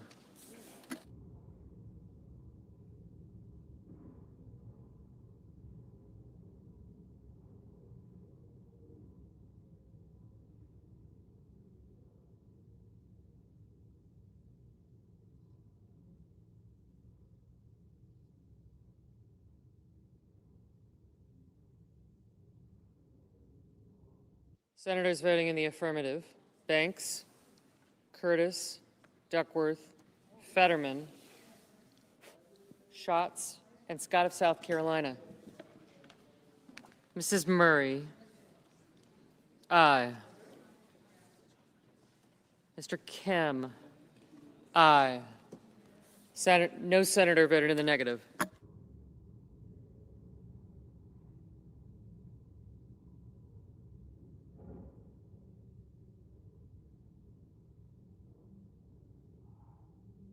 Mr. Ossoff. Aye.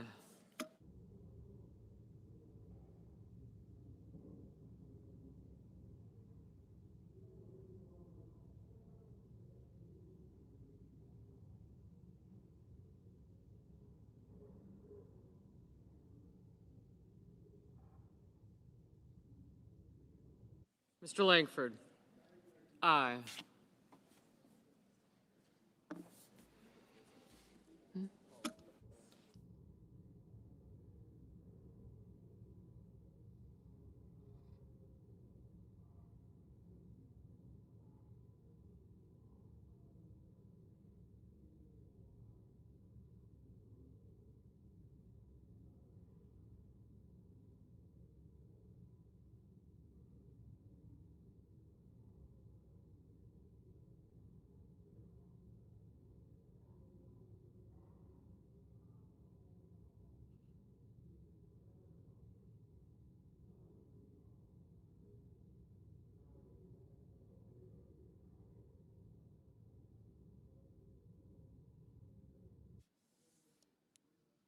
Mr. Schumer. Aye.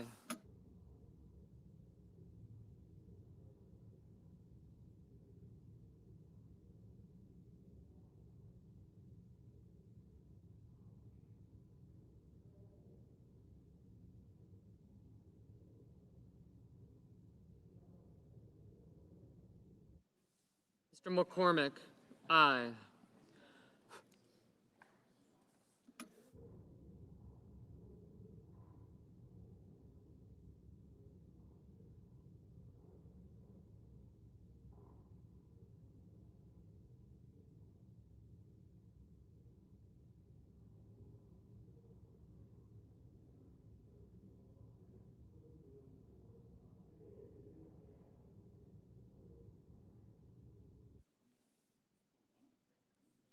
Mr. King. Aye.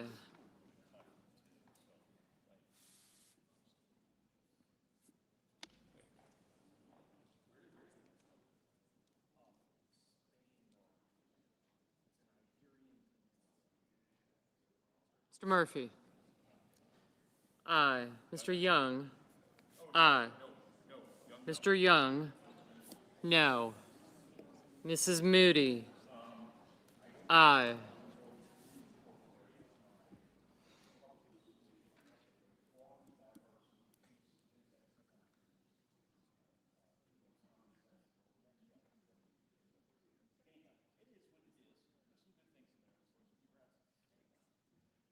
Ms. Cortez Masto. Aye. Mr. Lee. No.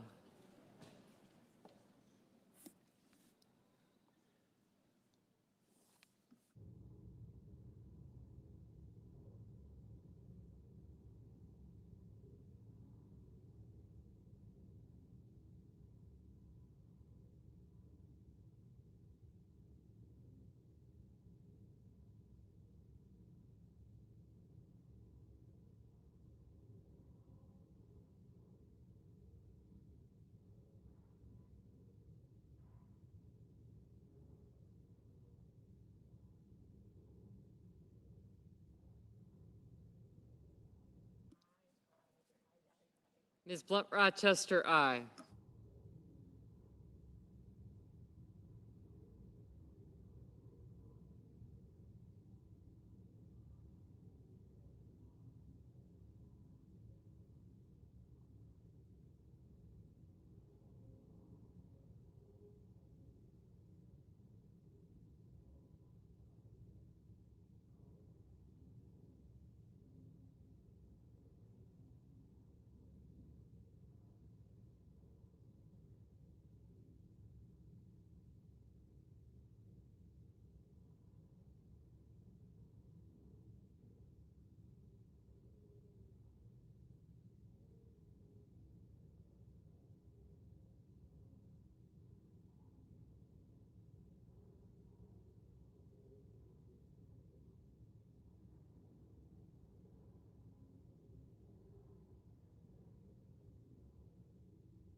Mr. Kane, aye. Mr. Risch. Mrs. Shaheen, aye. Was that? Mr. Risch, aye.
Mr. Wyden, aye.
Mr. Peters, aye.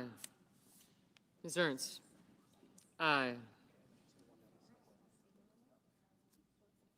Mr. Schiff, aye.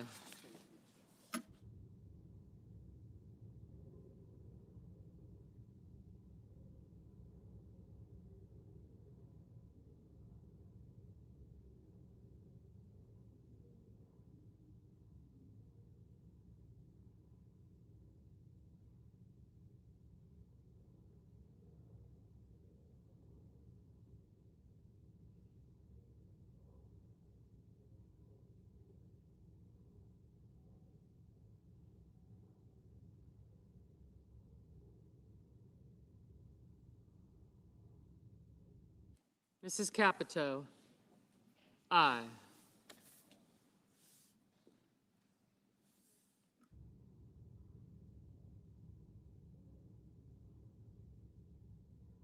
Ms. Rosen, aye.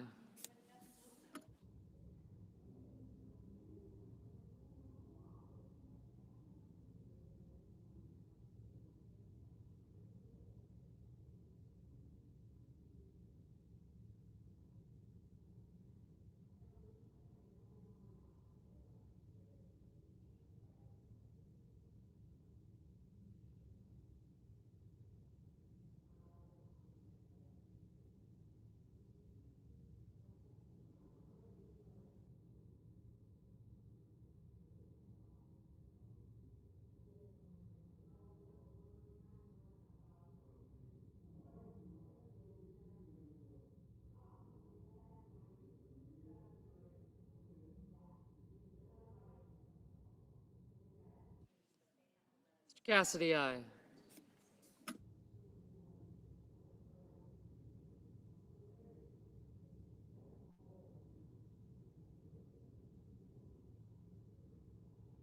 Mr. Blumenthal, aye. Mr. Crapo, aye. Mr. Warner, aye.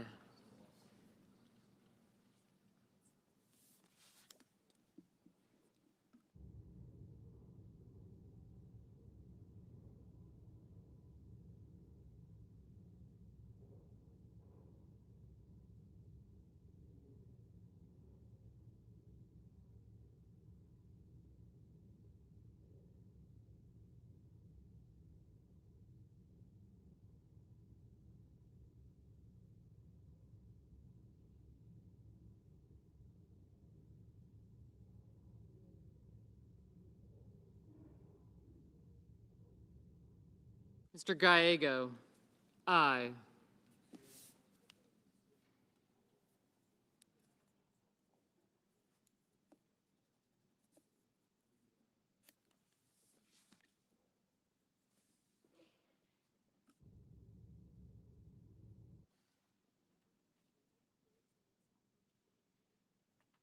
Ms. Hassan, aye.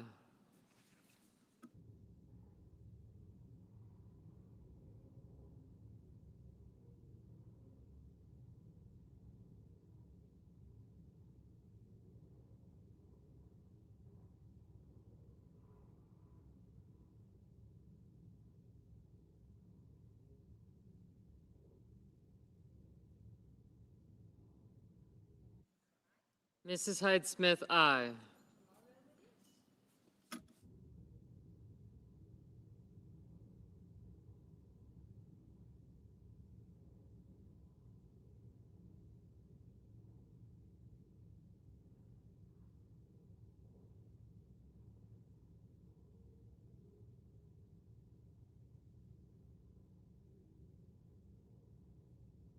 Mr. Cornyn, aye.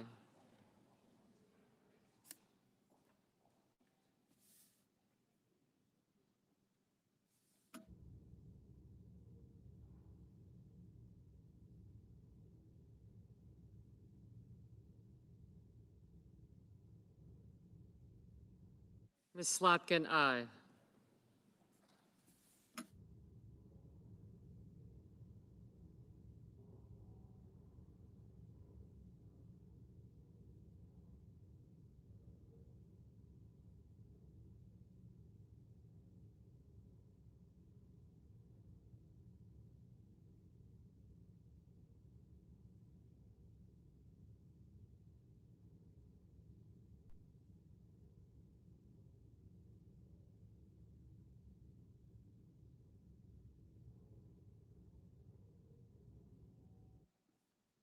Mr. Barrasso, aye.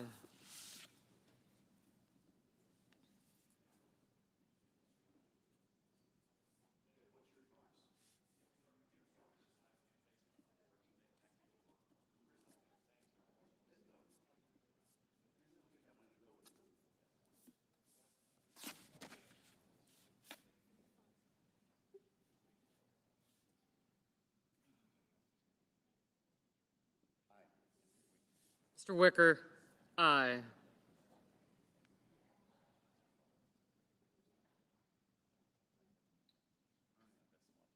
Mr. Scott of Florida, no. Mr. Cotton, aye.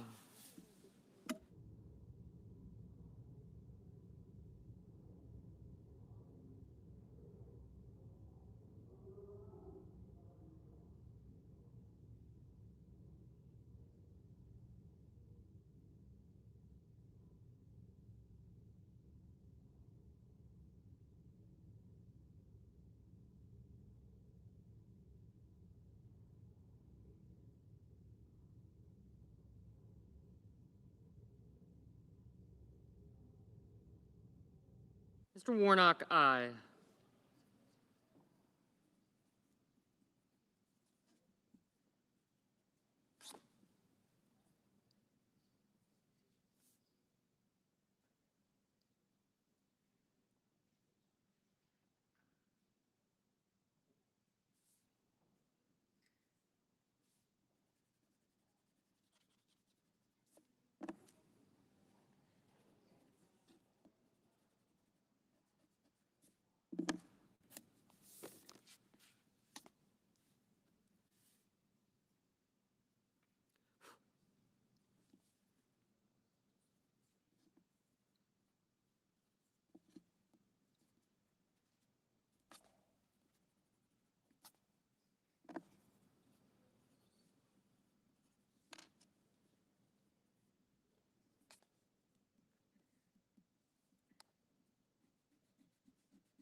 Only.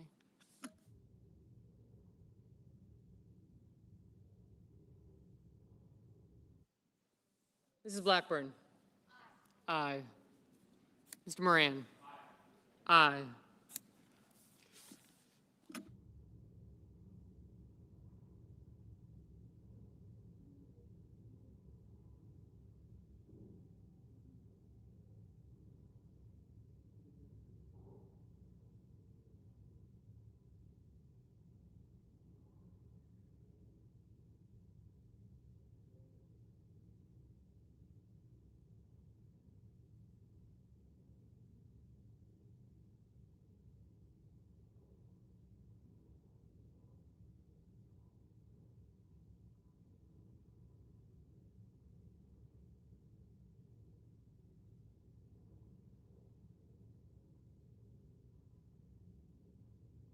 Ms. Collins. Aye.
Ms. Ferrano. Aye. Mr. Reed. Aye.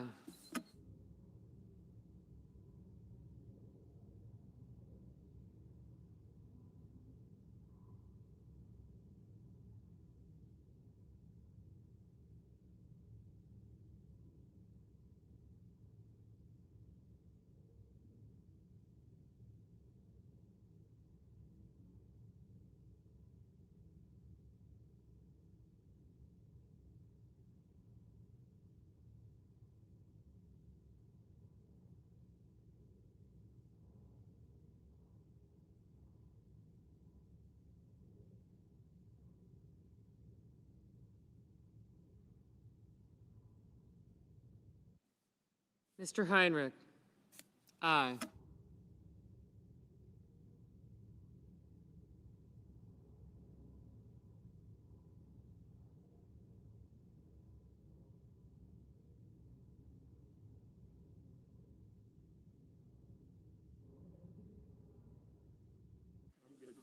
Mr. Justice. Aye.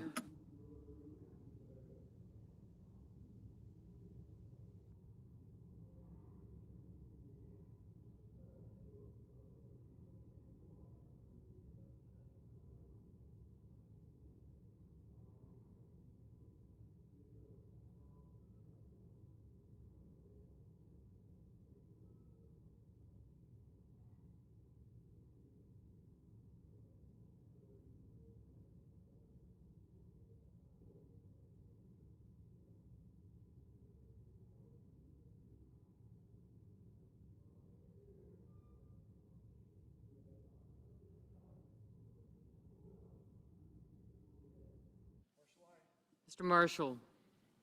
Aye.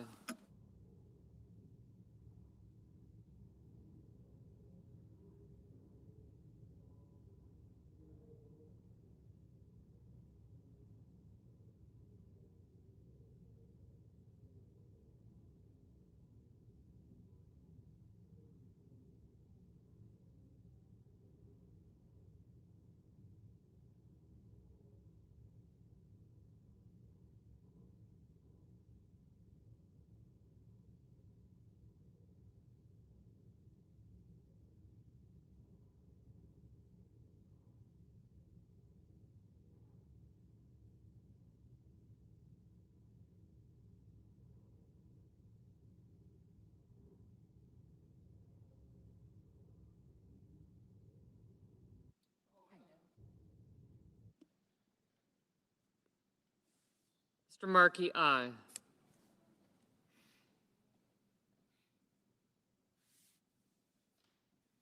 Ms. Klobuchar? Aye. Mr. Kennedy? Aye.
Mr. Kelly?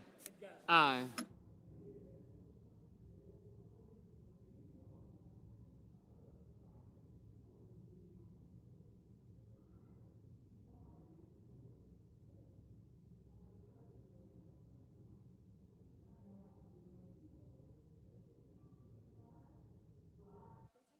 Ms. Lummis? Aye.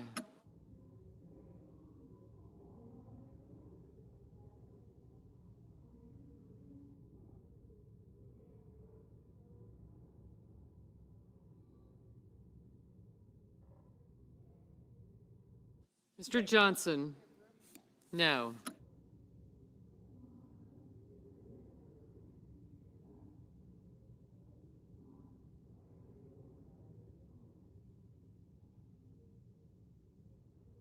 Mr. Daines, aye.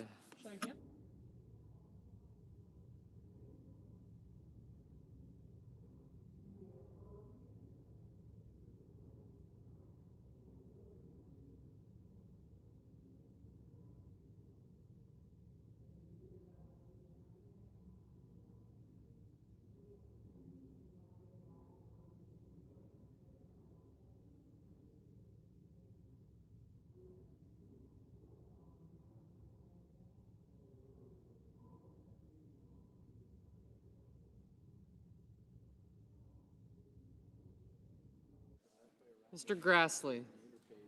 Aye. Well, tell all these people that want to know what you're up to get off.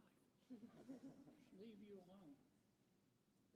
They have you confused for somebody who cares what they think. Mr. Budd? Aye. You get demerits? What happens if you get too many demerits? They put you on double secret probation or something?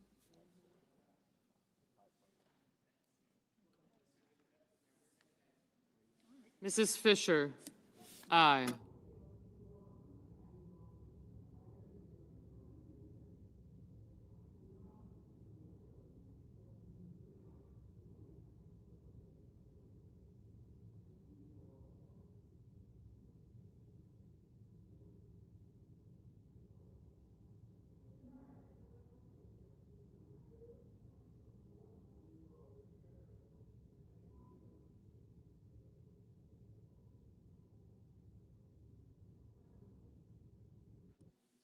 Mr. Lujan, aye.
Mr. Tillis, aye. Mr. Durbin, aye.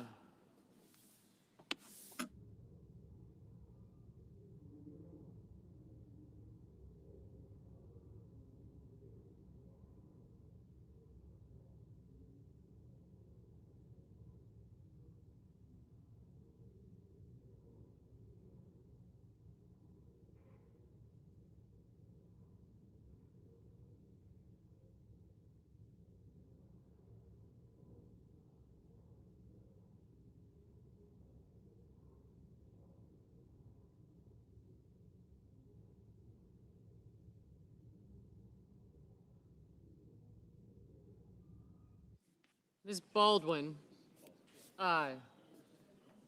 Mr. Kramer, aye.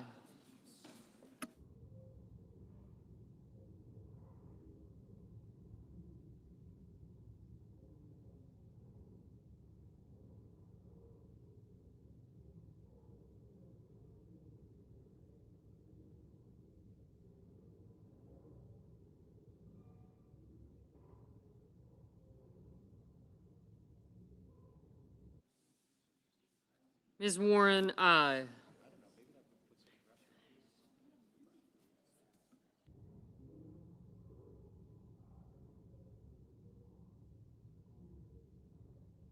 Mrs. Britt, aye.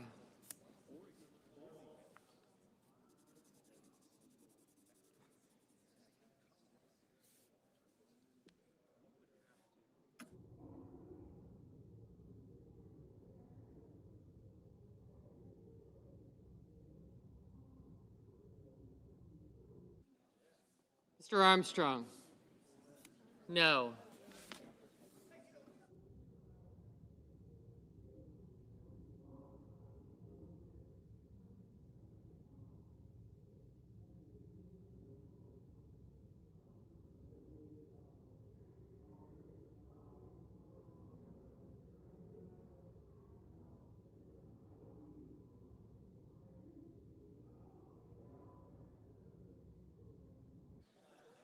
Mr. Bozeman, aye. Mr. Marino, aye.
Mr. Coons, aye. Mr. Husted, aye.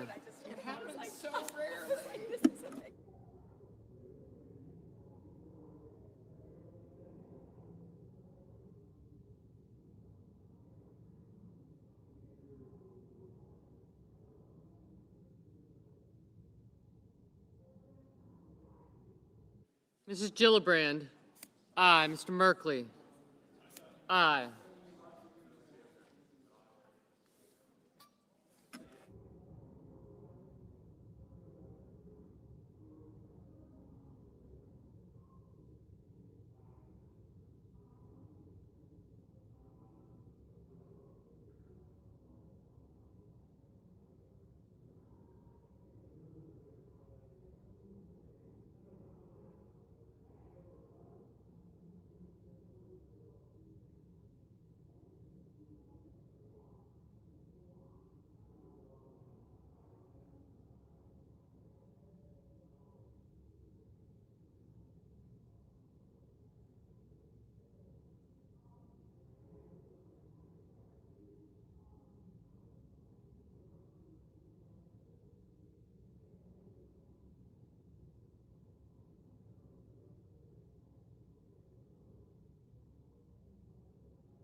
Mr. Welch.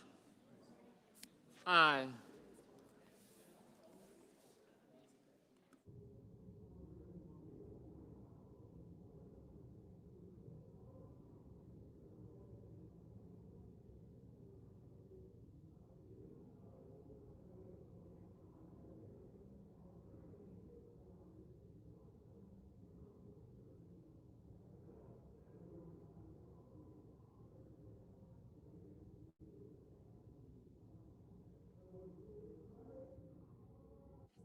Ms. Smith. Aye. Mr. Padilla. Aye.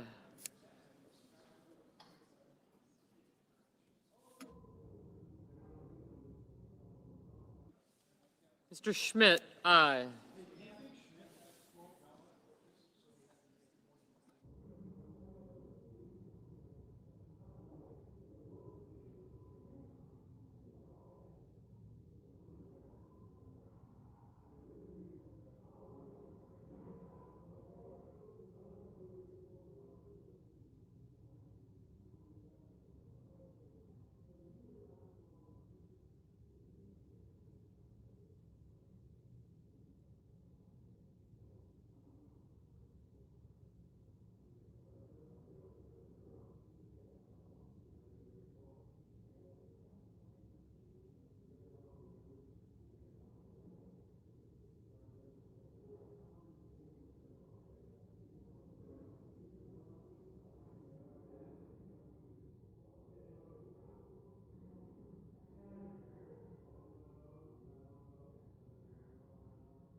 Mr. Sheehy. Aye.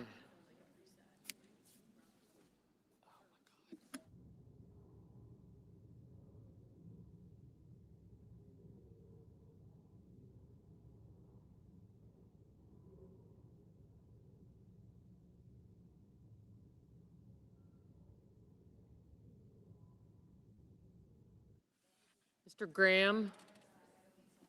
Aye. Mr. Van Hollen. Aye.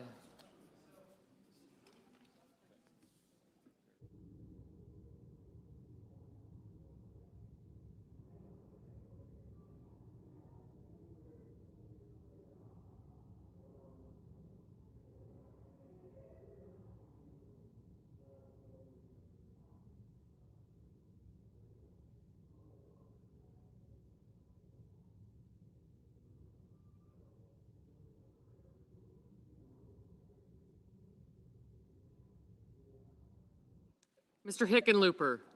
Aye.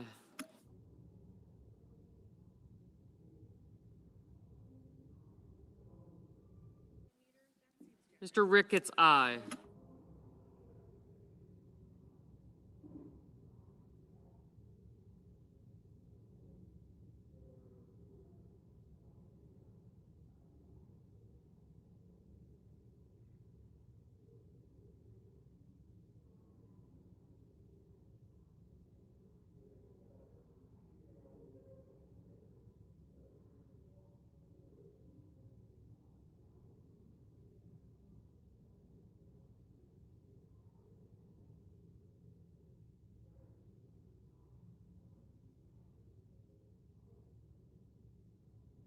Mr. Rounds.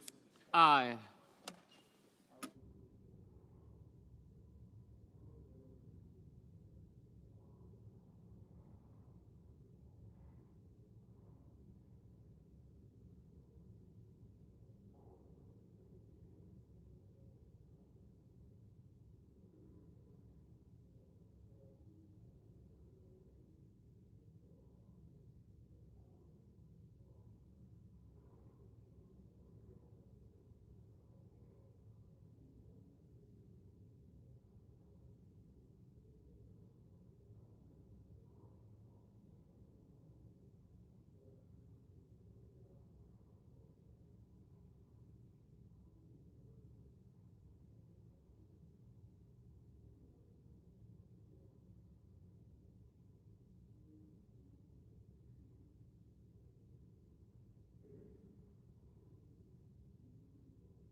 Mr. Hoven. Aye. Ms. Murkowski. Aye. Are you waiting to say?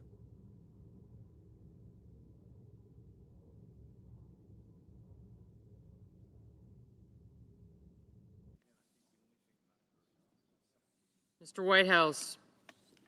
Aye. Ms. Alsobrooks. Aye. Mr. Sullivan. Aye.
Ms. Cantwell? Aye.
Mr. Paul? No.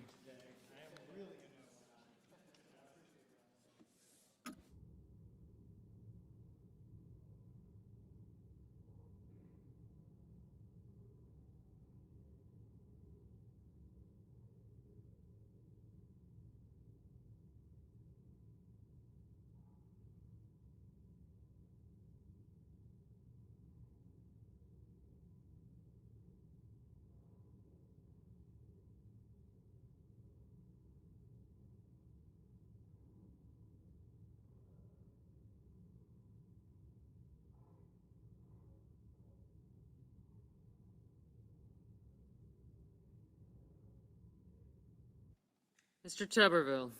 No.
Mr. Cruz?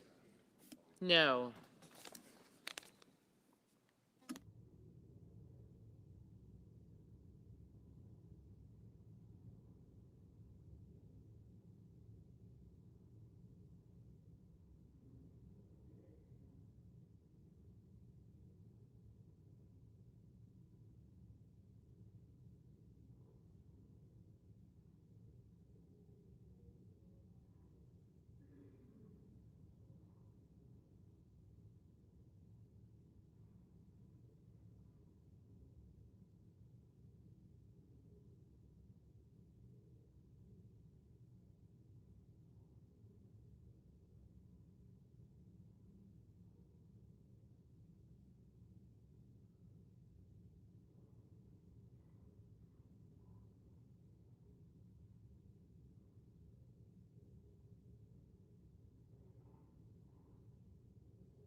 Mr. Haggerty, aye.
Mr. Thune, aye.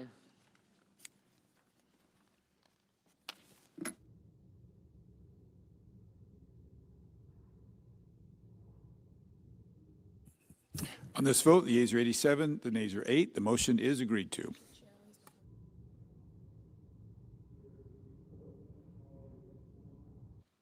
Resolved that the House agree to the amendment of the Senate to the bill H.R. 6644 entitled An Act to Increase the Supply of Housing in America and for other purposes with an amendment to the Senate amendment. Mr. President, Mr. Leader. I move to concur in the House amendment to H.R. 6644 with a further substitute amendment. The clerk will report. Senator from South Dakota, Mr. Thune, moves to concur in the House amendment to the Senate amendment to H.R. 6644 with an amendment numbered 5823. Mr. President, I send a cloture motion to the desk for the motion to concur with further amendment. The clerk will report. Cloture motion, we the undersigned senators, in accordance with the provisions of Rule 22 of the Standing Rules of the Senate, do hereby move to bring to a close debate on the motion to concur in the House amendment to the Senate amendment to H.R. 6644, an act to increase the supply of housing in America and for other purposes, with an amendment numbered 5823, signed by 17 senators as follows. Mr. President, I ask that the reading be dispensed with. Without objection. And I ask for the yeas and nays on the motion to concur with further amendment. Is there sufficient second? There appears to be. The yeas and nays are ordered. Mr. President, I have an amendment at the desk to the motion to concur with further amendment. The clerk will report. The Senator from South Dakota, Mr. Thune, proposes amendment number 5824 to amendment number 5823. Mr. President, I ask that the reading be dispensed with. Without objection. And I move to refer the House message on H.R. 6644 to the Committee on Banking, Housing, and Urban Affairs with instructions to report back forthwith with an amendment. The clerk will report. Senator from South Dakota, Mr. Thune, moves to refer the House message to accompany H.R. 6644 to the Committee on Banking, Housing, and Urban Affairs with an amendment number 5825. Mr. President, I ask for the yeas and nays on my motion. Is there sufficient second? There appears to be. The yeas and nays are ordered. Mr. President, I have an amendment to the instructions. The clerk will report. Senator from South Dakota, Mr. Thune, proposes amendment number 5826 to the instructions of the motion to refer amendment number 5825. And I ask that the reading be dispensed with. Without objection. Mr. President, I ask for the yeas and nays on my amendment. Is there sufficient second? There appears to be. The yeas and nays are ordered. Mr. President, I have a second-degree amendment at the desk. The clerk will report. Senator from South Dakota, Mr. Thune, proposes amendment number 5827 to amendment number 5826. Mr. President, I ask that the reading be dispensed with. Without objection. Mr. President, I ask unanimous consent that the appointment at the desk appear separately in the record as if made by the chair. Without objection. And I ask unanimous consent that the Senate proceed to the immediate consideration of H-Con Res 109, which was received from the House. The clerk will report. H-Con Res 109, concurrent resolution allowing Emancipation Hall to be used for a ceremony to dedicate the semi-centennial to Congressional Time Capsule on Wednesday, June 24th, 2026.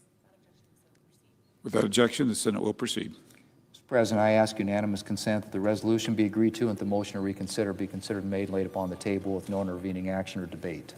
Without objection. Mr. President, I ask unanimous consent that when the Senate completes its business today, it stand adjourned until 10 a.m. on Wednesday, June 17th, following the prayer and pledge. The general proceedings be approved today, the morning hour be deemed expired, the time for the two leaders be reserved for the use later in the day, morning business be closed, and the Senate proceed to executive session to resume consideration of the Steele nomination. Further, that the cloture motions filed during Monday's session of the Senate ripen at 11:45 a.m., and if cloture is invoked on the Steele nomination, the Senate vote on confirmation of the nomination at 2:15 p.m. Finally, if any nominations are confirmed during Wednesday's session of the Senate, the motion to reconsider be considered made and laid upon the table, and the President be immediately notified of the Senate's actions. Without objection. Mr. President, if there's no further business to come before the Senate, I ask that it stand adjourned under the previous order following the remarks of my colleagues. Without objection.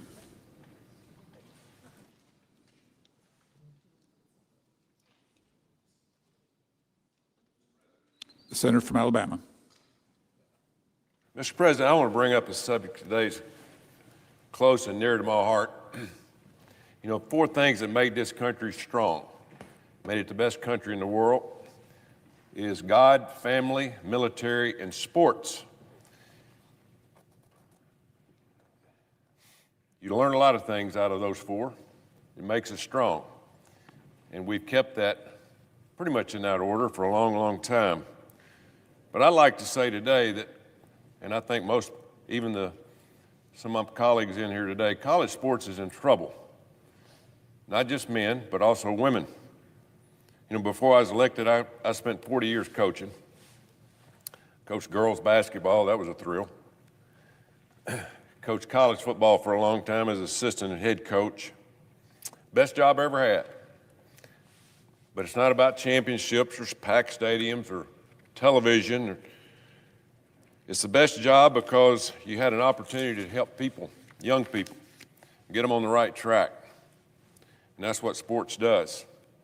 As a coach, you're just not calling plays on Saturday. That's just a small part of the job. You're helping young people prepare for life after the whistle. You're teaching discipline, accountability, teaching young men and women how to make a good decision under pressure, how to handle success and how to handle failure, and how to keep their word when things get bad. You know, but above all, you're helping them to succeed in the classroom. You're making sure that they go to class, stay academically eligible, leave school with something more than a letter jacket. That's what college athletics is supposed to be about. It's supposed to give young people the opportunity to compete at the highest level and have an ultimate goal. But the ultimate goal that I always taught my players, and I think most coaches have, is not just the sports end of it, but get a good education. You know, college athletics should be a pathway to a degree, a meaningful career, and a better future long after the final whistle blows.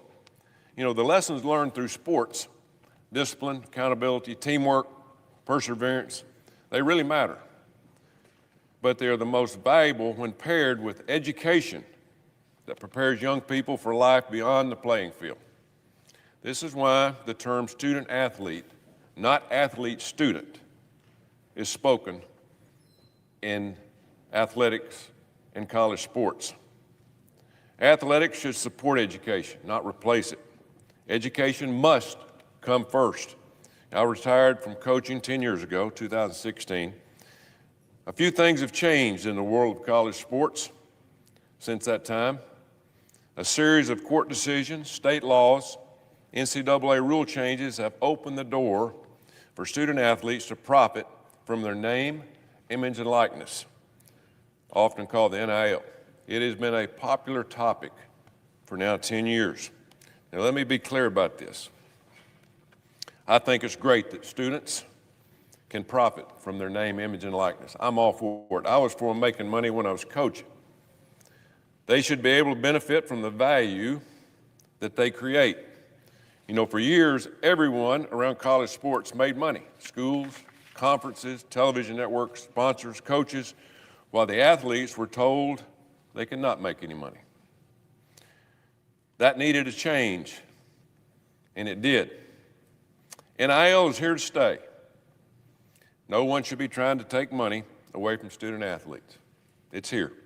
But NIL is only one part of what has changed. The transfer rules changed along with the NIL. Used the right way, the transfer portal is a good thing. It can help a young person find a better fit and a better opportunity and a fresh start. But without any real rules around the transfer portal, it has turned into something else entirely. Constant year-round roster turnover. The scale of the problem is hard to put into words. I've never seen anything like it. Last year, more than 10,500 college football players entered the transfer portal. 10,500, 1 year. More than 3,200 of those were in Division I. Division I is the highest level of college football. There are only about 130 Division I football teams. and each program can offer up to 105 scholarships. So those 3,200 players are enough to empty out 30 complete programs of the 131. Think about that. It's amazing. That is like every football program in the ACC and the Big 12 losing its entire roster at the same time.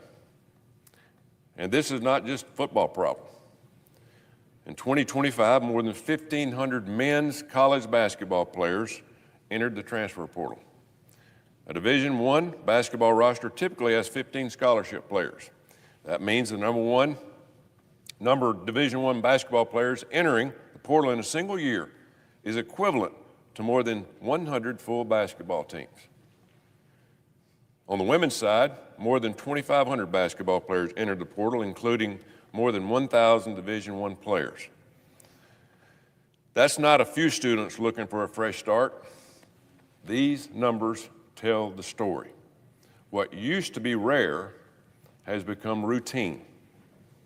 When I was coaching, you used to be able to develop a young person over a 4 or 5 year period, send them out into the real world as a man or woman with a degree, an education.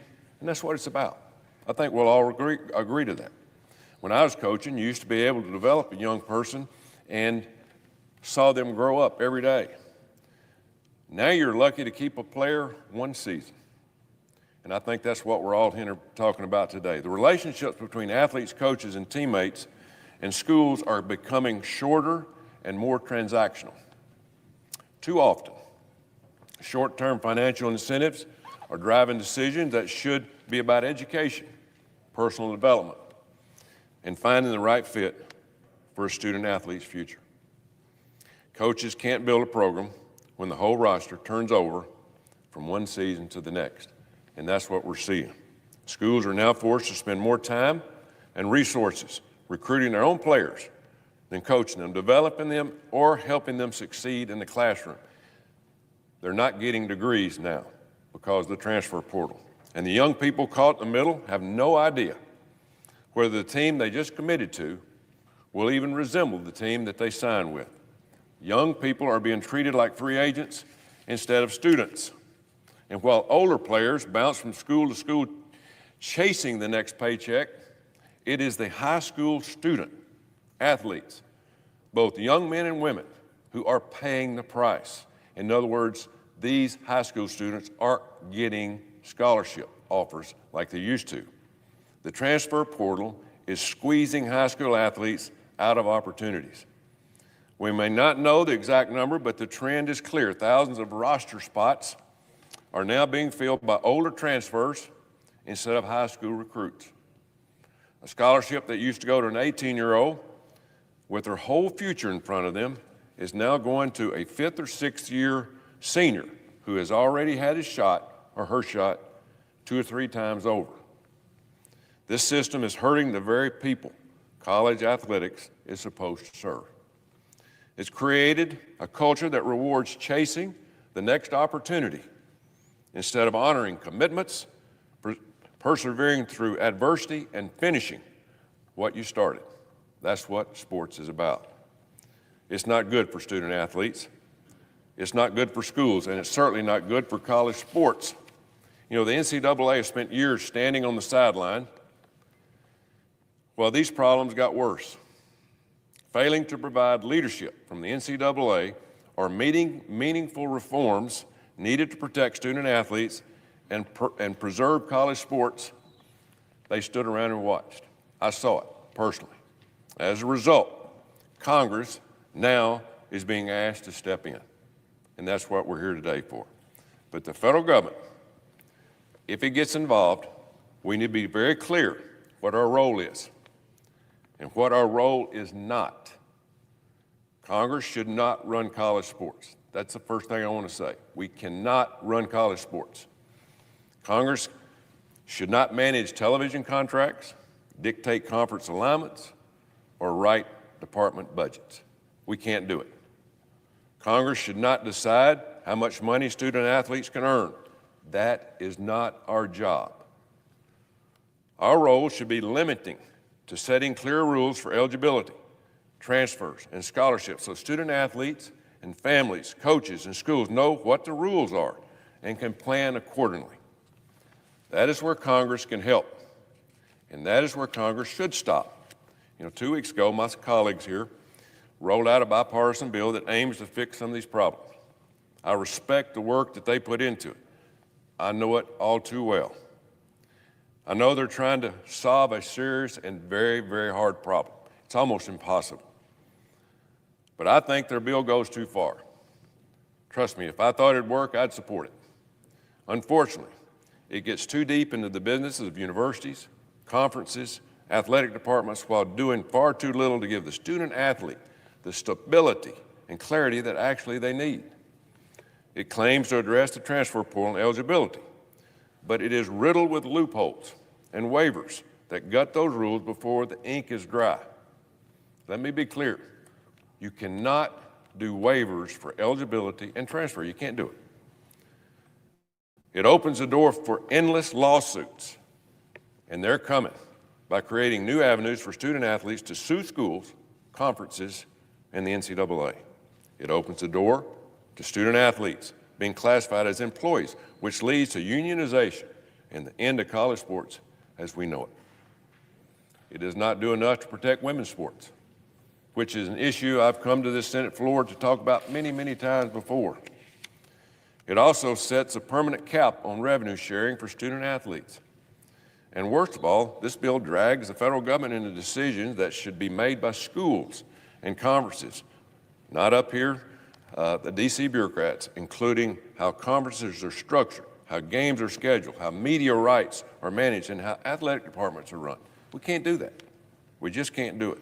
In other words, their bill is 111 pages. It pulls the federal government deep into the day-to-day operation of college sports. This is not the direction we should be headed. I commend them for working on it. But if we go this far, we will be creating more problems than helping. Congress should focus on fixing eligibility and transfer rules, not inserting itself into matters that universities and conferences and athletic departments are fully capable of handling on their own. That's what they're hired for.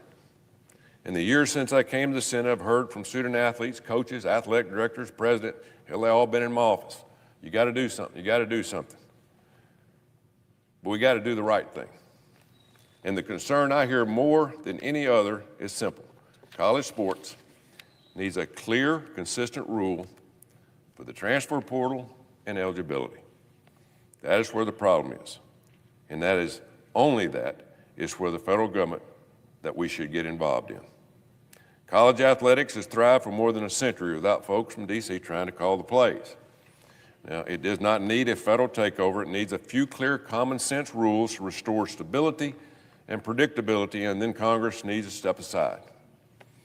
That's why I have concerns about the approach that my colleagues have here today. That's the standard I used when I read the Protect College Sports Act. I respect what my colleagues are trying to do. I know they're trying to do the right thing and trying to solve a problem. We've all heard it. My phone rings all the time, and I'm sure theirs does too, being that they're from the Commerce Department, which it usually goes through their committee. But their bill tries to do too much. We're too much in the weeds, way too much in the weeds. We're making it too complicated. We're talking about college sports here. We're not talking about the NFL or NBA. I'm not the only one with concerns. Dozens of athletic directors, coaches, commissioners, university leaders, they're all stepping in and talking about this in the bill in its current form. Congress should try not to manage every part of college athletics. It should focus on the issues that need clear national rules, eligibility, and scholarship protection. That is exactly why a few months ago I introduced the Student Athlete Act. My bill's simple. You get 5 consecutive years to play 5 seasons. We don't need 30-year-olds playing against 18-year-olds. That's a disaster. You need 1 penalty-free transfer, no questions asked. And after that, if you want to transfer again, you can transfer, but you go back to the old rule. You set out a year, and then you get to play at that school you transferred to. So save it before you really need it in a transfer. People say, well, when the coaches leave, they should be able to leave. Yeah, they can. That's the reason you got 1 transfer. Don't use it, to make $50,000 more, use it when you need to use it, if you ever need to use it. Because if you transfer, your chance of getting a degree goes down 50%.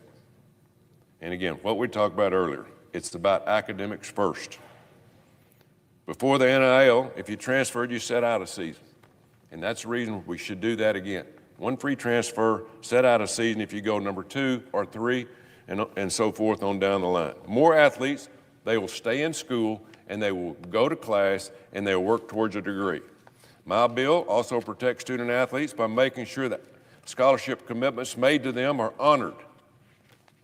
They're honored as long as they remain in good academic standing. You know, the Student Athlete Act follows the same basic direction President Trump laid out in his eligibility and transfer executive order. But we all know that executive orders only last as long as the president is in office. This is not a partisan or controversial bill. It's very simple, common sense. Let's make this happen.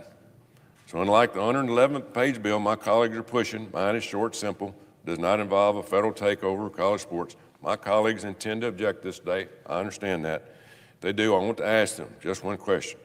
Why is a simple fix of eligibility in the transfer portal something all of us can't do? And then after that, we either try to help or we give them direction to NCAA to do it on their own. College sports is facing a 5-alarm fire. It's getting ready to be over with as we know it. We do not have time to waste. So, Mr. President, I move today to ask unanimous consent that the Committee on Commerce, Science, and Transportation be discharged from further consideration of S-4177, the Student Athlete Act of 2026, that the Senate proceed to its immediate consideration, that the bill be considered read a third time and passed, and that the motion be reconsidered to considered, made, and laid upon the table. Mr. President, reserving my right to object, Mr. President, the senator from Alabama is right about one thing, and that is that college sports is facing a crisis. Today, we see a free-for-all driven by ever-increasing spending on football and basketball. Non-revenue sports are paying the price with more than 100 programs cut since 2024. Women's and so dearly that it's hard for them to continue to compete. We're well aware of this in the state of Washington. Conferences have been realigned in such a way that athletes are traveling across the country every week just to play one another. But we cannot solve this problem facing college sports ecosystem by just addressing transfers and eligibility. We need a solution. I believe we need a federal law on the NIL rights for athletes, for their health and their safety. And we need a solution that will create more opportunities for future collegiate athletes. And we need a solution that will grow a bigger pie for those non-revenue sports so they too can keep their teams competitive. The good news is that the Protect College Sports Act that Senator Cruz and I introduced does those things.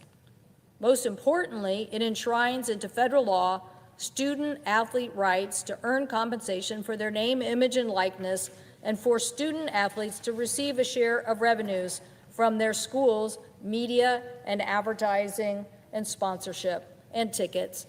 Athletes will also be protected from unscrupulous agents and deceptive or predatory contracts. And believe me, that is going on right now.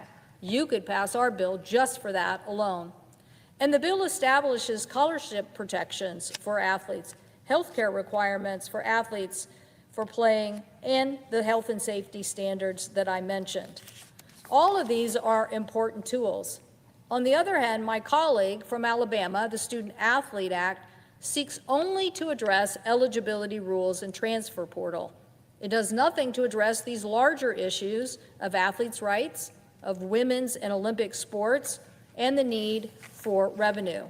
In fact, this bill simply gives the NCAA the ability to make rules in these two subject areas without the broader health and safety protections that we seek in our legislation.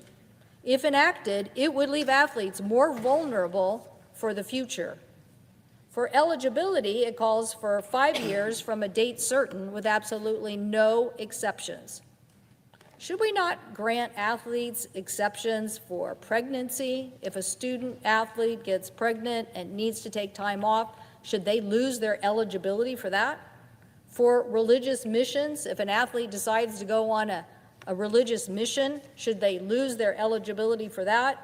Or should they lose their eligibility if they stand up to defend our nation and want to come back and play? Should they lose their eligibility for that? Are we really going to punish student athletes because of these issues, because of parenthood, because of church or country? I don't think so. I cannot support a rule that would punish student athletes for this. And for the transfer rule under this bill, I have the same concerns. Again, we see that there are no exceptions for things like if the athlete's sport is cut, it's impossible for them to compete in the next season, or athletes suffer from sexual assault or harassment. As if that hasn't happened in college sports. Trust me, it's happened. I do not believe a woman facing sexual assault should have to play for the same people and deserves to get transferred out of that school. So I know my colleague from Alabama is trying to be well-meaning. He has said several times tonight that my colleague and I have worked hard on this legislation. We have. We have because we believe, just like he does, that it is preserving college sports that is critical.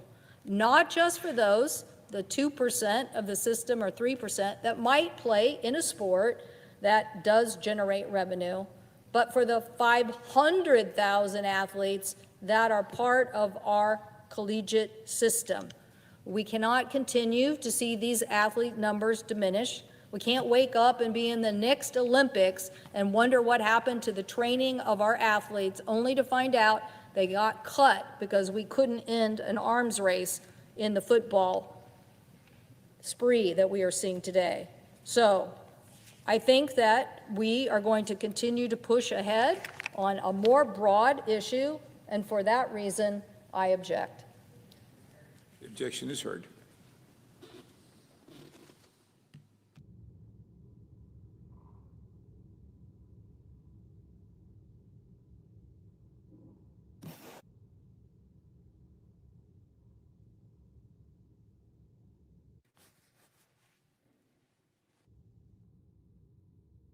Mr. President. From Texas. Mr. President, in a time of great division in our country, college sports are one of the last institutions in America that still bring people together. But across the country, fans see that institution falling apart. Rosters are being rebuilt every year through an unrestricted transfer market. Schools are locked in an arms race of ever-increasing NIL spending. Coaches spend as much time recruiting their own players as they do preparing for opponents. Eligibility rules are no longer determined by clear standards, but instead by lawsuits, court orders, and last-minute injunctions. Historic rivalries are disappearing. Athletes who have already competed professionally are seeking to return and play college sports instead. The wealthiest conferences continue to consolidate power and resources, while many mid-major programs increasingly serve as feeder systems for the sport's biggest brands. What makes college sports special is not simply the games themselves. It's the connection between schools, athletes, students, alumni, and communities. Yet without clear rules and a sustainable framework, the very tradition that generations of Americans have cherished is at risk of being lost. I did not come looking to insert Congress into college sports. College sports came to Congress begging for Congress to act because changing the law is the only way to fix the legal chaos. Congress, unfortunately, helped create the legal environment in which college sports operates now. Federal antitrust, broadcasting, and interstate commerce laws shape what schools, conferences, and governing bodies can do. If college sports is not allowed to enforce basic rules because of laws that Congress has already written, then Congress has a responsibility to fix the problem. We need Congress to act. If we do nothing, the current trajectory will concentrate more and more power in fewer and fewer hands and will widen the gap between the richest programs and everybody else. In a few years, we will likely lose dozens of historic football and basketball programs, not to mention thousands of Olympic sports at colleges dependent on revenue from football and basketball. Is that what our country wants? To allow federal law to kill off everyone but the 30 to 40 universities with football programs that will basically become a mini NFL, and everyone else gets left behind. To save college sports, we need a bipartisan solution that will be able to garner 60 votes here in the Senate and pass the House. Unfortunately, the bill from Senator Tuberville is not able to achieve 60 votes. Senator Tuberville is a friend. He loves college sports. He cares about it deeply. He spent a lifetime inspiring, coaching, teaching young men and women athletes. The provisions in his bill are in significant respect reflected in the bipartisan bill that Senator Cantwell and I have negotiated. The bipartisan bill we've negotiated limits, as a general rule, one transfer per athlete. It does create exceptions. If a coach leaves, a program is canceled, or a student athlete is the victim of sexual assault or sexual harassment. Likewise, Senator Tuberville's proposed 5 years of eligibility is in the bipartisan bill. The difference is that there are no Democrats supporting Senator Tuberville's bill. We have just seen a leading Democrat, the ranking Democrat on the Commerce Committee, object to Senator Tuberville's bill. The way the Senate operates, you've got to get 60 votes. If you can't get 60 votes, your bill can't pass. That means, even though I support many of the elements of Senator Tuberville's bill, and they are included in our bill, Senator Tuberville's bill is not going to become law. The question then is, do you want any federal solution? I will say, when Senator Cantwell and I rolled out a bipartisan bill, many observers were shocked. They didn't believe this place could operate. That was the results of 3 years of negotiation. The last several months, Senator Cantwell and I sat in a conference room 6 to 8 hours a day negotiating provision by provision. You know, many of the criticisms Senator Tuberville put of the bill, I agree with. It's not perfect. I had to make concessions that I didn't like making. And you know what? Senator Cantwell made concessions she didn't like making. And that's the only way to get a bipartisan bill that can actually pass this body and become law. I will say the bipartisan bill that we filed has seen overwhelming support. Virtually every conference in America has publicly supported the bill. The bill is supported by the ACC, the Big 12, the American Conference, Conference USA, the Sun Belt Conference, the Missouri Valley Conference, the SWAC, the MAC, the Pac-12, the Patriot League, the MEAC, Big Sky, the Horizon League, the Ohio Valley Conference, the Western Athletic Conference, the Big West, Metro Atlantic Athletic, Summit League, the West Coast Conference, and the Mountain West. All have endorsed this bill. The NFL, the National Football League, has endorsed this bill. The NFL Players Association has endorsed this bill. The NBA Players Association has endorsed this bill. The U.S. Olympic Committee has endorsed this bill. Coach Nick Saban, probably the most legendary college football coach in America, has explicitly endorsed this bill. Coach John Calipari, one of the most legendary basketball coaches, has endorsed this bill. Coaches all across the country have endorsed this bill. The American Football Coaches Association has endorsed this bill. Why have we seen such broad support? Because this bill is the only train that's leaving the station.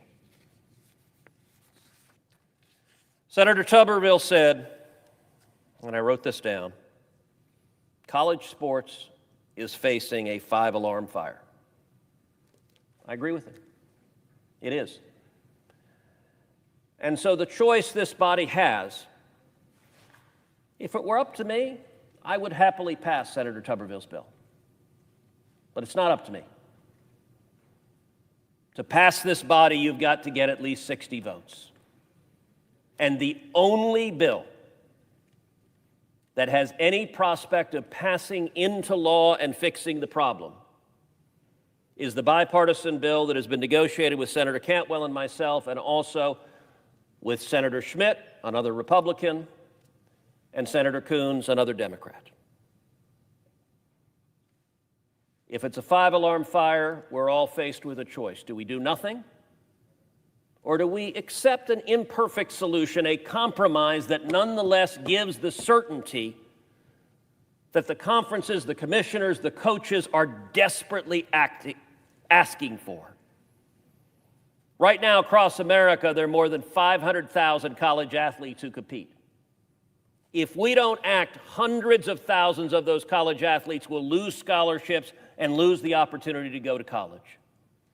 That would be tragic. And so I invite my friend, Senator Tuberville, who, as I said, cares deeply and passionately about college sports, to join with us in trying to find a way that Congress can actually, for once, address and fix a problem. Thank you. Senator from Alabama.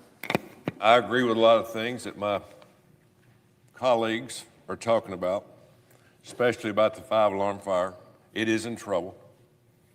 He just brought up a lot of names about people supporting this bill. They don't understand how this place works. They don't understand the significance of when you add those rules, it is a federal law. And when we get involved in it, if you look at everything else we do, most time it doesn't work. We're only going to have one chance here.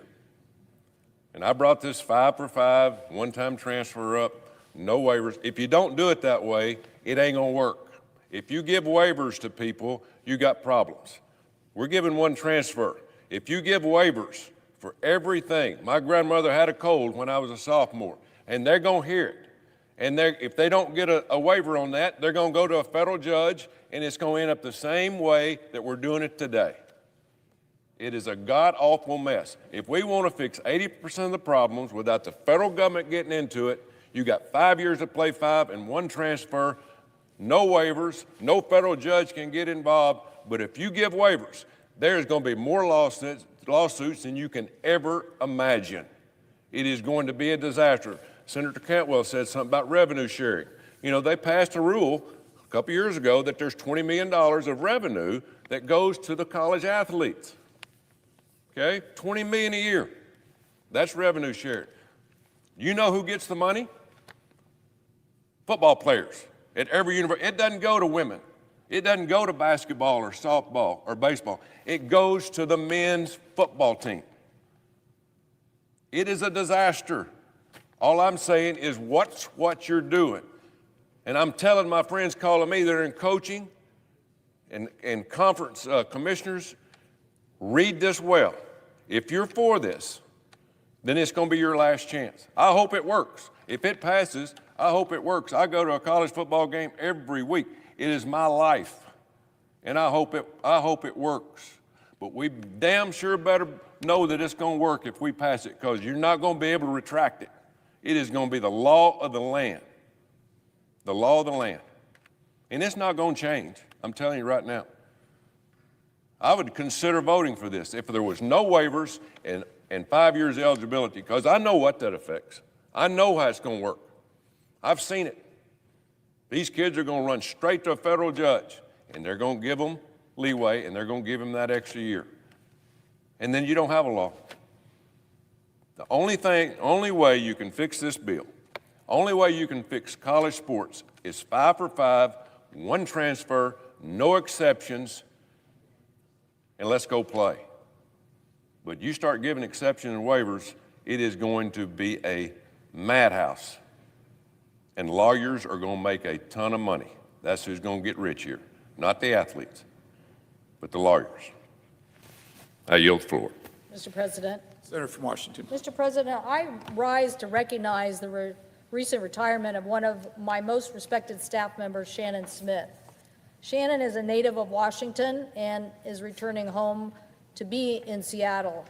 I'm not sure Shannon ever imagined she'd be living in Washington, D.C., serving on the Senate Commerce Committee, especially after a long, successful career with Washington State's Attorney General's office, where she led the Consumer Product Division, investigating fraud and deceptive practice and holding bad actors accountable for their actions.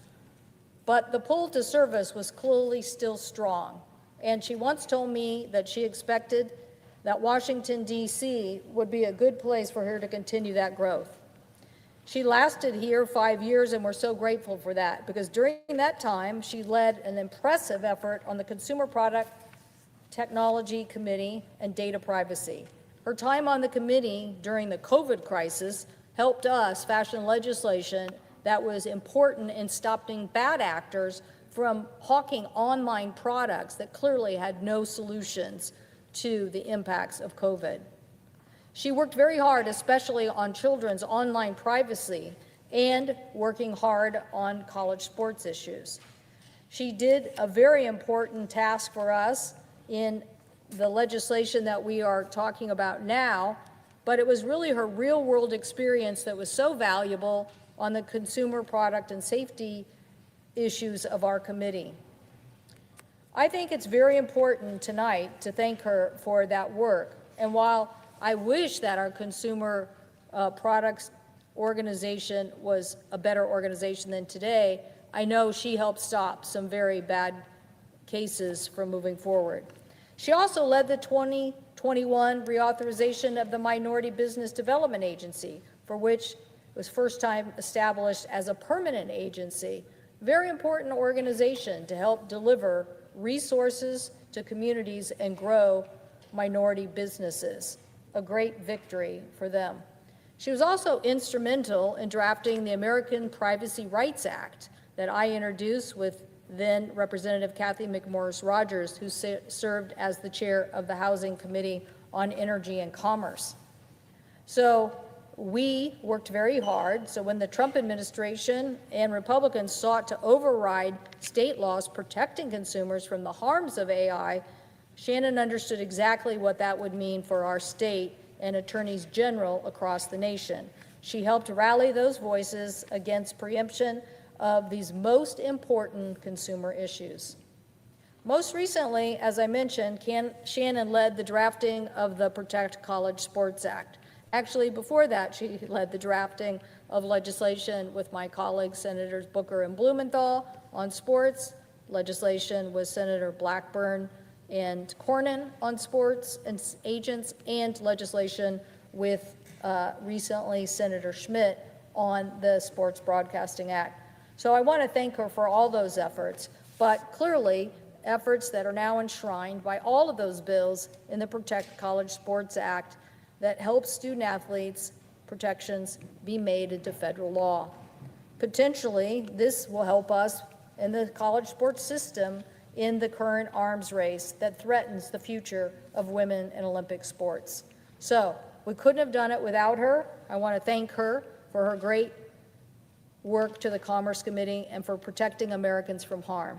I told her when she recently left, I was going to make her a jersey that said Shannon Smith Najigba, because she's like Smith Najigba, our famous Seahawk player that had very deft moves on the sidelines and caught lots of passes. That's what Shannon did for consumers. That's what she did to protect us from online privacy faults and to protect us from AI, and now hopefully to protect us from the ills of college sport. We're going to miss her, but her retirement was very, very well earned, and I thank her for that service to our nation. I thank you, Mr. President, and I yield the floor. Under the previous order, the Senate stands adjourned until 10 a.m. tomorrow.